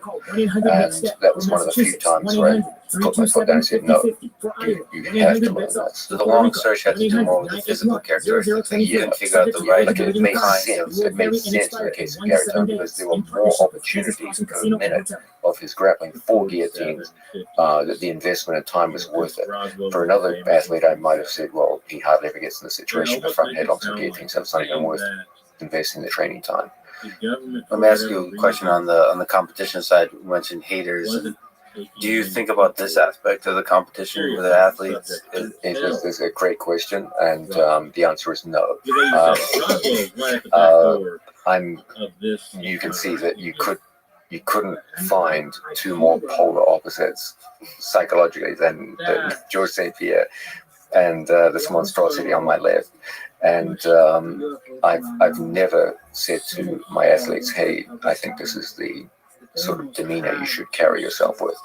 I'm myself a very flawed character, and I'm the last person on earth who should be delving out moral advice to other people. The only thing is that of course I believe some things are off limits, but as long as it's done in the context of sport where no one's physically attacking people or doing anything crazy where it just goes completely over the top, then I give almost zero moral advice to my athletes. I'm a jiu-jitsu coach, not a preacher. And next, if I may, we are entertainers. We're athletes, we're professional athletes, but we make a living because of people want to see us perform. Same thing an actor, same thing a singer. And a lot of the time, especially in the fight game, an event is promoted. It needs to be with emotion. Love me, hate me, but do not ignore me. And when it's authentic and it's done well, I think my favorite fighters to watch are the ones that have some sort of a bad persona. I really enjoy watching those guys because they bring an emotion element into a fight, which is great. I feel, to me, it's more interesting to watch when there is an emotion involved. And I believe that's why some fighters make more money than others. You know what I mean? That's the reason why we can make a living out of this. Yeah, they're better entertainers, but you're right. The authenticity seems to be really important. There's actually something very interesting there. It's time to break out some secrets. Do you know who? Like you think of George St. Pierre, you think of like the highly technical, polished martial artist. Do you know who his favorite fighters to watch were? You'd probably be thinking, probably someone who's really technically advanced. Actually, it was Mark Coleman, Kevin Randleman, and Phil Baroni. He used to love watching that. That was a Hammer House. That was his favorite. He would love those guys. And whenever their fights were on, George would be watching the Hammer House crew. And it's funny what you said about how those guys brought an intensity to MMA that was off the charts. Have you ever met those guys in their prime? Let me tell you, it was something to behold. And they had this crazy, larger-than-life personality. Most of the things they did made no sense whatsoever. But but that was their appeal. And these guys, and George loved to watch them more than anyone else. You never knew what could happen with these guys. I remember when Mark Coleman won the Pride Grand Prix. I was in my living room. I was jumping. I was so happy. I was like, yeah! He beat Igor Borchevchin. I was like, to me, it was amazing. You know what I mean? Because of the emotion that they brought to the fight. George is actually very interested by something you said there. Normally, when I ask what is the appeal of a given fighter, and what makes people watch a fight, you talked about the idea that fighters are entertainers. That's absolutely correct. They are. It's this weird industry where you're both an athlete and an entertainer, and you need to be successful in both regards to become financially successful. Insofar as your favorite athletes to watch, at least, were people who are almost like the polar opposite of who you are. I've always said that most people if you look at, Unrath and Will say, 1 million people like Steve and watch I, these a guys pay-per-view were small event, players in the UFO. what percentage of those 1 million people have a genuine technical understanding of what's happening as they watch a fight? Sounds like racing. It's tiny. They were It's no, absolutely tiny. like The it literally vast reminds me majority of of me people and who Steve. watch a professional But fight they were so have intrigued almost by the no UFO technical world, understanding they decided to of what's going on in one front of day them. pack up. So how do they relate to the and fight? out. What's the only way they Once they can? got there, they made friends with It's through all the emotion. players in town, including a damn. And so when they get a So you can sense that imagine these a two file don't was like now each other, comprised of these two then they can gentlemen relate to the who fight. show up, hanging out But with all only a baked up. tiny percentage of people Yeah. watching a given professional fight can relate to it on In a these technical files, it level. disclosed that one The night long, overwhelming majority will Conrad always Slack, a human form an weapon emotional broke attachment to into the his fight. home That's why and when you see injected things, shows like a bunch UFC of chemicals. Primetime, they never This focus started to on have an effect on him. the He'd tactics wake and the up feeling techniques of the spaced fight. out. They His focus head on was the spinning. emotional elements, He the also couldn't preparation, the view of their All I own could see family was members as all athletes get 10 ready. in a It's dark always an suit, feeling emotional overjoyed. pull because Jim that's how Porter says, 99% of the "I'm viewers relate to the fight. If I had, think about chess, okay? If I had minimal knowledge of two world Anyways, champions I'm pretty sure it was coming Boston. to I am fight Boston. each other in a, or You have match been up against chosen each to other enter in a game of Brotherhood chess, God. I know so Also little noted about that chess this tactics, said and entity I can't really form any kind of had a technical European accent. appreciation of what's going on So the it makes board. me wonder if the But if you government tell or me a that government these two chess players hate started each other's being guts equal and they've got a in rivalry this which goes back entire 5 abduction, years I and they've guess may said this have and that been about each other in started public, something. then suddenly my ears prick Because up and if I'm all like, these oh, people okay, were this almost sounds 100% interesting. believing the message the aliens were telling Because them, I just don't have why not the dip knowledge to into appreciate what's cookie going on jar the board in a chess game to and be able start seeding their to own appreciate ideas? the technical That, nuances of that what they're logically doing. makes a So fuck any ton of sense. interest that I have in a chess match is going to have to come from some kind of emotional level because I'm just not qualified to make technical assessments. And that's exactly how it is And I in mean, the case like, of both kind of circle grappling back to and like, mixed martial what arts. I mean by That's why the statement. ones who evoke the most attention are They always start the ones a who can file form on some kind of emotional appeal. Conor McGregor was the all-time master of this. I in this, believe in this also overall message of emotion even can think be about used this as a way. weapon. He's saying, For example, I've communists learned this from my are favorite saying boxer that, hey, is they're Sugar going Ray to win Leonard. this war, and they're Sugar basically Ray they're Leonard, I gonna remember run the I world. was very young, so I So watched then his the fight United States later when I government was like, older, yeah, but fuck that. I know that Sugar Ray Leonard was the best boxer of his era, Exactly. to me personally. Exactly. And then And you I have all don't these think people nobody could believing this message. beat So him. then I the think it government was could skill-wise, it was the best. go, all right, However, let's start when he staging our fought in own Montreal, abductions and start Roberto influencing the Duran, will on these people. So we Roberto have another Duran Nazi over here talking about how great the United States is or how great Britain made is, it in a so way on and that so forth. Leonard became very emotional. He wanted to stand in front of Duran and fight a different fight that he normally does because he wanted to show that he's a man. And he lost that fight, which was a mistake. So then later on, he beat Roberto Duran quite easy. You know, everybody remember the no mask thing.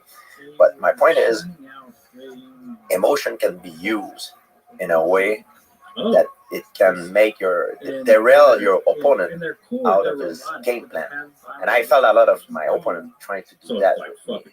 So that's why I never got involved. That was my way to defend myself against some kind of bullying, to put like a shield in front. Some other guy like Gordon, he expressed himself differently. Of course, there's a language barrier, but for him, he's better at giving back. He's a better counter attacker. You know, that's the way he responds to the aggression of an emotional attack. I think everybody is different in that regard. What's interesting that John said that he doesn't study the tactics of this game, or maybe you're not interested in the tactics of this game, because it seems like this is more than just being an entertainer. It seems like it could be an effective part of the match. Yeah, I just feel like whatever investment you make in that it's going to get negligible rewards, because it's probably only going to pertain to one match in front of you rather than the totality of your career. And whatever gains you get out of psychological trickery and play typically don't last long. You raised an excellent example with Sugar Ray Leonard. He did fight outside of his usual manner in that regard. But rather than me try to tell someone had behaved like this before a fight, I would have been probably more forceful between rounds with an athlete and saying, no, you're fighting this like the wrong way. And that would have a much more beneficial impact on my athlete than psychological trickery before a fight. I believe another example of emotion that leads to failure is Jose Aldo against Conor McGregor. I think it was on purpose that Conor McGregor did this, tried to bait Aldo to become over aggressive to open himself because he's an excellent counter puncher. That's what I believe. He made a mistake. There's another great one. My match against Cyborg, 2018 No Gi Worlds, where he didn't even try to win. He just like wanted to smack me in the face the whole time because he was so angry. I was talking shit to him before the match, and it was like the finals of the Absolute. It was like the biggest match of the weekend, and he just didn't even try to pass my guard or do anything. He just wanted to hit me in the face, and I was like, sick, I just won. It was incredibly frustrating. Yeah. It's fascinating to watch, like a grown man sort of lose composure. Gordon, one thing I've always been very impressed with you, and that's no matter how heated talk gets before a match with you, when you go out to grapple, you're absolutely cold. Like you've never gone into a match carrying anything other than just cold-blooded calculation, and you've always been able to separate very well the idea of words and deeds, and I think that's always been one of your strongest assets. The way I often measure this is when a match is over, I will ask the athlete questions about the match. And if they can't answer the question, what were you doing in the fourth minute? Okay, what was that setup you used in the third minute that got you into the Kimura lock? If they can't answer that, that tells me they were just fighting on instincts and emotion. But with Gordon, it's like a logbook. It's like, okay, in the 7th minute, you went for that Judy Gatami setup from on the left side. What were you thinking? He can always give an answer. He's absolutely stone cold. Speaking of emotion, Gordon, you will potentially, if you're healthy, face Andre Galvao in the ADCC coming up super fight. Who is Andre Galvao for people who don't know? Can you tell the story of your beef with the emotional interaction with the man? Yeah, so Andre is he's considered the greatest ADCC competitor of all time, multiple-time black belt world champion, winningest ADCC champion ever. He has six gold medals, and I've been trying to compete against him pretty much forever. Like since I got my black belt in 2016, I've been trying to get matches with him. He was in the first EBI that I did, and he ended up pulling out, and then I've been trying to get matches with him, and he would always say no and give one reason or another. And then after the last ADCC, I was like, "Hey, Andre said he was retiring after this competition. So if he wants to retire, you know, he's the greatest ADCC competitor of all time, and I think it's great. But if he wants to compete, then that's great." I was like super nice, and then he started like posting like passive aggressive Instagram captions. And then we started going back and forth on the internet. And there was like one point where I saw him in person when he acknowledged, he's like, "I understand like what you're doing, like we're gonna pump this fight up," and he was like totally on board. And then there must have been something that happened where like it changed from like him like going along with it to being like actually pissed. And then there was that one night at Flow where I went to go shake his hand and he flipped me off, and then he followed me backstage and started to try to fight me, and then I smacked him, and then he didn't want to fight anymore. And then we've been going back. He's actually blocked me on Instagram now, so he just won't engage. No one from Atos will engage now, but it's going to be interesting how he shows up, if he can keep it under control or not. Do you think, how do you explain that level of emotion? Is this fear of losing your throne? Is it just a human being like with Cyborg, just becoming emotionally unstable? It might just be me. I just have a way to get under people's skin. It's just, I don't know. He was cool for a while, and then I don't know. Everyone gets like this. They're all so emotional by the time they actually step up to compete that is pretty easy to read them. They're either so emotional that they want to actually come forward and beat me, like Tim Spriggs is a perfect example at ADCC. I posted on my story on Instagram like 10 minutes before a match. I said like what I'm going to do to Tim Spriggs is going to be criminal, and he's like a very stolid guy, and he saw that. And he came out and actually tried to fight me. Like he came and actually engaged my guard, and I ended up submitting him. So it either has that effect, or it has the effect where they know I've talked so much shit leading up to the match that they're so afraid to lose that they just get super stally and they move away. So it either has one effect where they come forward and they want to beat me, or they're so afraid of getting submitted that they know if they engage, they're super cagey and they just back away and don't really do anything. Do you think this match happens? There's a lot of variables. One, I have to see how my stomach is. Two, if I'm actually going to show up and compete, my stomach's healthy. I doubt that Andre will actually show up to compete. I've been trying to compete against him for 6 years, and he hasn't done it, so there's no reason to think he would now. Is it possible for you to speak to where like your estimates are about your stomach, or is it too unclear for now? It's still too early to tell. I have this round of treatment that I'm doing until late February, and I'm pretty sure that I need to do the same test they did initially to retest all my levels and then go from there. So I've been feeling a little bit better. Like it's not nearly as bad as it used to be. I was explaining to someone the other day, like for the last 4 years, I would be so nauseous that every time I would walk into a new room, I'd have to actively locate a garbage can in case I had to throw up. So I'm like one step above that right now. I'm like doing a little bit better than that. So it's definitely getting a little bit better, but it's not where it needs to be. I agree. Can we talk about diet for just a second? Because both of you, George and Gordon, like suffered from stomach issues, different kind, and have arrived for now for different places. So can you maybe, George, speak to the general question of what is the best diet for performance, for training? Like, what have you learned through your career about this? Well, I think everybody is different. To me personally, I implement fasting, time restricted eating, and prolonged fasting. What's the longest you've done so far? The longest I've done is 5 days. I do it quite often. I do 4 times a year. I do 3 to 5 days water fast. And I liked it. It helps me with inflammation. I think it boosts the immune system. And that's about I read papers about this, and it helps me also feel good. It's kind of very therapeutic. Physical and mental, or just mental? Mental and physical, because when I break my fast and I sit at the table with other people, it doesn't matter what I eat. If we all eat the same thing, I always tell them, I said, my food right now tastes better than all of yours, because I have this thing that I believe sometimes you need to put yourself into suffering to realize how pleasurable something is.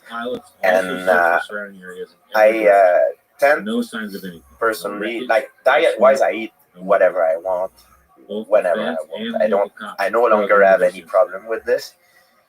But if I would have a competition coming up, like knowing that what I know now about my body, I would orient myself more towards an animal-based diet. That's because I've tried different things, and that's the kind of diet that I believe helped me having less inflammation and feel better in terms of performance for doing something physical. So high protein, high fat, low carbs. Well, this is different between animal-based diet and keto. I mean, there's carbs. There's a lot of fruit. I get a lot of the carbs from the fruit. A lot of organs. I know a little bit about paleontology and the past about prehistoric human, and I know that. And not only about that, I know because I've traveled some certain place in the world. I went to visit the Maasai in Africa, the hunter-gatherer tribe, and I know that when they kill an animal, they go for the organs first. And I know most predatory animals, they do the same thing. So organs, I believe, is something that normally in our culture, in the western part of the world, we don't really eat, but it's something that is very nutritious. Have you been able to convince Gordon to try fasting? We always talk about diets. it's a different situation, I think, for Gordon because he's an heavyweight. He doesn't want to lose weight. When a heavyweight, the range of like my range was like I was welterweight and middleweight, but heavyweight is like some of the guys that can compete against. They might be 300 pounds. So if you lose weight, it's a big problem. You know what I mean? So. And there is things that will work for me that might not work for Gordon, you know. So you have to make his own experience. And I told Gordon, sometimes when everybody goes left, try to go right, see how you feel with certain things. Experiment. Not a topic that's part of your optimization, optimal performance formula. Well, what I used to do before my stomach issues, and for those of you listening who don't know, I had recurring staph infections in 2018, and I took a bunch of oral antibiotics, and it just completely wiped out my stomach. So I just was diagnosed. It was misdiagnosed as gastroparesis. So for those of you messaging me on Instagram or just watching Rogan asking me about my gastroparesis, that's not what I have. They misdiagnosed it, and I did some other tests, and for 4 years I didn't even know what it was.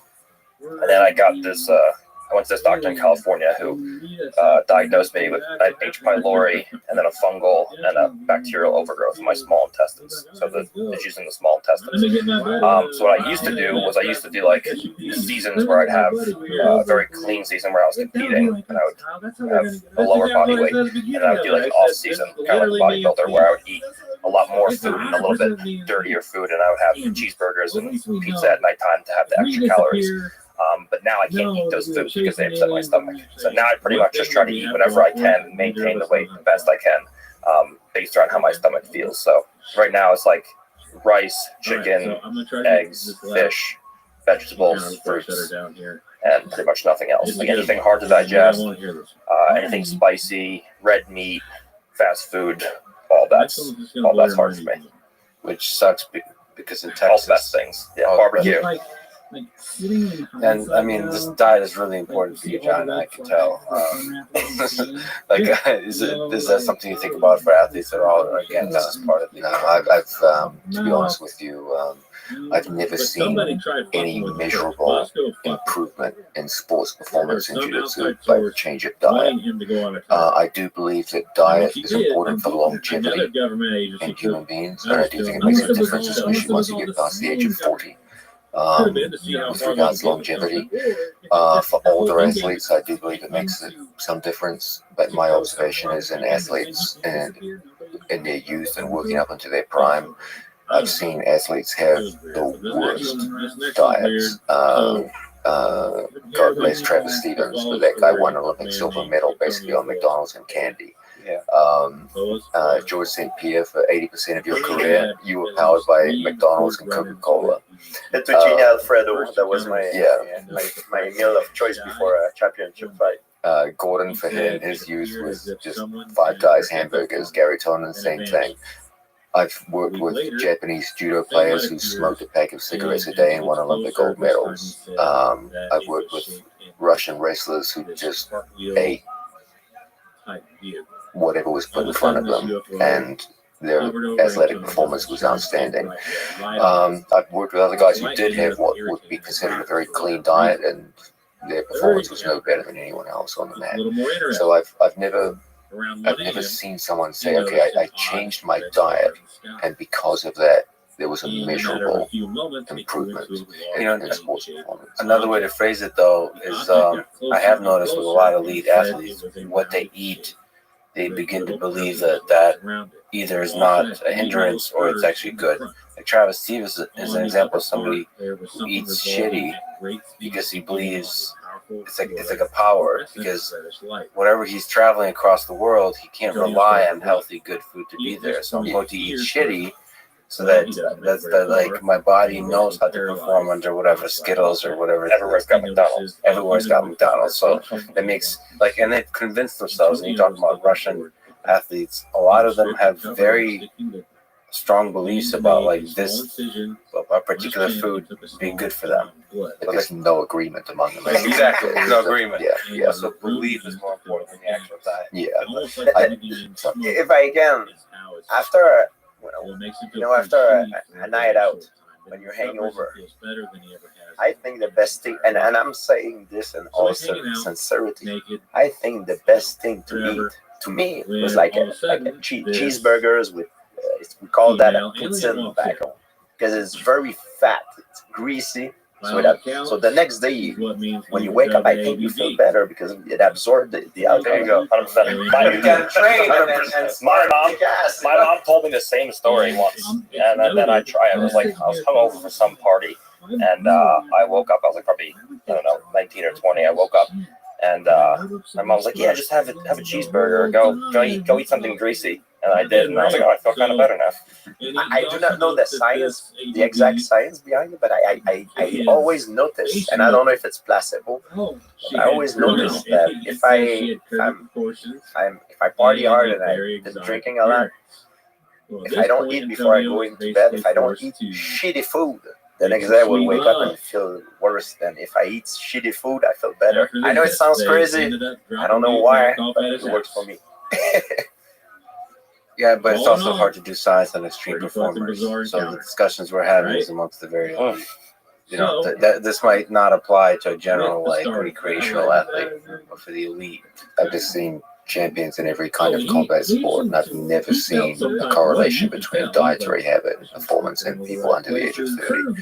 I do believe the diet is important for longevity, however, and for that alone, it may well be worth investing time in. But with regards to sports performance, at least in jiu-jitsu, I've never seen any significant difference. Well, we had a little bit of a difference of opinion on this, I think. What about strength training and muscle building? Or at least we had a discussion about this. So what do you believe is the value of training outside of the sport? So fitness, lifting heavy, lifting explosive, all kinds of lifting. Personally, for me, I believe, and I've learned that from John. I used to do train like a bodybuilder before, because I thought in my early days of competition that was the most efficient way to do things, because it was like I was watching Jean-Claude Van Damme, Arnold Schwarzenegger. We thought back in the day that was the thing. That's how we should do it, to get ready for a fight. But I realized later on that it's all about efficiency. And some guys, they don't lift at all. They're doing pretty well. So I do cross training mostly for longevity. It's mostly for therapy.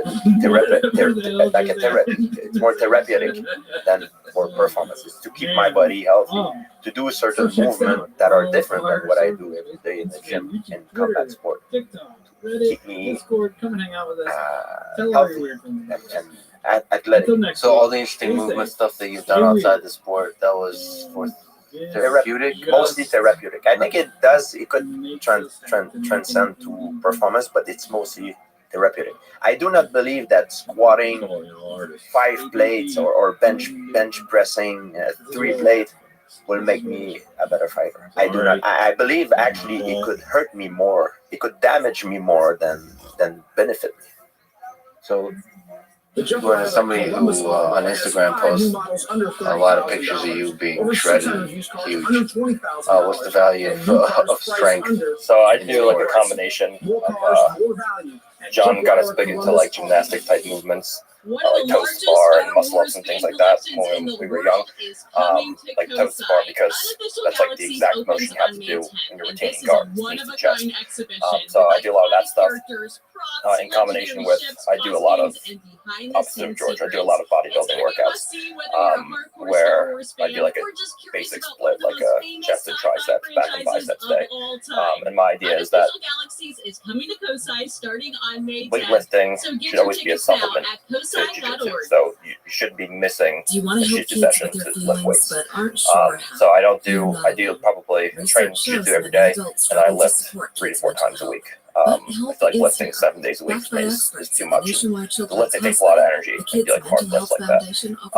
But my idea is, if you want to get good at jiu-jitsu, do jiu-jitsu. And if you want to be bigger and stronger, lift weights and eat food. And I generally don't go super heavy when I lift. You start putting crazy weights and start carrying muscles and stuff. So I usually do moderate weights with a very high rep range, like 4 sets of 20 with a drop set at the end to fatigue muscles, break fibers, and grow. throwing Okay, a so bumping shindig. force us at 20. At Verizon, That's we're interesting. doing all So that in the that's form more of for special endurance military than offers. raw strength. That's why Yeah. this And also, month I think we're giving military closer to and veteran competition, I'll families a pick the $200 intensity up. Verizon And gift card and a while phone there's on no us real with a way select to trade-in and get a new line on significant select gains unlimited in plans. VO2 max, Think of it as our I way think of that flying a lifting squadron of jets and overhead just getting while used launching to mentally fireworks. redlining Now that's what we call a gets me celebration. kind of in Because we're competition proud to shape. serve you. Because a lot of times in Visit your jiu-jitsu, local the Verizon guys I'm store training tomorrow. with, they're not on a $200 technical gift card for level a smartphone where they purchase can at $99.99 physically or exhaust me to the point where I feel like I'm going to die. But I get most of that like when I'm wrestling because I'm not as efficient in wrestling, so I get a lot more tired. And lifting, when you do like 4 sets of 20 leg press to squat and you go back and forth, like you're like about to die at the end. And I feel like it gets me in the mental habit of redlining before competition. But does muscle help you? Wake refreshed Like with the actual mass of avocado muscle. certified organic Like this, green so Actually, being stronger will always help in a combat. Will always help. support. Yeah. Natural materials. To some from degree, it's not going to be avocado's own sustainable to a wool degree and where latex farms. Easy it overrides financing, efficiency, a but I one-year think sleep that trial, it and can't deep help being or can't restorative hurt being slumber. stronger. There's Organic a sleep bunch of awaits people who believe, at depending on the sport, avocadomattress.com. that In honor of Military Appreciation Month, Verizon strength thought of a can lot of different quickly ways become we could show our appreciation, have like detrimental rolling out the effects red to carpet. efficiency. Yeah, Like I agree with that. Personal certain marching kind. band. I mean, if strength is pure, is like very cleanly, At Verizon, purely we're doing applied all to that the in the exact form of movements special of the military sport. So offers. in judo, That's the why this explosiveness month you alone, need we're giving is very military and veteran difficult to families a replicate in any $200 kind of way Verizon except by gift doing card and a judo. phone Yeah. on us with I a mean, select trade-in and for a new us, line on select unlimited you plans. always have to Think of understand it there's as our only way so of much flying a squadron of technique that jets can overhead while overcome a launching certain amount of fireworks. strength. Like if we all try to That's fight what we call a silverback celebration. gorilla, it's going Because to kill we're us. proud to serve you. But Visit your local that being Verizon said, store to learn I more. do think that, $200 like, Verizon gift for card example, for heavyweights smartphone are usually the purchase least at technical $99.99 because or with new they line on rely on their gift cards save size 8 and weeks strength after to receipt. Phone beat number smaller requires people. $7.99 But I think that purchase if you new stay smartphone with and with the unlimited discipline postpaid of unlimited plans. doing Promo everything code very $30 precise, with auto I pay. train a Taxes lot and fees smaller plus people additional most of the time, so $100 trade-in I get referral out of the bonus habit after of your using first month. 0% using APR my trade-in strength. fee from I think if you're very precise in the way that you train, I think the extra size and strength can help you. Quick question: how would you fight a silverback gorilla? We lift and level your concrete with I mean, is there which animal do you think you can actually defeat that would be impressive that most people would say you can't? You know, I don't have an answer to this. I thought you But could say I want to say that me and John had like a 4-hour discussion on this one time. I'm like, what would win, bear or gorilla? And he went into like this whole dissertation about how like jaguars spin underneath and like berimbolo silverbacks and kill them and like rip their artery and their legs out. It was amazing. Okay, so before we talk about strength, now let me ask you, what do you think people would be surprised by if two animals faced? One of them would win, and people wouldn't predict that. So they would be surprised by the effectiveness of certain animal at fighting in the, whether it's in the forest, in the jungle. So let's slow down here. Okay. So there's two animals of different species fighting, and most people would pick. So, for example, the lion gets a lot of credit for some reason. I'm not exactly sure why, the king of the jungle. Well, a lot of people told me that the lion, for example, the tiger can beat a lion. Yeah, this is one of those age-old debates. In grappling, in fighting, it feels like some animals use teeth and some use other parts of their body also. Like a bear, actually, I don't even know how they have extraordinarily powerful and long claws, and in addition, they're powerful biters as well. So I wonder, in the same with the silverback, I don't know how much they're. I love that we're having this discussion. We need Joe Rogan for this discussion. I think so. Yeah, I think so. Your question is going in about 5 different. So we started with strength, and let's go back there, which is, do you think for an athlete in jiu-jitsu, let's stick to grappling. Do you think strength is helpful or detrimental? I've always believed that 2 things will create whatever effectiveness you have in grappling. Those are your skill set and your attributes. And the best athletes are those who excel in both. Don't kid yourself. If someone gets twice as strong by some kind of magic potion, they're going to be a more effective grappler. If someone gets twice the level of endurance that they had previously, they will be a more effective grappler. These physical attributes have a very important outcome on the a very important effect upon the outcome of matches. It's always a good thing to be stronger. It's always a good thing to have better endurance. It's always a good thing to have better balance, or whatever other attribute you throw out there. Gordon's point was, okay, everyone agrees on that, but there's a problem. In order to build these things, you have to carve into other elements of your training regimen. And then it becomes, well, which becomes more important, increases in strength or increases in skill? There comes a point where investing in strength training starts to get diminishing returns. I can't tell the difference between someone who bench presses 300 pounds on the mat versus someone who bench presses 400 pounds. But that's a big difference. That's a 100-pound difference. And for an athlete to go from bench pressing 300 pounds to 400 pounds, that would require a great deal of training effort and focus. But if I can't tell the difference when I grapple, and then why bother? Okay, once you get to a certain strength level, it doesn't really help that much to go from a 400-pound bench press to a 450-pound bench press. If that's the stage you're really getting a diminishing returns on your training investment. Now, skills, on the other hand, experience far less in terms of diminishing returns. Every new skill you develop can translate very, very well into big increases in performance. Look at the example of Gary Tonin that we talked about earlier. Investments in guillotine made a significant improvement in his effectiveness in matches and led directly to some of his most important victories. But if he had invested the same amount of training time in developing a bench press that was 25 pounds more than previously, that would have had no outcome, no influence on the outcome of those matches. So the question always becomes, everyone acknowledges that these physical attributes are important, and everyone understands that becoming stronger or fitter is a desirable thing, and every athlete should work on them.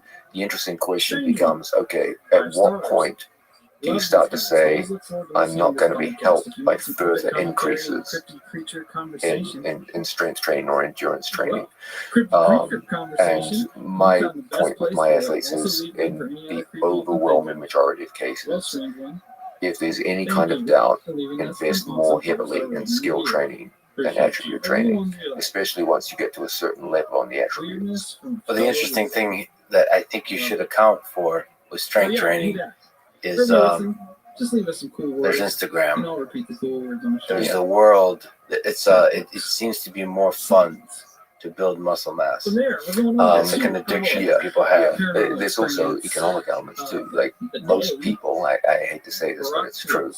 Most people are more concerned with image than function, and it's hard to sell a fighter or a jiu-jitsu athlete who doesn't look like one. It's like Fedor. Yeah, it's a tough sell. Now, you can do it in fighting and jiu-jitsu because ultimately it's about whose hand is raised at the end of the match. And you can even use it as a selling point. You can be a guy that doesn't look like he should be winning, but he is winning. That is a selling point. But if you give most people a choice between looking like Arnold Schwarzenegger and winning matches versus looking like Fedor and winning matches, most people will select, I wish I'd rather look like Arnold Schwarzenegger. And so most athletes feel almost like an economic compulsion to be in good shape and in order to advance their marketability. Yeah, Nike's not going to sponsor Fedor or Tank Abbott. Yeah, Tank Abbott. No. Fedor maybe. But yeah, we at the very top. There's something about aesthetic, like image of strength. So it's also a personal thing. If you look at yourself in the mirror, you like what you see. You know what I mean? Yeah. You find yourself attractive. You know what can you do to make you look better? You know, I think to me it was something that one of the reasons I work out. Also for that. Well, I'm sure if Fedor looks in the mirror, he says, I look damn good today. Yeah, you do. It's also a genetic factor. Some people, you know, it's harder for them. I mean, yeah. All right, so the question on training. You guys, John, Gordon, train often 3 times a day, every day. George had a different, like a different approach to training. So like, what is for no, I don't mean that in the kind of the opposite or something. It's just not every single day. So and obviously you are legitimately at the very top in terms of performance accomplishment in the field. So what have you learned about what it takes to train to become not just elite but the best? Well, a lot of people when you say train, they see training hard. I believe you need to be very constant and very disciplined. You need to train, but you don't need to train hard every day. That's what John taught me. For me, the nervous system, sometimes I feel if I load it up too much, it comes to a point that it's too much. There is no more information that I can absorb. So, and I do believe that it's something that you can train to your capacity of being able to learn, of absorbing certain things. And I did a lot of volume of training, but when I was getting ready for a fight, especially during sparring day, I like to do it quick because when I fight, it's 5 rounds of 5 minutes. I don't like to spend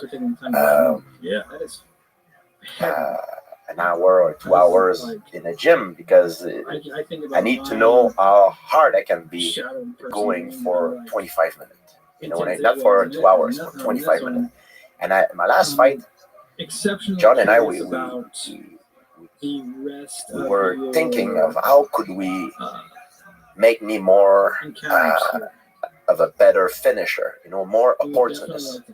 And John, I remember when we were training with Gordon, Jake Shield came, Gary Tonin, my round of grappling were different than if I would be training for Abu Dhabi, for ABI or like in grappling, the round are longer.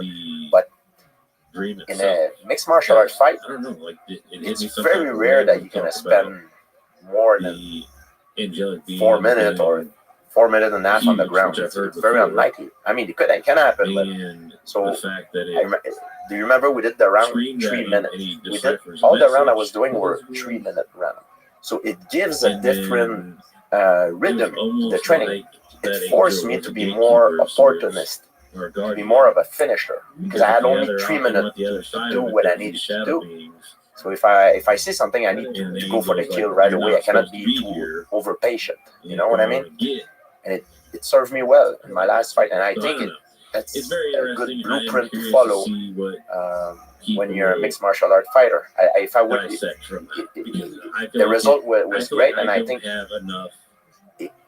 maybe I should have done that before. It was a great idea that we had. Not to do, be very careful on doing too much volume. Yes. Try to get out and then try to focus on finishing, getting out as quickly as possible. To build up your foundation, I believe you need a lot of volume. But when you get ready for competition, it needs to be something that replicates what you're gonna be facing. What are we talking about? What do you think? Like, is there rest days, 5 days a week, twice a day, once a day? Is there any one formula like that or not? I do not believe in overtraining. I believe in under rest. I believe you can be under rest, and people always link that immediately to the volume of how much volume they train, which it could be something else.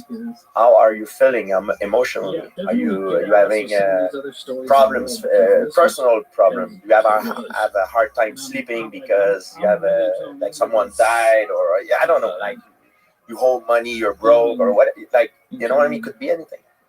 There's something that can affect you psychologically or emotionally that made it in a way that you cannot sleep well because you're stressed, your cortisol level is high.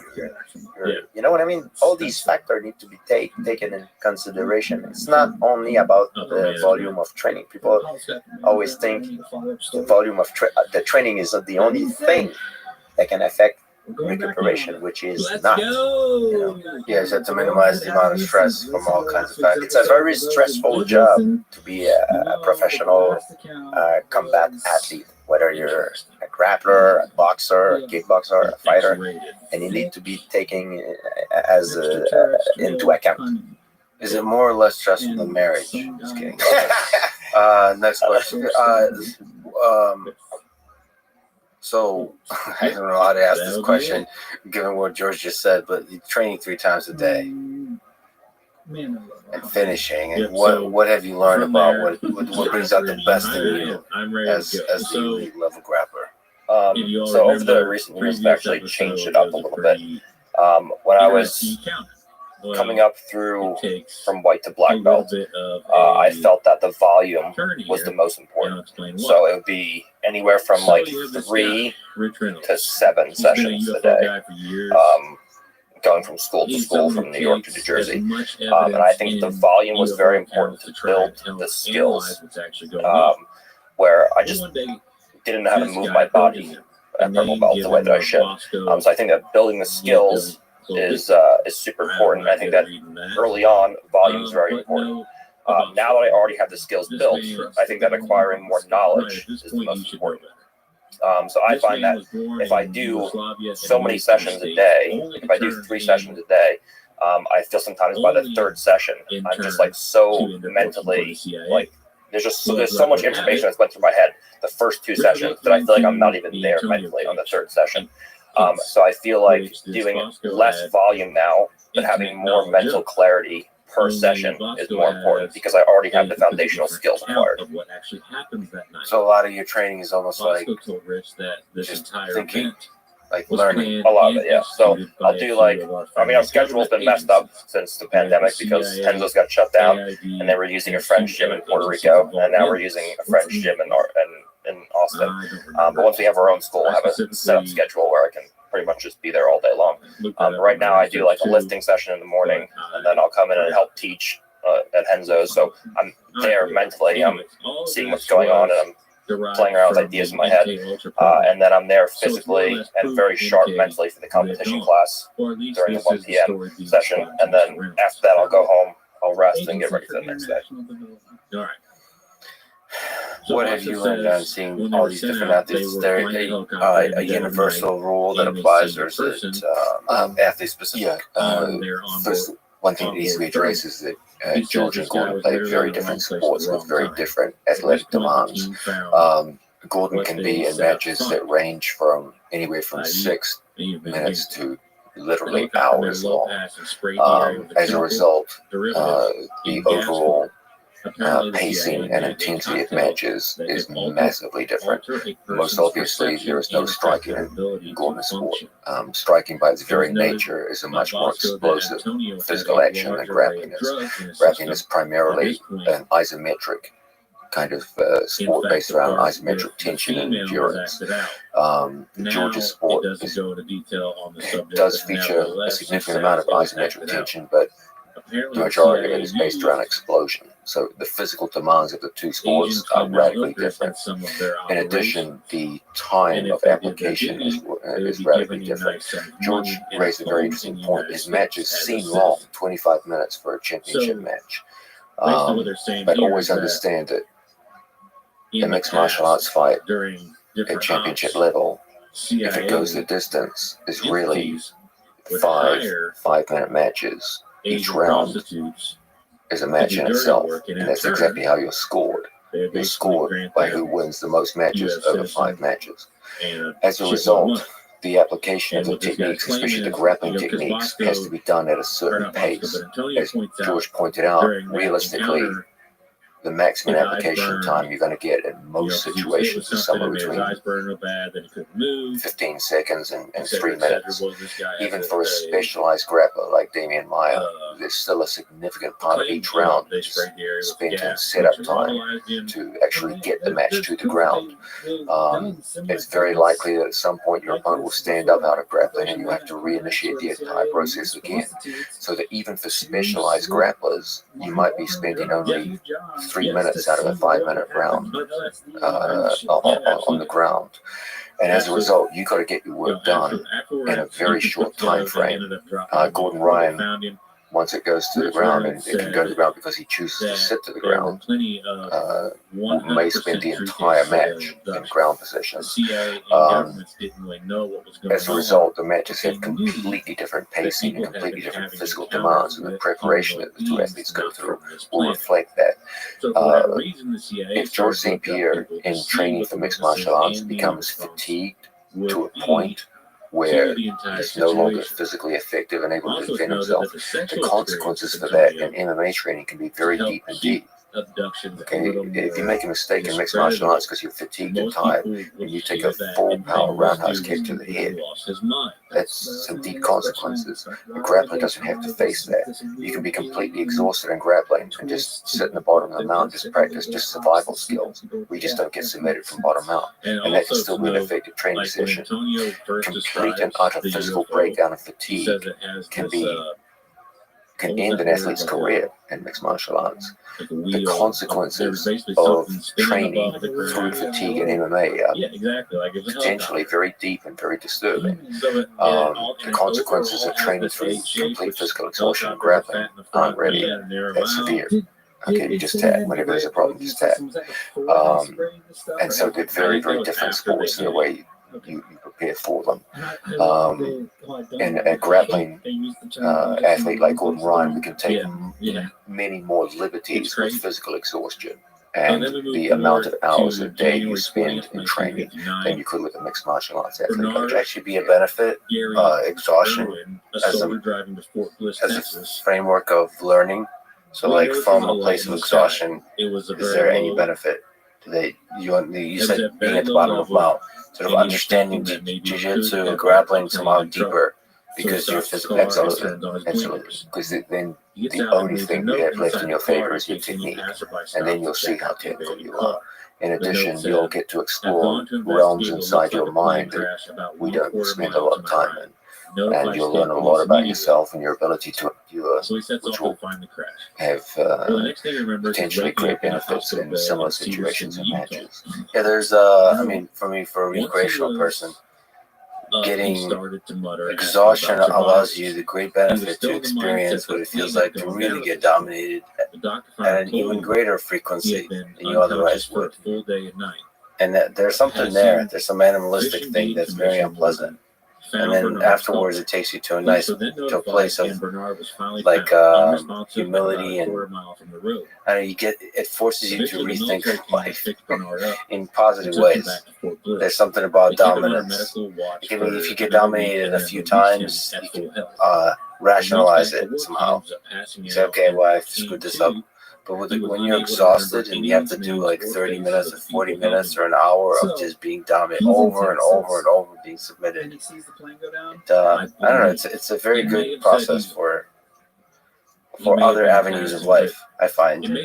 I can't explain why, because I'm driving home crying afterwards listening to Bruce Springsteen, but afterwards,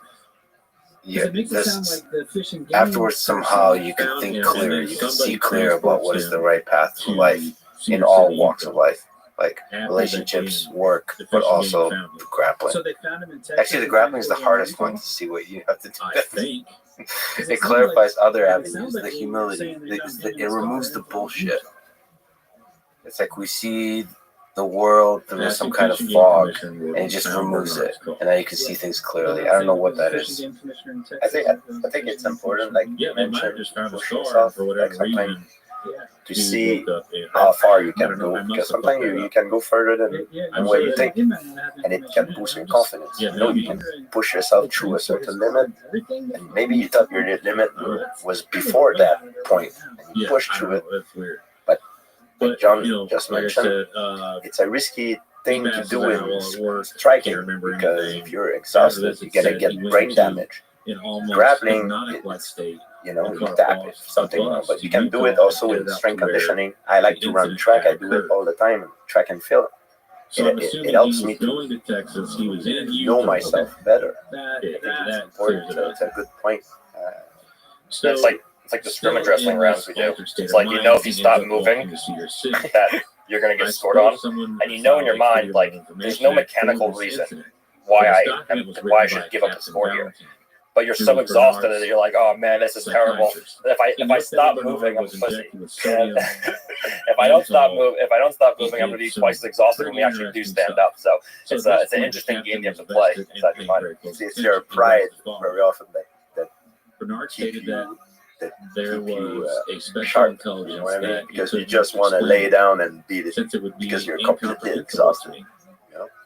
which What do you has think directed him not is to the remember connection, John, between or not this to ego tell pride them thing, about any martial of the events in arts, Utah. and actual He says that if he violence in tells our what was with behind our the incidents in ancestors? Utah, Do there you would think be a big investigation. you ever plug into He does that? not You want think to there's be echoes of bothered something with, going on there? and Or also like you because mentioned, you have there flaws are and many demons. people and he doesn't want Is that it to happen.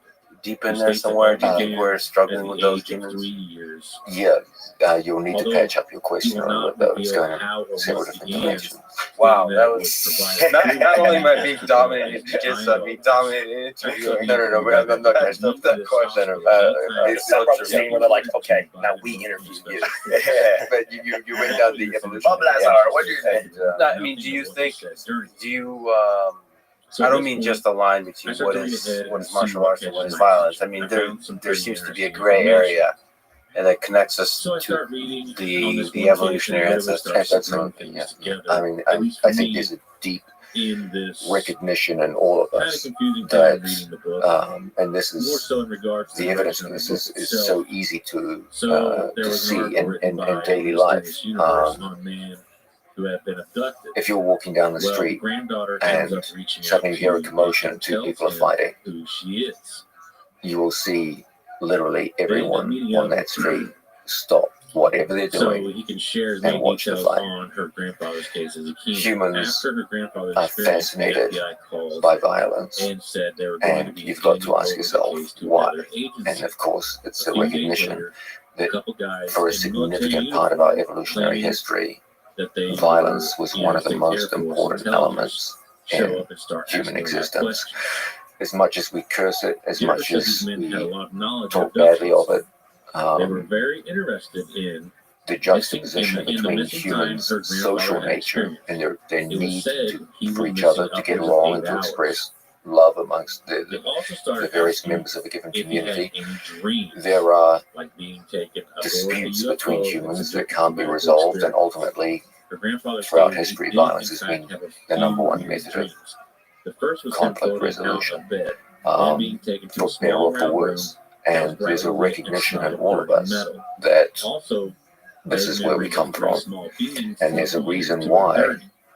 combat The other sports have this was a massive thing nuclear where explosion people will that watch left them and they Washington, might even be D.C. repulsed destroyed. by them, but they find it Her difficult to take grandfather their eyes also from knows it. that the UFO was And solid but had the ability to become transparent.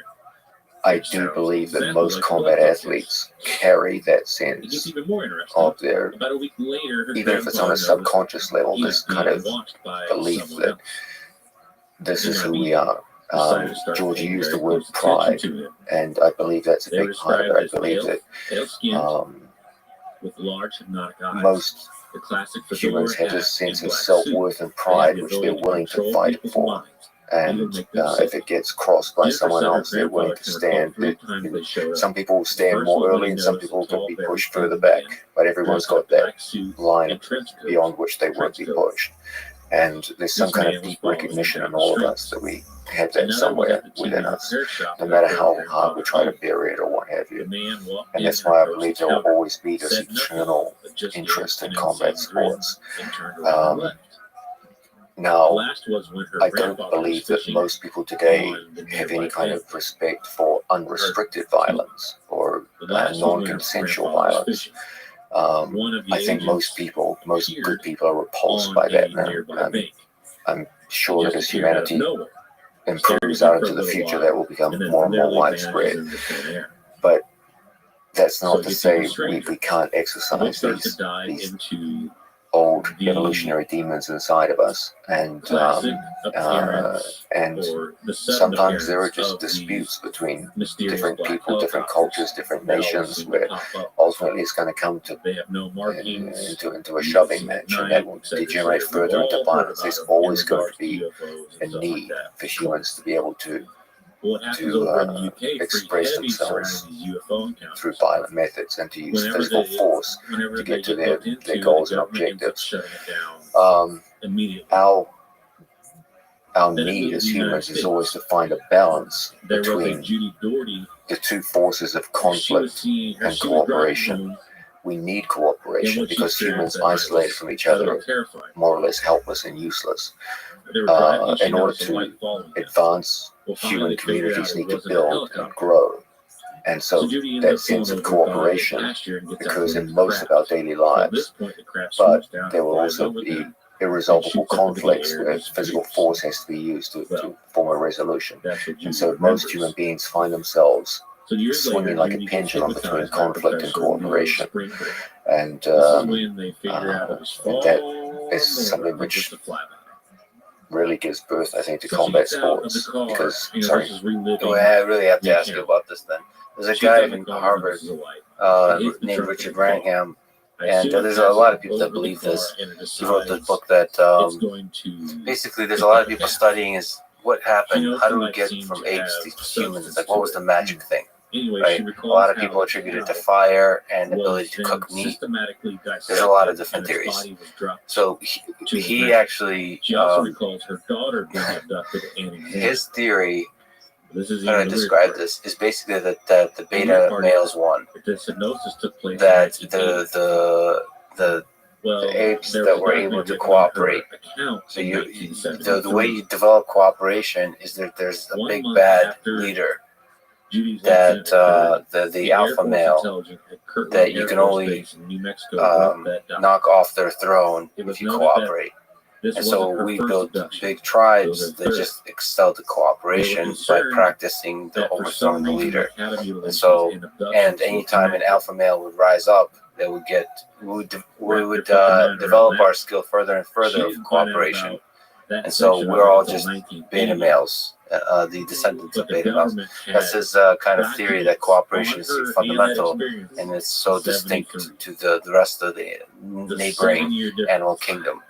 So I wonder what you think about this tension of violence to cooperation, and how important is this cooperation to the core of if you look at it in a given training room.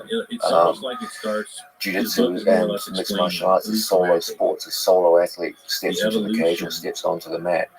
But all of your preparation is done in a cooperative training environment with many peers. And as much as it's an individual sport, all of your preparation is done as part of a group. There's a sense in which that's an interesting metaphor for humanity itself. Everything we do in life, we do alone, but we grow up in this given community and what have you. With regards to the whole alpha male, beta male thing, humans are, it's true, this fellow's correct. Most primates do have very strongly defined alpha males who rule the roost and determine the entire direction of the community they build around themselves. Humans, on the other hand, don't have an alpha male in that strict biological sense of someone who's responsible for the next generation, dominates all the female population, etc. Physically dominates. But we do, on the other hand, have our own version of alpha males as far as we have political and sociological leaders who have a disproportionate impact on the direction of a community. So the cooperation allowed us to have a greater scale of hierarchy with the alpha male on top, or the alpha creature on top. No, that's a fascinating theory. That kind of in itself, in nature, we're very weak as a species. We need to cooperate in order to evolve. That, I think, made us the top of the food chain. If you look at humanity in nature, really the two things that seem to, more than anything else, determine whether or not a given human community will be successful in a predatory world are numbers and technology. Or if that's like Okay, the more your numbers increase and the higher the technology of the weapons and support systems you have around you, the more successful you'll be in a predatory world. So it's not clear that just killing off the idea of an alpha male is the single biggest thing. The rise of technology and the growth of community after the imposition of language, these are other things that would have been very, very important factors in humanity's rise. George, you made an interesting point. If you look at humans, just the raw material of humans, we're fucking pathetic. Yeah. And a predatory animal kingdom, we're just the absolute bottom of the food chain. We don't have a single effective weapon other than better than average endurance. That's about it. But you put us in a community. You can talk to each other with language. Give us the time to come up with technological advances such as metals. And suddenly a human will go from no combat effectiveness in the animal kingdom to a human armed with a simple metal-tipped spear can kill damn near any animal in the animal kingdom and working as a group. I'll beat your silverback. You know how? I'll fight him in a deep water pool because he cannot swim. So I don't have to touch him. You'll drown. I'll get him into the pool. You know why? Because someone told me, because I live in a community, someone told me that information. So I know to pass it on to Well, you have to convince them to join you. You have to somehow convince them to join you in the pool, which is very difficult. Yeah, exactly. Which is It's very problem, very, very difficult. From a technical perspective, John, you've looked at mixed martial arts, fighting in general, and grappling. What's the difference between fighting and grappling? That's something I'd love to ask all of you. Maybe John, you can start. When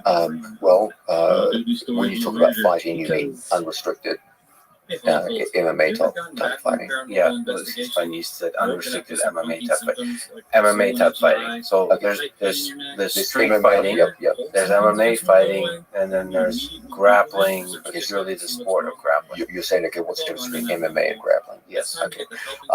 See, that would have been a much better question. Yes. Well, the single. When you talk about grappling, you're talking about jiu-jitsu rules, or. Yeah, I mean, you could maybe also mention different rule sets that somehow fundamentally changed the sport. You know? In the sport of mixed martial arts, you've got two ways to inflict damage on the human body. You've got kinetic energy, which is done through striking, kicking, knees, elbows, fists, and you've got isometric tension used along the lines of lever and fulcrum, which can be used for strangulation and joint breaking. In grappling, you lose one of those. You're no longer allowed to hurt your opponent with kinetic energy. You can do it accidentally through a throw, but you're not allowed to just knock someone out with a throw. In most grappling sports, it can happen, but it's relatively rare and it's not encouraged by the rule set. So, cyborg with yeah, you got close. So ChatGPT Plus is free there's for a sense in college which in students. mixed martial arts you've Here's got the thing. twice You've as got many to talk problems to to deal ChatGPT now with. and then. Studying for finals, writing And they papers, trying to keep your occur life on track. in And ChatGPT a can help much with all of shorter it. time It frame. can quiz you on The your single econ biggest exam, make a difference study guide for your between French grappling notes, technique plan out your as a meals, and weapon study breaks. It can and get human really combat specific on versus how you striking like to learn. technique is time. It can even help you come up Grappling with ways to technique stop takes a procrastinating. huge amount of time. So from now until apply. summer break, take Okay. advantage of The all great the ways advantage of ChatGPT grappling can make technique your is life easier. certainty of outcome. Restrictions apply. Once you get there. In honor of Military It takes a huge Appreciation amount Month, of time Verizon thought of a lot of different set up ways a we could show takedown, our appreciation. physically Like take rolling them out the down, red carpet, work your giving you way your own personal towards marching a band, dominant position, culminating in your or opponent's throwing a back, bumping shin and then kick. apply a stranglehold. At That's a Verizon, we're long doing all chain that in of the form of events, special military as offers. opposed to That's why this month only, we're giving a military and strong veteran punch or families a kick, $200 which can take Verizon gift a quarter of a card and a second in phone on application us from with a start to select finish, trade-in and a and new the line match on is over. select unlimited plans. Think of it as our way of flying a And so squad of jets overhead there's a while sense in launching which fireworks. Now that's what we grappling call a is celebration, because it's we're proud to serve you.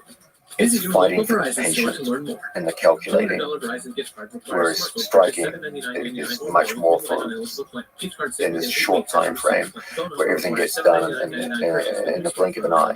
There's a sense also in which grappling is a much more forgiving sport. You can make a terrible mistake, end up in a terrible position, and still fight your way out and win. In mixed martial arts, it's much, much less forgiving. If you get hit and stunned, your chances of recovery are minimal. You're going to get swarmed on, and unless it's right at the end of the round, it's very, very hard to recover from getting hit and swarmed on. So there's a sense in which the biggest difference between them is time for application of technique.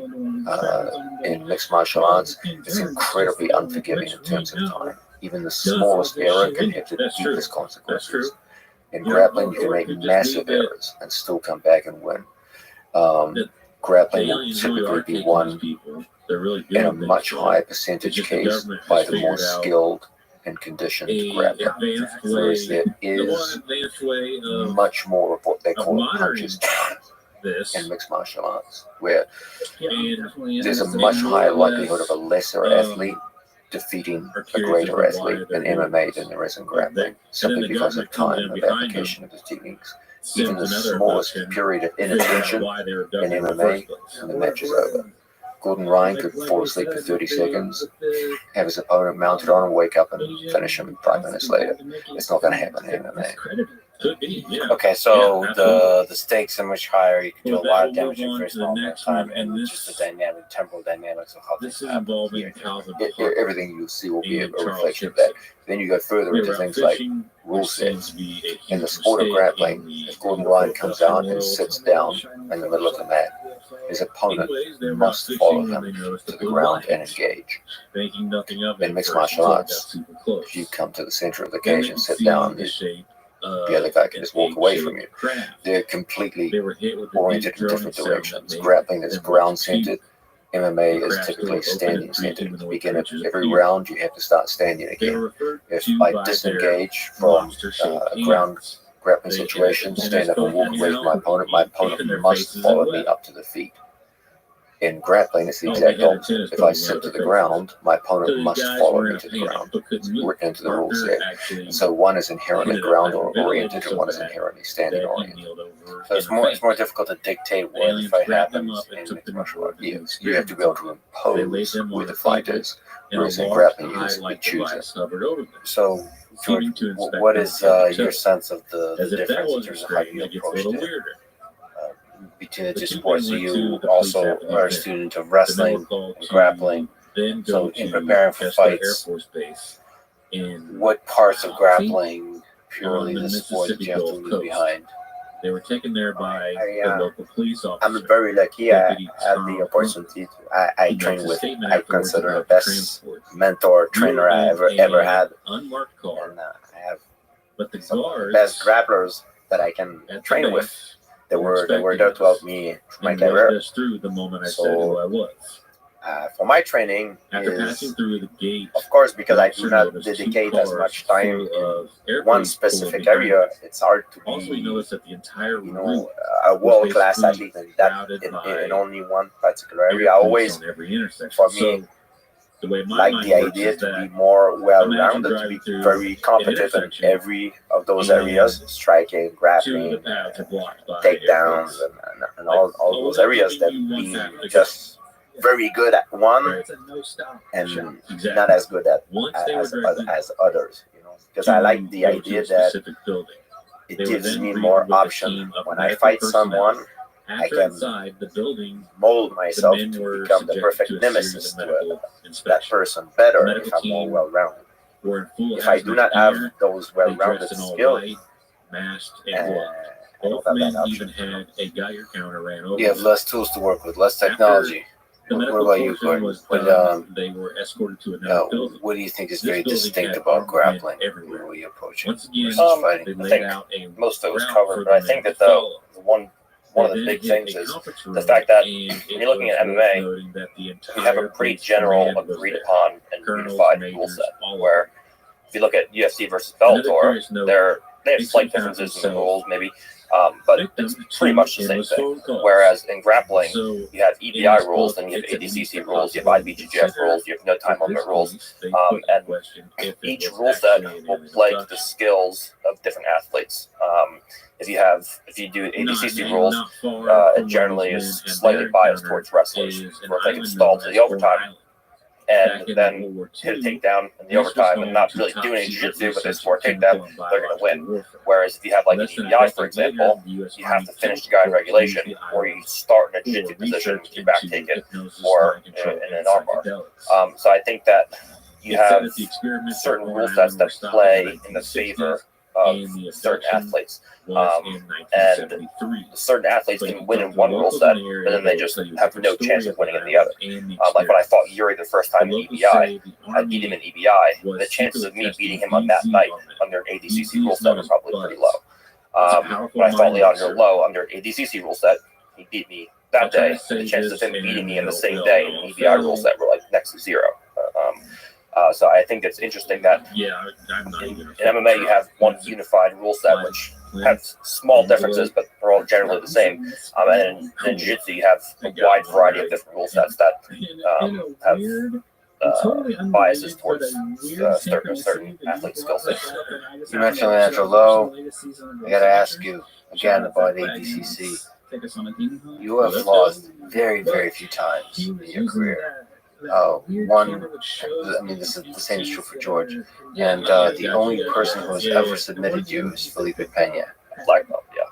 At black belt. He is ADCC world champion, multiple time IBJJF and Nogi world champion. You may face him at ADCC or elsewhere in the future. Will you beat him? Yes, I have to say yes, right? But I fought him initially when I first got my black belt. Then I fought him a year later, so 2016 and 2017. And despite what people remember about the match, and whenever people talk about it, like, oh yeah, the guy who strangled Forden. But no one remembers that the first match was like a 45-minute war. And then the second match was the full 20 minutes of ADCC. And if I didn't get my back taken in like the last minute and a half, 2 minutes, it would have went into an overtime. That could change the outcome of the match. I think that if you look at Felipe's performances, especially Nogi, specifically Nogi, since then, it looks like he's almost gotten worse. Whereas since that match in 2017, the only match I lost after that was against Vinny Magalesh by points. And I'm on like a 55 match win streak over the course of 4 years, winning all the major tournaments, Nogi. And Felipe, since that match, I think is like 5-2 Nogi. And he's lost his last two matches. One was convincingly, where he's dominated by Andre, and one was by submission. So I don't think that he's progressed nearly as fast. If anything, he looks like he's worse than he was when he beat me in 2017, based on his previous performances. That being said, I know he's going to come in training very hard for this one, and he's going to be prepared. But I just don't think that in terms of technical ability, he's anywhere near my level, and he was much bigger than me both times we fought. The first time he was much bigger than me. The second time he was one weight class above me. So now there's not going to be an advantage in technicality, and there's also not going to be a physicality advantage. So I think he's just going to be beat everywhere. To see how people would react. Also, this is a good example of the scientific response to a comment, to a question. Yeah, so he's not. It's weird, dude. That's a match you're not deeply concerned with in terms of the set of opponents, because you have and you will be facing a lot of personally. I think that's actually, in my opinion, one of the easier matches because of the fact that we're relatively the same size. If I show up at 230 pounds, like a lot of the guys are 260, 270 plus, so that extra weight does make a difference. I think out of that entire bracket, Felipe is probably going to be one of the easiest matches because of the fact that I can easily take him down, and if I take him down, I'm going to pass his guard. Whereas I feel like the other guys, because they're so much bigger and they're very cagey, it may take me a while to actually take them to the ground and get on top of them. I think they may be longer, drawn-out matches because of the fact that they're so much bigger and stally. It's hard to take them down. But Felipe is relatively my size. and his wrestling is atrocious. So I've already taken him down in the last ADCC match. So I'm pretty sure I can just easily put him down, pass him, and then finish him. Well, I'm not sure what response I was expecting, but that was phrased beautifully. Not long after this, we talked about the Thiago Alves fight that George had, and John brought it up in class yesterday, I believe. But the point is, we're talking about wrestling, and I think that's a fascinating fight. That there's an incredible display of strategy, of skill, of heart. George, could you maybe talk about that fight, John? Maybe too. What lessons you gained from that fight? Witness black talk. It was your fight, not mine. Well, or maybe it also tell what happened in terms of your injury. Oh yeah, whoever's in the black so I was fighting Thiago Alves, and in the third round, I they are not keeping tear my adductor muscle. Yeah, even when I was on the bottom, and I think he pushed my knee down, tried to pass my guard, and I heard pop. I don't know what if he kept going for an armbar. He rolled his back, he switched to armbar, and he cleared the leg by pushing on your leg. He went in with a pre-existing injury and it tore. Yes, and it got worse. And I heard a pop. I didn't know what it was, but I know it really hurt. So I came back standing up, and there's a famous video that goes on the internet about when I go back in the corner, and I tell my coach, I'm like, I don't know what it is. I think I tore my adductor muscle. Greg Jackson is like, I don't care, hit him when you're growing. But I was very worried because I was in pain, but I did not know what I had. So I didn't know the gravity of it, and it plays on your mind. So, but I had to bite down my mouthpiece and finish the fight. You know, I knew I was ahead on the scorecard, and I needed to finish strong. So, what was your strategy there in terms of strikes, in terms of wrestling? So, he was an exceptionally difficult opponent to take down. Yeah, well, at first, I knew I had a good jab, a good, to stay always from the outside, fight him from the outside and use my footwork, because he was like a tank. He was much bigger and much stronger than me. And I never wanted to stay in front of him. So it was all the way out or all the way in. And when I was coming all the way in, it was with my proactive or reactive takedown, where I myself initiated the takedown by using a distraction like a jab to make his arm goes up, and then I go with a single or double leg, or to react by baiting him for him to come hit me, and then while he's coming to hit me, I go change level, and that's the way I like to take my opponent down. Some guys, for example, like Khabib, for example, he's very good at bringing his opponent to the fence and use chain wrestling to take his opponent down. I find this for myself, I specialize more into explosive takedown in the center of the octagon, because I found it more economical. What did you see? You were commenting, John, about the wrestling. That was quite interesting. I mean, also, can you generally comment on the fact that George St. Pierre, I don't think you wrestled. I started wrestling, I was 19 years old, but I wrestled some very good Russian guys, so they took me underneath their wing, but my ability to cover distance come from karate. It does not come from wrestling. Wrestling is how I finish once I get the leg, how I finish the takedown. So the timing and the movement and the explosion required for this karate. Yeah. Right. I think an important distinction to make here is one which George made throughout his career, and I believe, George, you were the greatest innovator in MMA history with regards to this. And this is the creation of what George calls shoot boxing, which is the amalgamation of striking technique, in George's case, mostly karate, because that was his martial arts background, into grappling, and in particular, takedowns. When most people say so-and-so has better wrestling in mixed martial arts, you have to be very careful what they mean by this. There are many highly credentialed wrestlers in the early days of mixed martial arts who went in and truly struggled to hit a takedown. Now, these are very, very good wrestlers who, in a wrestling match, will easily put down their opponent. But after they did a in session, a striking situation where the ranges are completely different and the setups are entirely different, the stances are different, even the overall conditions are different. You're no longer wearing shoes. People underestimate just what an impact it is for a wrestler to take the shoes off. You lose like 20% of your forward drive, and then you take off the shoes. All of these make massive differences in whether or not you're going to be able to even make contact with an opponent for a takedown. As George pointed out, the true value of wrestling in MMA is finishing the takedown once you've established contact. But that's only about 20% of the action of a mixed martial arts takedown. 80% of it is in understanding range, rhythm, setup, opportunity, etc., etc. And that's not part of wrestling at all. Even the overall conditions are completely different. In the sport of wrestling, you start at very close range in a very bent over stance, and you're expected to wrestle for an international stance for 3 minutes at a time. Now suddenly you're completely upright, and you're not wearing shoes. All the conditions, the rhythm and speed of it is different. The counters are completely different. It's just an entirely different animal. And so George was an early recognizer of this and started to put the emphasis on direct training for shootboxing in addition to wrestling.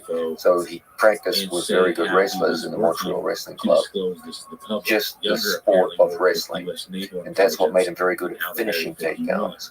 But it was in his shootboxing training, which he himself largely developed. Remember, George started at a time when MMA was pretty damn young, and when you entered the sport of mixed martial arts, George, it wasn't even allowed on TV. Like, it was completely banned. It was in his country. It was physically banned. They had to fight on Indian reservations. And, this is way back in the Wild West days of MMA. And so as a young developing athlete, he had to more or less do this by himself. If you ever want to hear some incredible stories, talk about teenage George St. Pierre. He had a coach who used to make him put on boxing gloves. Now, he was 16, 17 years old, and just put him on a hardwood floor against a professional boxer who was in his late 20s at the peak of his career. And he said, George, you're not allowed to punch. You just got to take him down while he tries to knock you out. And it was crazy. Darwinism. Yeah, he was like, you're gonna adapt or you're gonna die.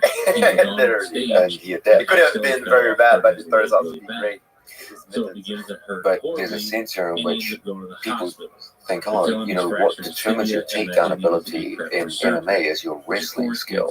That your wrestling skill will determine your finishing ability on takedowns.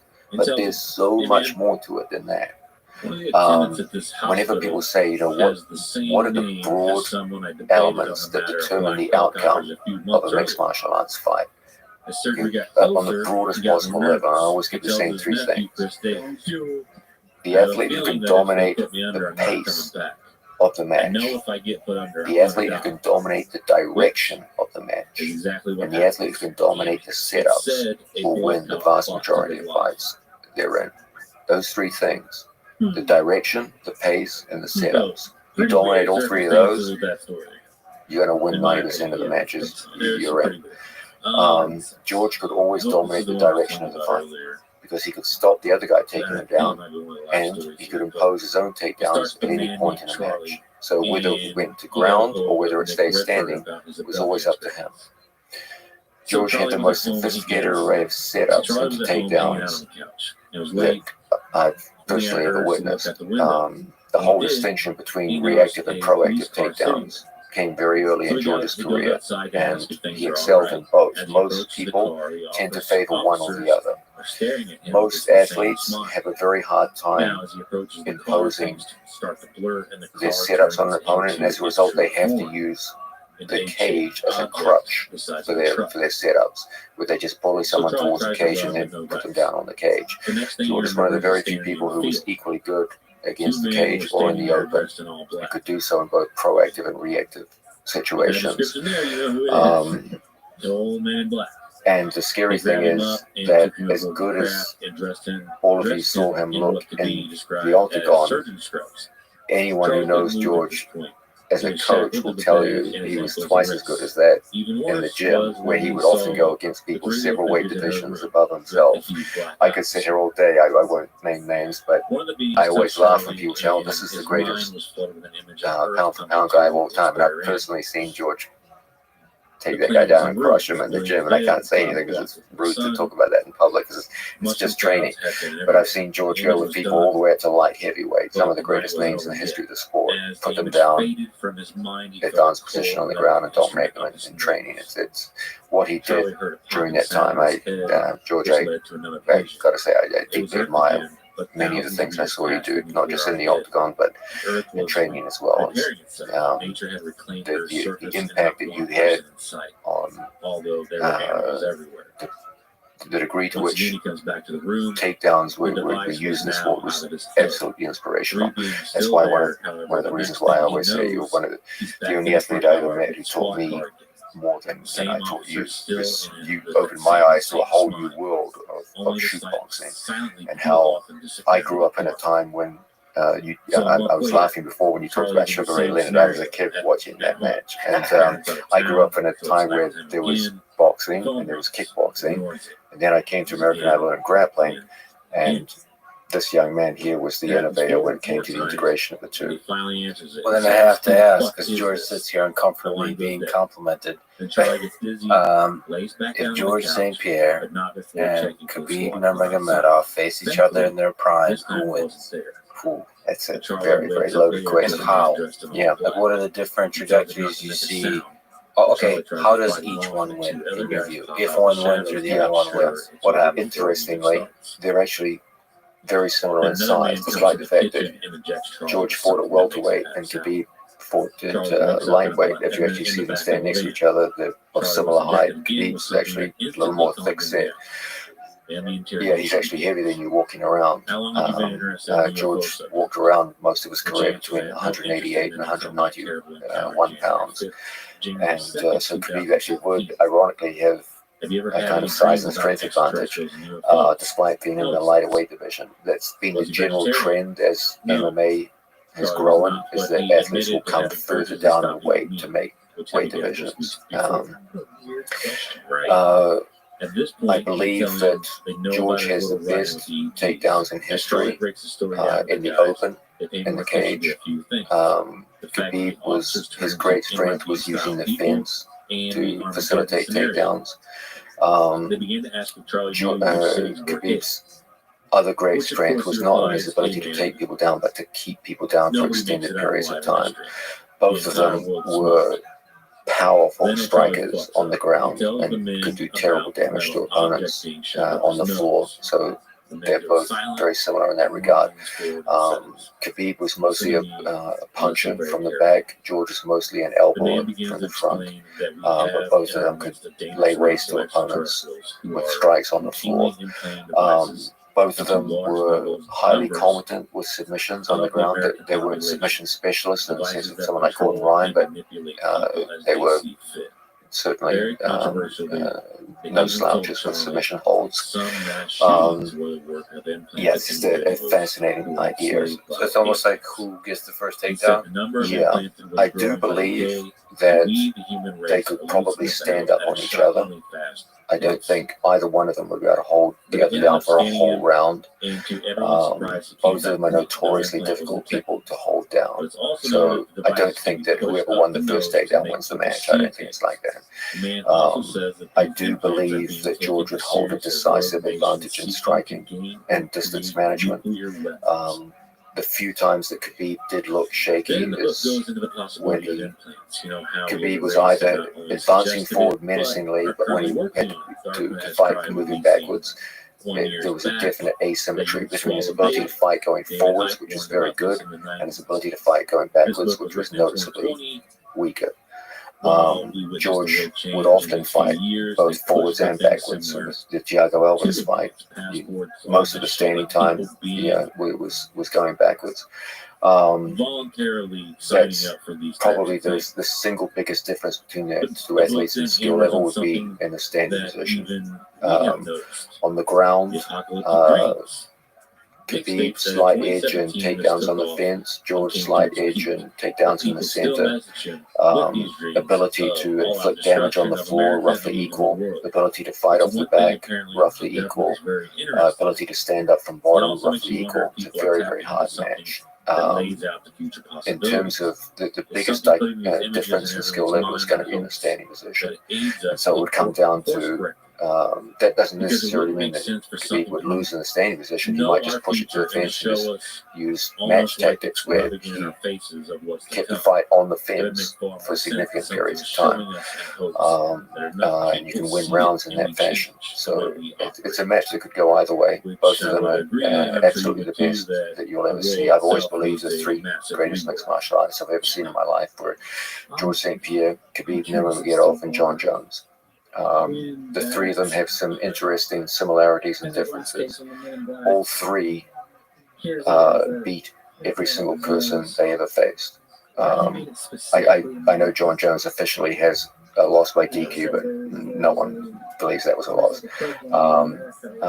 George does have 2 losses, but he defeated both athletes decisively in rematches. Khabib did it by having no losses. Interestingly, all 3 athletes have at least one match which is controversial in terms of who won and who lost. John Jones has had several matches which could have gone either way on the judges' scorecard. Khabib's match against Gleison Tibau could have gone either way. George's match with Hendricks could have gone either way. They all had matches that they won, which people would dispute the outcome. So that was a similarity between the 3 of them. All 3 of them have had the ability to dominate the direction of fights. When they want it to go down, it goes down. When they don't want it to go down, it doesn't. That's why I put such a heavy emphasis on that idea that a mixed martial arts champion must be able to determine the direction of a fight. It's the single most important attribute that they all must have. As to which of the 3 is the best, it's going to come down to criteria. You can't pull them apart. Which answer you give as to which of those 3 is the greatest of all time will come down to the criteria that you use. Okay, is it being undefeated? Is it the amount of time? Or is it the quality of the opponents that they had? If you do it by quality of opponents, I think you probably have to give it to George. If you do it by measured dominance through not being defeated, then it has to go to Khabib. Arguably, you could say the same with John Jones, since his one loss is by DQ. But then you could also say the last 3 or 4 fights that John's had haven't been the same measure of dominance as we saw previously. So ultimately, you've got those 3 guys, in my opinion, and which one you choose will come down to it says more about who you are as a viewer than it does about the respective level of the athletes. You could throw a blanket over them. The 3 of them are just that good. And which one you select will probably say more about who you are as a viewer than it does about them as athletes.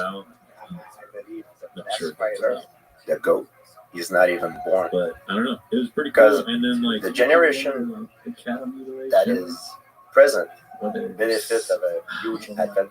Man, like they have knowledge, technology that we didn't have personally is that, and we had the knowledge that the other generation did not have before. But it seemed like I believe the GOAT is not even born yet. As good as they are today, I think in sport where you can measure the performance, track and field, Olympic lifting, you know someone is better than the other one because you can measure the performance. Fighting is all subjective. We always debate of who would win. In some cases, they would the tendency in sport is that the performance gets better. I don't think it's because the athlete necessarily get better. It's because they have access to better technology, knowledge, and they learn from their predecessor. Because that's like As long as that knowledge is transferred forward. So something tells me that the greatest of all time lived a few thousand years ago, and it's forgotten. Some of the greatest warriors.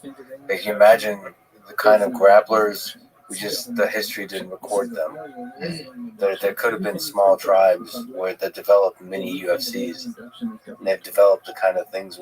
You have to think of like the Gracies. Just a small family was able to develop so much so quickly. I often have this discussion with John, and I think it's very important to mention. I asked you very several times, like, what would happen if we would take a fighter of modern days facing the champion of pancration? This is an interesting question. And you brought some incredible good point, and people don't realize it, you know? Yeah, no, I think one of the great tragedies of martial arts history is our loss of the historical records of pancration. Like most of what we know was, from what I'm told, is actually lost in the fires of the Library of Alexandria, and we're left with only a pitiful amount of information on pancration matches. But what we do know is that there was a very large participation in the sport, and that it was widely considered the most popular sport in the ancient Olympics, and that it was represented in the ancient Olympics for many hundreds of years, plus a long period of time before its introduction into the ancient Olympics. And so the development time that it may have had would have been very significant. As far as we know, most of the development would have been in the major Greek city-states for literally hundreds of years of development. Given its prestige as an Olympic sport, then the best athletes would have been doing it. Some of the sharpest minds that we know of in human history were involved in the sport. Plato, the great philosopher, was a pancrationist in his youth. In fact, his name, Plato, is a nickname. Platus is like plate. That means broad or big guy, like the big guy. And he spoke often about pancration in his written works. Imagine people with the intelligence of Plato thinking about grappling technique for hundreds of years in the most popular Olympic sport of that time. Significant numbers of people with financial backing as city-states put great prestige upon Olympic success. They would have funneled athletes in, brought in the best coaches, and they had that for many hundreds of years. Like, it's quite conceivable that the best pancration athletes were of the absolute first quality. And it's so sad to think we'll never know what was their skill level. And it's interesting to think about what kind of techniques they developed, whether there's stuff we haven't discovered yet. In class, you're talking about the most effective takedown strategy in wrestling, collegiate wrestling. So maybe let me ask first, because we offline talked about this too. What is the highest percentage submission in grappling? Overall, you have to go with the rear naked strangle, strangles from the back. If you look at most tournaments, most rule sets, it has success across all rule sets, all weight divisions, all body types. It doesn't require any kind of specific physical advantage such as height in order to be effective. It works equally well in both fighting and grappling. It will work regardless of how physically and mentally tough your opponent is. Okay, a heel hook is a very high percentage technique in modern day competition. But if your opponent simply makes up his mind that he's not going to tap and is willing to take the physical damage, it won't result in the end of a match. A stranglehold, by contrast, will always end the match regardless of your opponent's mental toughness.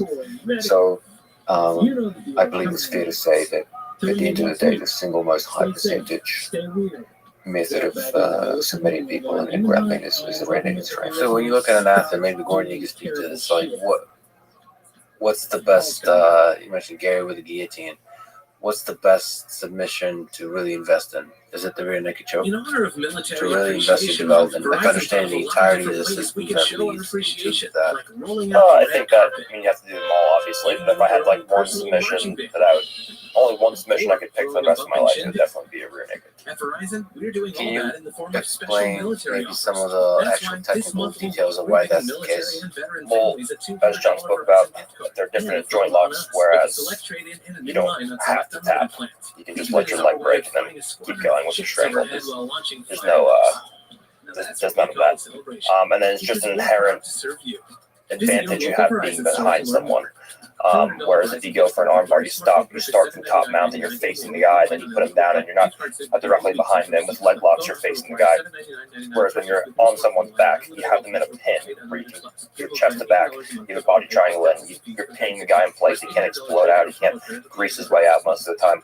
And there's an inherent advantage you have being behind him due to the fact that we're poorly set up to deal with threats behind us. So that, would you say that's the most dominant position in jiu-jitsu, like more than mount, more than side control? I think if you look at most matches historically, most guys who get stuck in positions for long amounts of time are guys that they're back taken.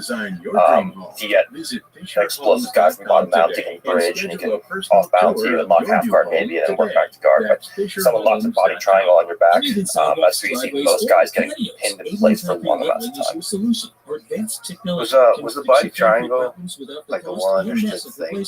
Was that an invention at some point? Like as a system, as a control? Your listeners can correct me on this, but I believe there was a technique banned in judo called dojime, which involved crossing feet or locking a triangle around the abdominals from the back, and it was banned in judo, I believe, because of intestinal injuries which occurred in the early developmental days of judo. And in the modern era, when I first began jiu-jitsu, body triangles were relatively rare. They were not the standard part of class.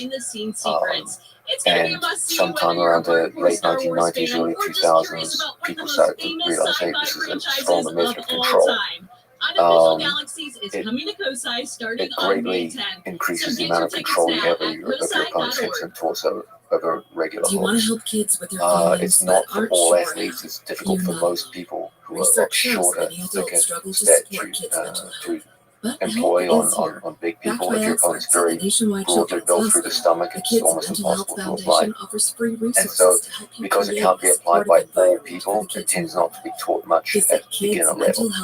And so, as a result, it was always seen as a kind of a specialist move for taller athletes at a higher level of competition rather than a broad-based move for everyone, or every body type and every class to employ. So it just didn't get emphasized that much. But in top-level competition now, I think you would see that it's very apparent that the vast majority of athletes, whenever they have the opportunity for a choice between body triangle and regular rear mounts, the majority of modern athletes would choose a body triangle. So we also had this conversation about wrestling, and maybe George, you can comment on like what's the highest percentage, not statistically speaking, perhaps that's also interesting as John talked about, but just for you, in terms of mastery of a takedown, what's the best way to take down a human being in wrestling? Well, I personally, for me, it depends. For every fighter are different. They have a different set of skill. For me, when I look someone who want to bring down a tree, a big, strong, high tree, cut it from the base.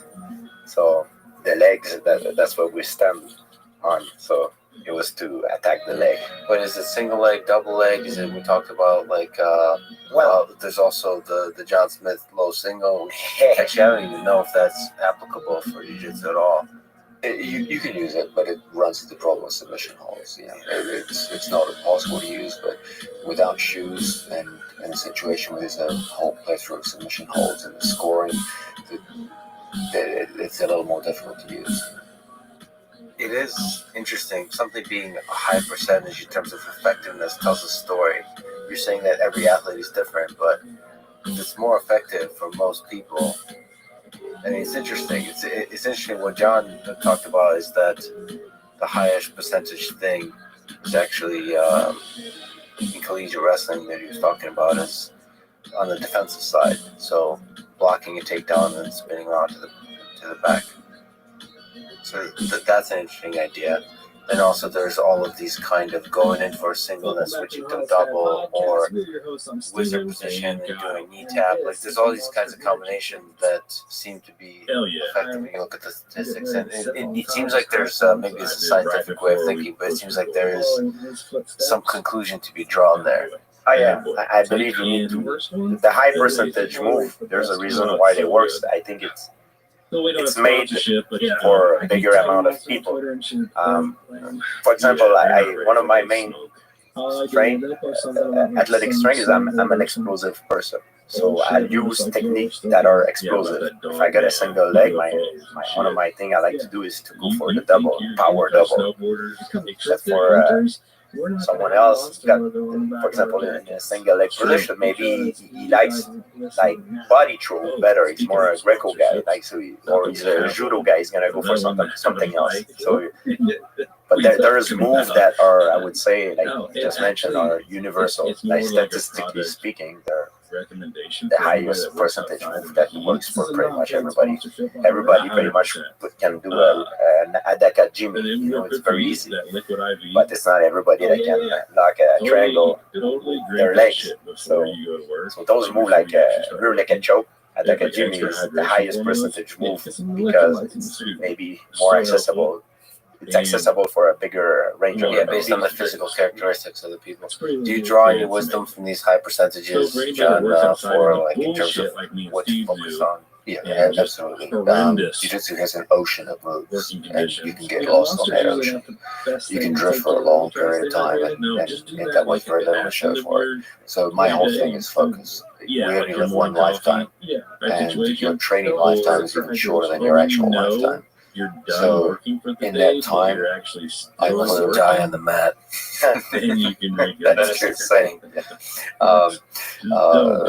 I put a very high value on choosing what I believe to be the most high percentage moves and putting an extraordinary amount of focus on them.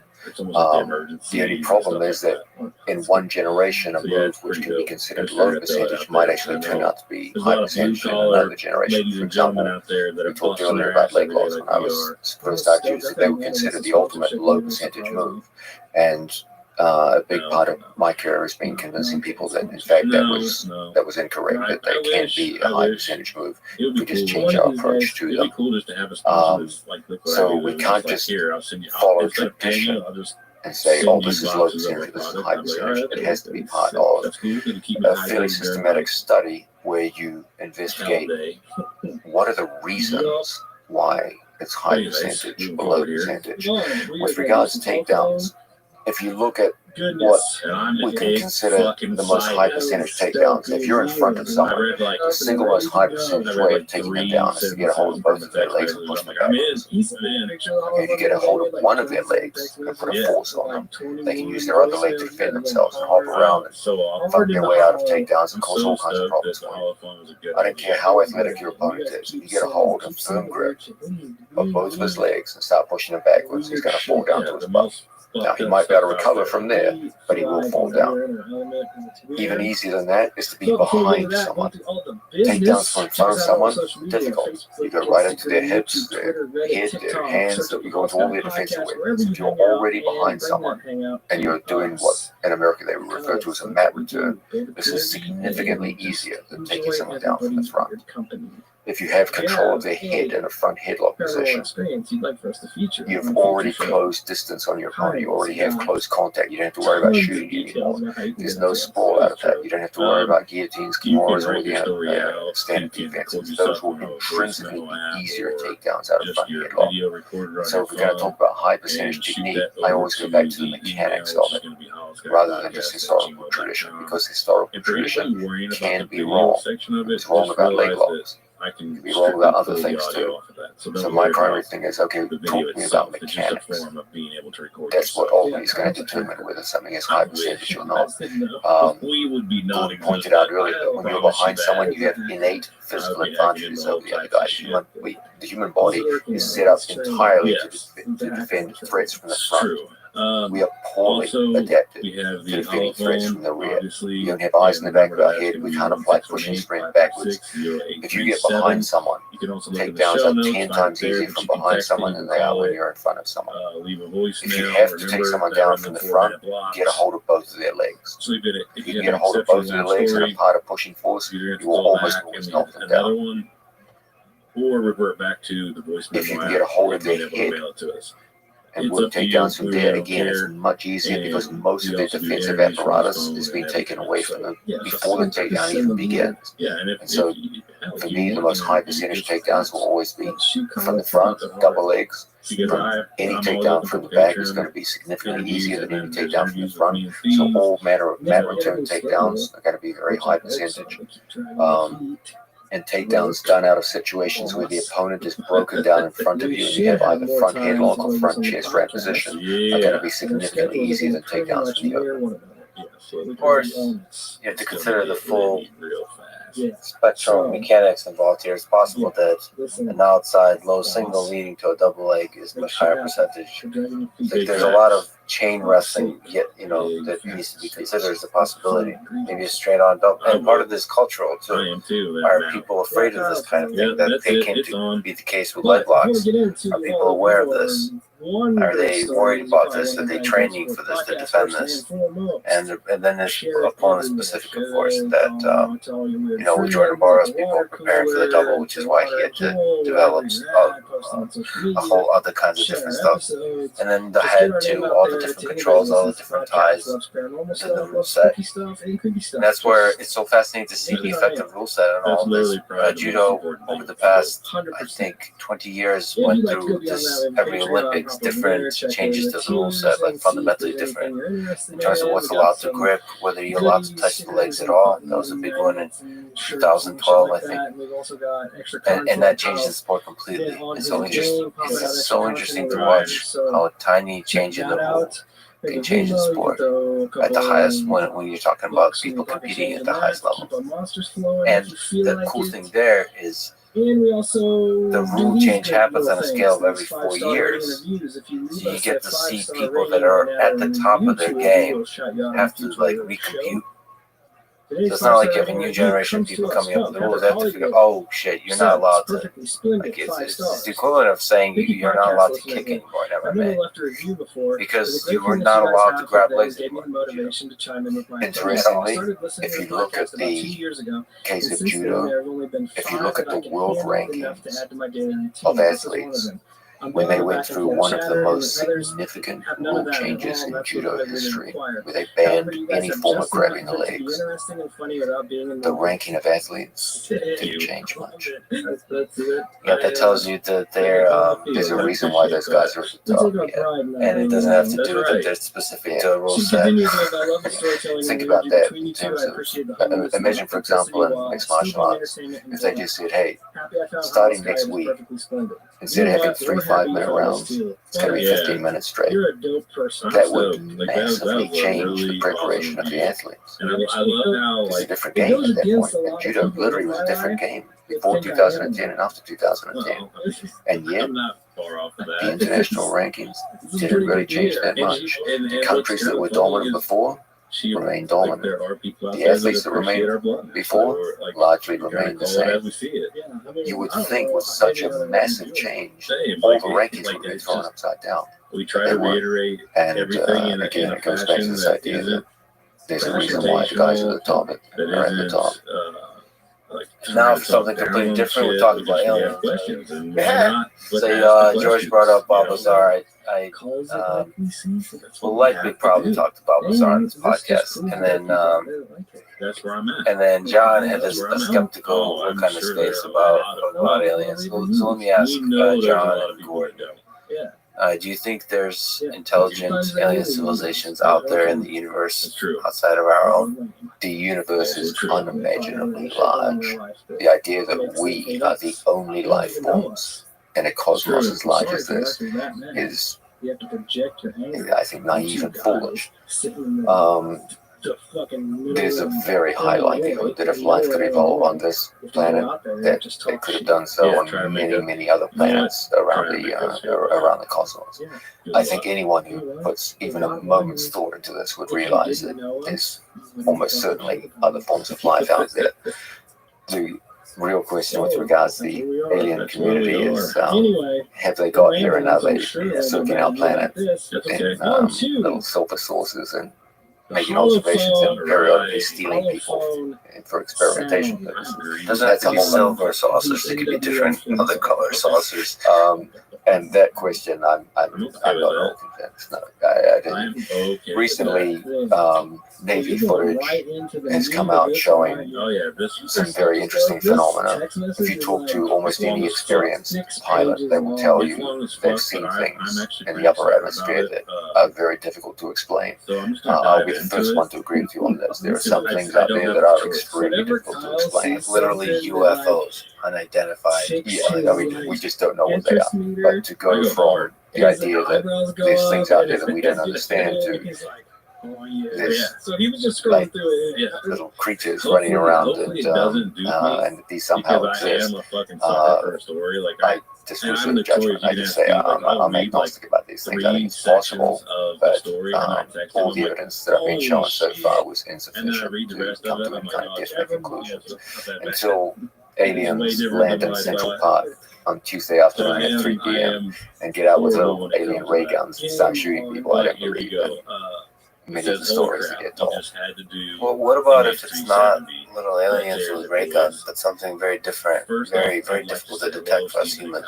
That's very human creature. At that point, it's a fascinating idea, and it's certainly possible. But show me the evidence. All right. What about you, Gordon? Do you look at the cosmos and ponder the stars often? I think it's fair points John raised. Something really interesting I saw the other day was someone posted like if an alien or civilization 65 million light years away somehow managed to look at Earth, they would theoretically see the dinosaurs because they're 65 million light years away. So like imagine us looking at galaxies that are 100 million light years away. That's 100 million years ago. You have no idea what it looks like now. So that's super interesting to me about it. Yeah, the expanse is huge, and so much cool stuff can be going out there. The scary thing, of course, is if they haven't visited us yet, there has to be a good reason for it. And the set of scary reasons of all the fact that they maybe once you get sufficiently advanced in your development, you destroy yourself naturally, as humans seem to be approaching now. We more and more have the tools to destroy ourselves completely in terms of our weapon systems, and we're developing them more and more, and they're becoming better and better. And then we're starting to get angrier and angrier on Twitter and Instagram with each other. Those are good points you're raising. It's the real stuff. I remember that I first thought everything that lives one day will die, so we will perish one day. Yeah. It's also just the sheer difficulty of travel through space. Like space is an unimaginably inhospitable environment. And to the best of our knowledge, even the theoretical speeds that we can attain in space, even if we could travel at the speed of light, we're not even remotely close to that. Still, the distances that need to be traveled to get to even relatively close solar systems are very long. If you look at astronauts who have spent significant amounts of time in space just orbiting the Earth, it has severe health effects on them. We're just not built for space. We're supposed to be in a gravitational environment. By you're referring to your biological meat bag that's containing the essence of the mind that is John Danaher. Maybe we can transfer the mind alone. The bag, the meat bag is not designed for space, but maybe the again, this is all the mind. It's possible. What do you think of you folks who like difficult things? So I look up, like I said. What do you think about Elon Musk going to colonize Mars? Across the sky in front of me. Is this something you find interesting, or